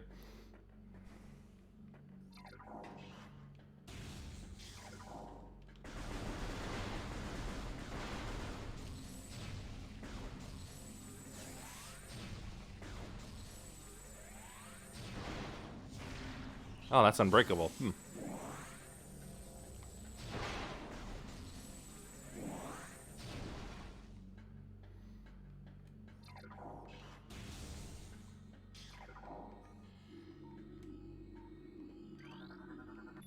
Access to Research Lab Aether.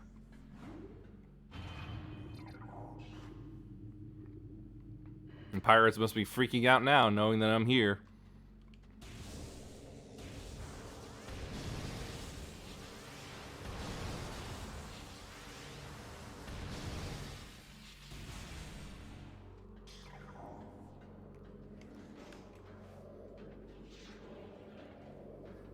Behold, a Metroid.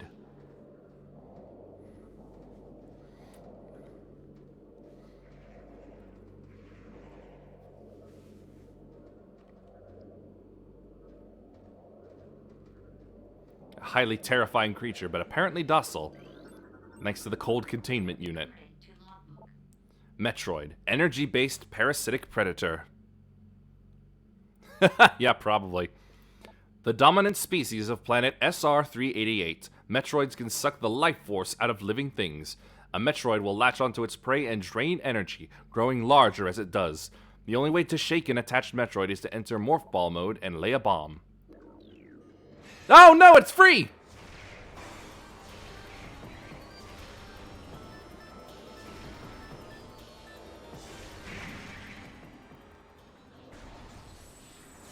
Who let that out? Was it you? I bet it was you.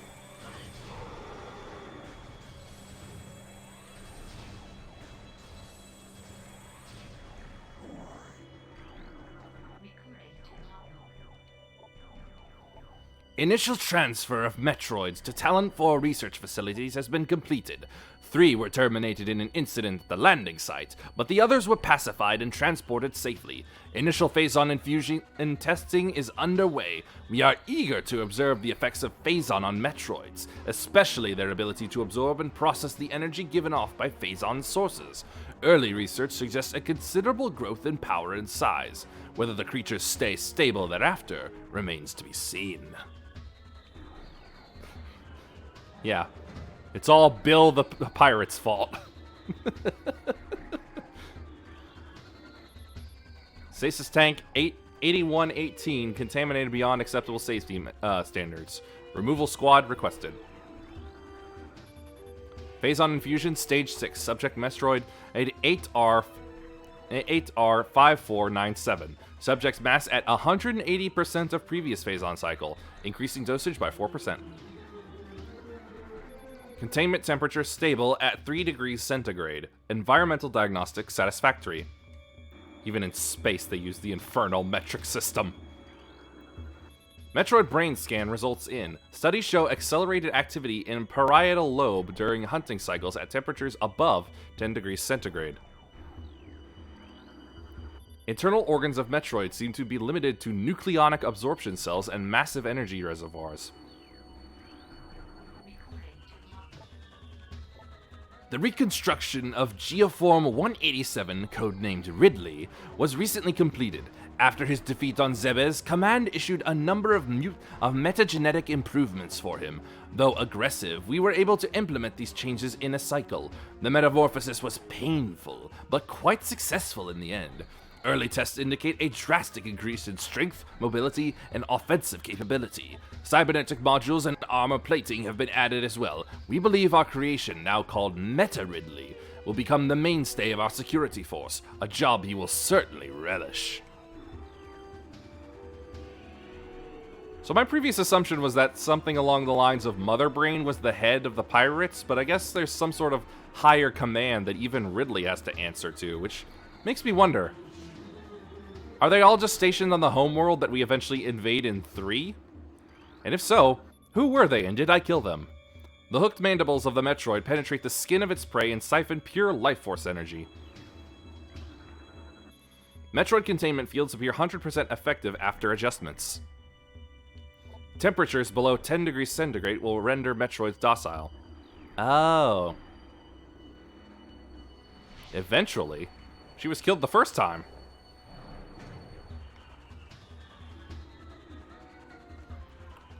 What do you mean the one that had a body? Ah, there you are.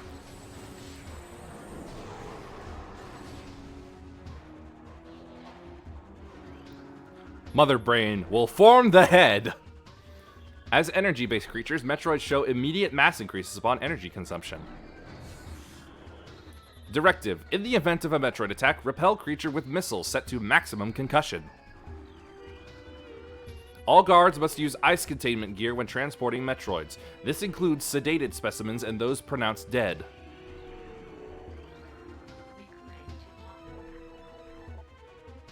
Confidence is high regarding Phazon applications.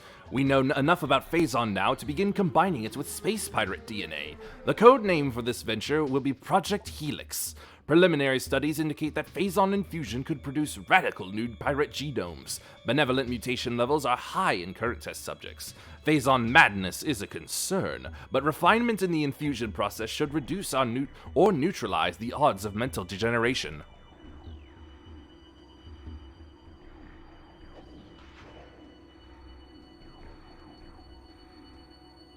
Oh. Well, that's what the wiki says. Look, it's like remnants of the last Parasite Queen that they tried to work on.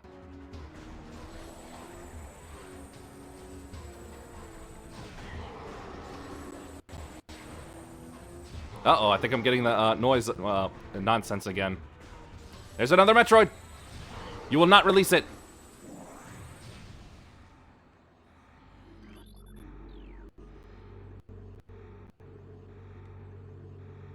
Yep, it's back. Just a moment. Gotta reset the utility again.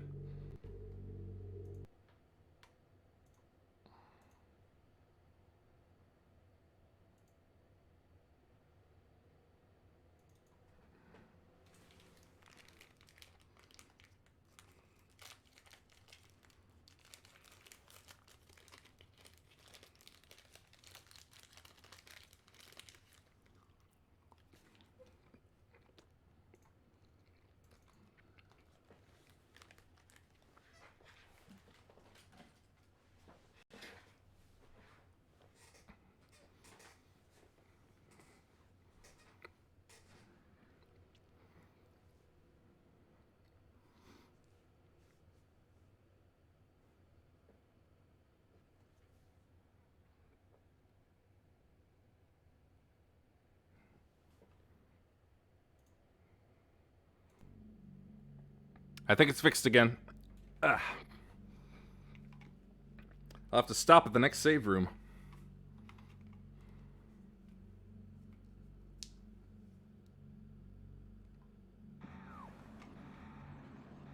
Oh, come on.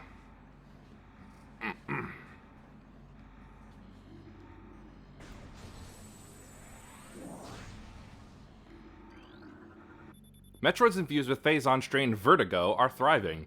We feel they could be Class 1 energy harvesters if proper submission measures are employed. Quarantine specimen exhibits highly aggressive behavior. Its body structure, composed of phazon ore, appears nearly invulnerable. This has rendered our efforts to train and discipline subject useless. I think I know what it's talking about. Recording to logbook. Metroid dissection continues to provide more questions than answers. Our research teams have isolated the energy conduits that run from the invasive twin mandibles to the energy core on the creature's quadripartite nucleus, but the manner in which a Metroid actually extracts the life force from its prey remains an utter mystery. The victim does not lose blood or any other vital fluids, and yet the Metroid extracts energy. Identifying this energy is our central problem. It takes no physical form, and yet without it, the victim dies. We will continue to research this matter as the isolation of this life-giving essence could be the key to our ascendance. And immortality. East Quarantine Cave has been secured. Specimen remains in the quarantine area. All experiments have been suspended pending pacification of area.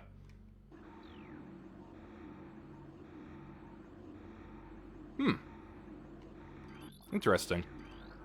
Recording to logbook. Studies of Metroid biology continue, though with limited progress. It seems likely that we will be much more successful using the Metroids for our means rather than trying to reproduce their powers. If they could be adequately tamed, we would have no need of a proper understanding of their metabolism. A small force of disciplined Metroids could wipe out entire armies, and once we find a way to shield them from cold containment weapons, they will be invincible. Furthermore, if we could then harvest the energy they'd consumed, we would have a near limitless source of power at our disposal.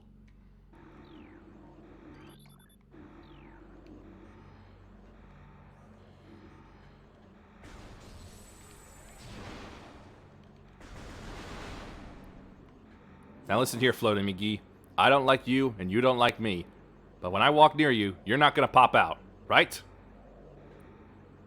Good boy.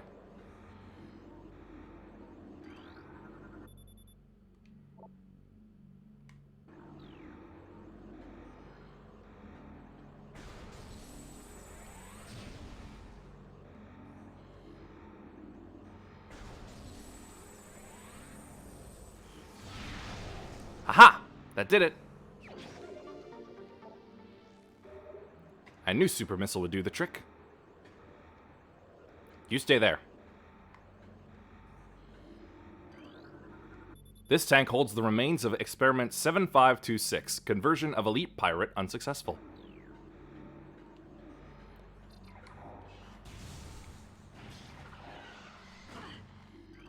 Hey, there's that ice beetle they were talking about. Recording to logbook.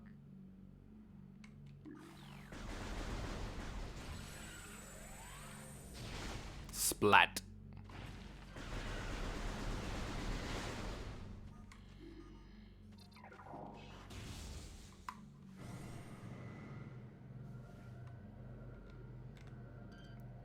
He doesn't suspect a thing. He saw it too late.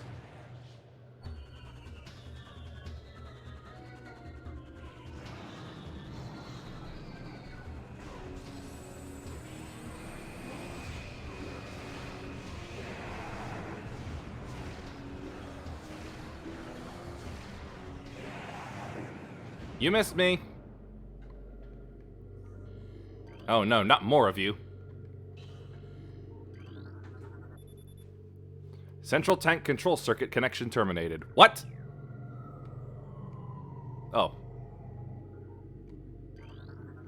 Testing of thermal imaging software complete. Commence download to tactical visor prototype for field test. That's funny because they don't look like they were goggles of any kind.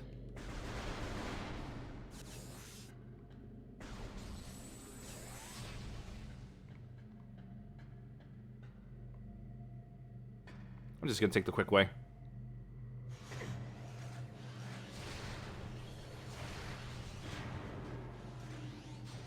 Where are you? There you are.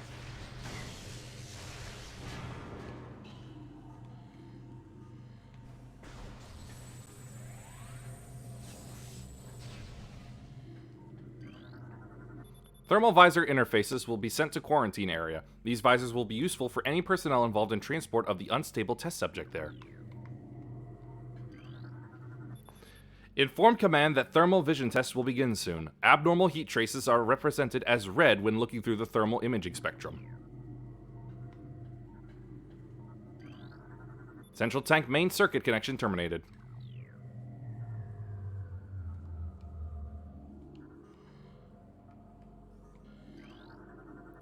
Force field network active around object. All 3 force fields must be deactivated to access object. Whoops, shouldn't have jumped down then.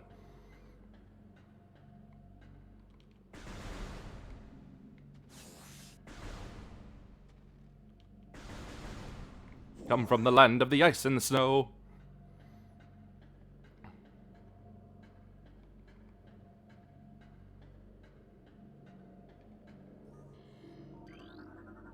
Thermal imaging software exceeding initial expectations. Combat applications are being evaluated by command. Field testing in Fendrana region approved. Use of prototype visors by security personnel approved.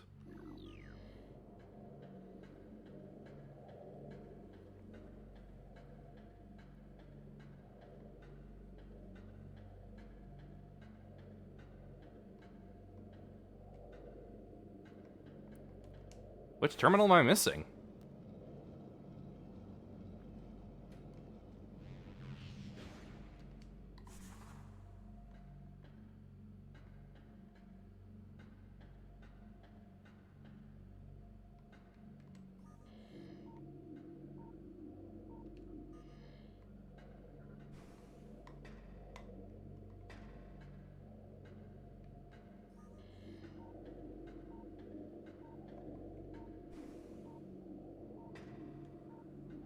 Oh, there it is. Auxiliary circuit connection terminated.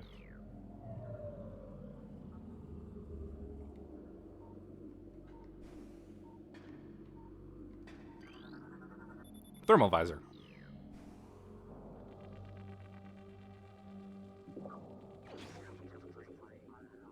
Swipe left for visor.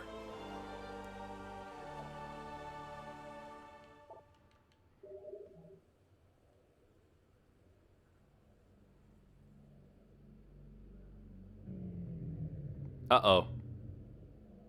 Door's out of power. Hey, who turned off the lights?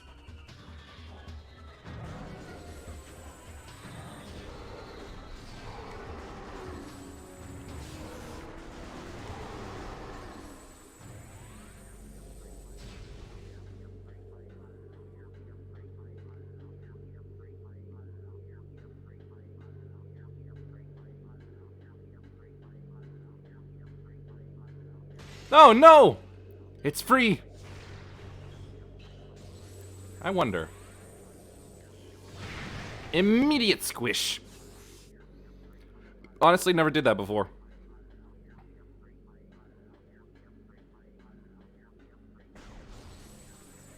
You want to try punk? Do ya? You asked for it.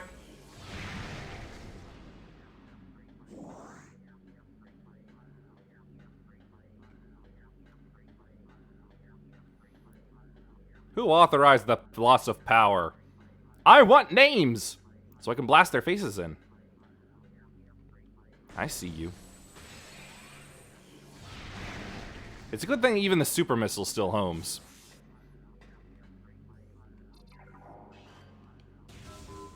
Boom.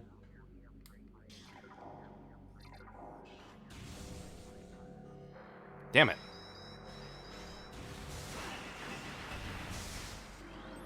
Scan in the dark. Sentry Drone, well-armed and armored security mecha. Limited intelligence, but do their assigned tasks well. Being machines, they are susceptible to electrical attacks. When alerted, drones initiate a security lockdown, then attempt to neutralize the intruder. Their electronic warfare suite can scramble visor tech as well.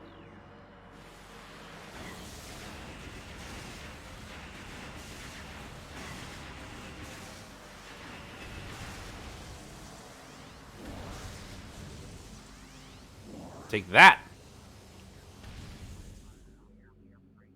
Stupid robots. It couldn't have been Bill. I killed Bill.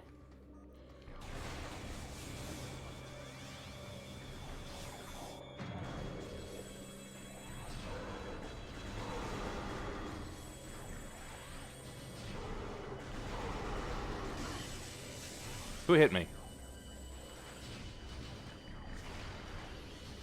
Ah, yes, you're putting up no thermals.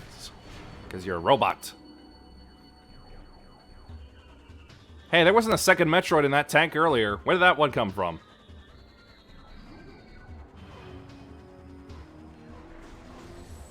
Hi there.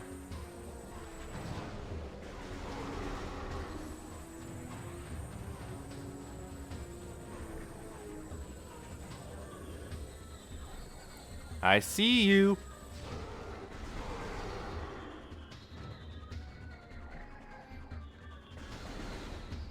Who's his brother, Will? Up and in. Wait, hold up. There's a missile expansion down there, and I want it. Oh, never mind.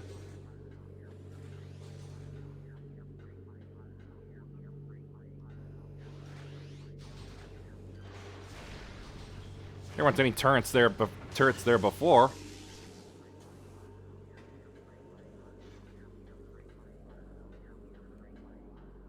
Will, Bill, and their sister Jill.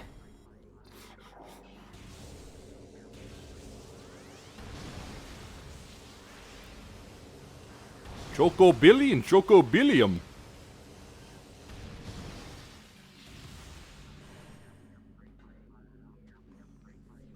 Ah, finally, light.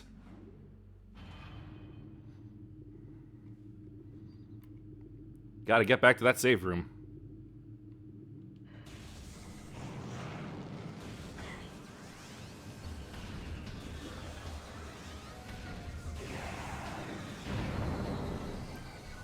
It's so much easier with the wave beam since it auto homes. That was a tremendous explosion. Who's my next target?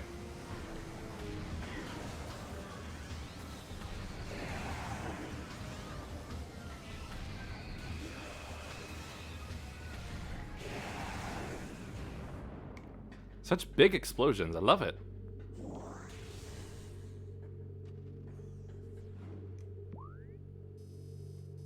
Yes, this is the right way.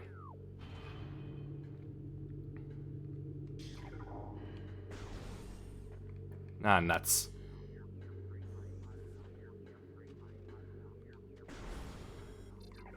It didn't say it was plasma or wave on it. Not now, pirates.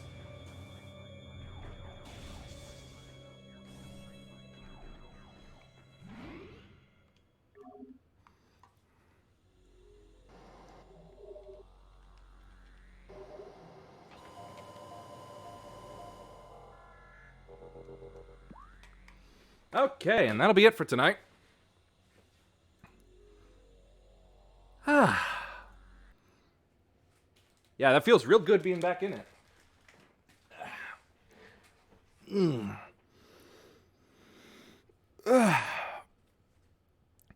Peace be with you, and may the forces of the space pirates be confused on the way to your home. Bye, and thanks for watching.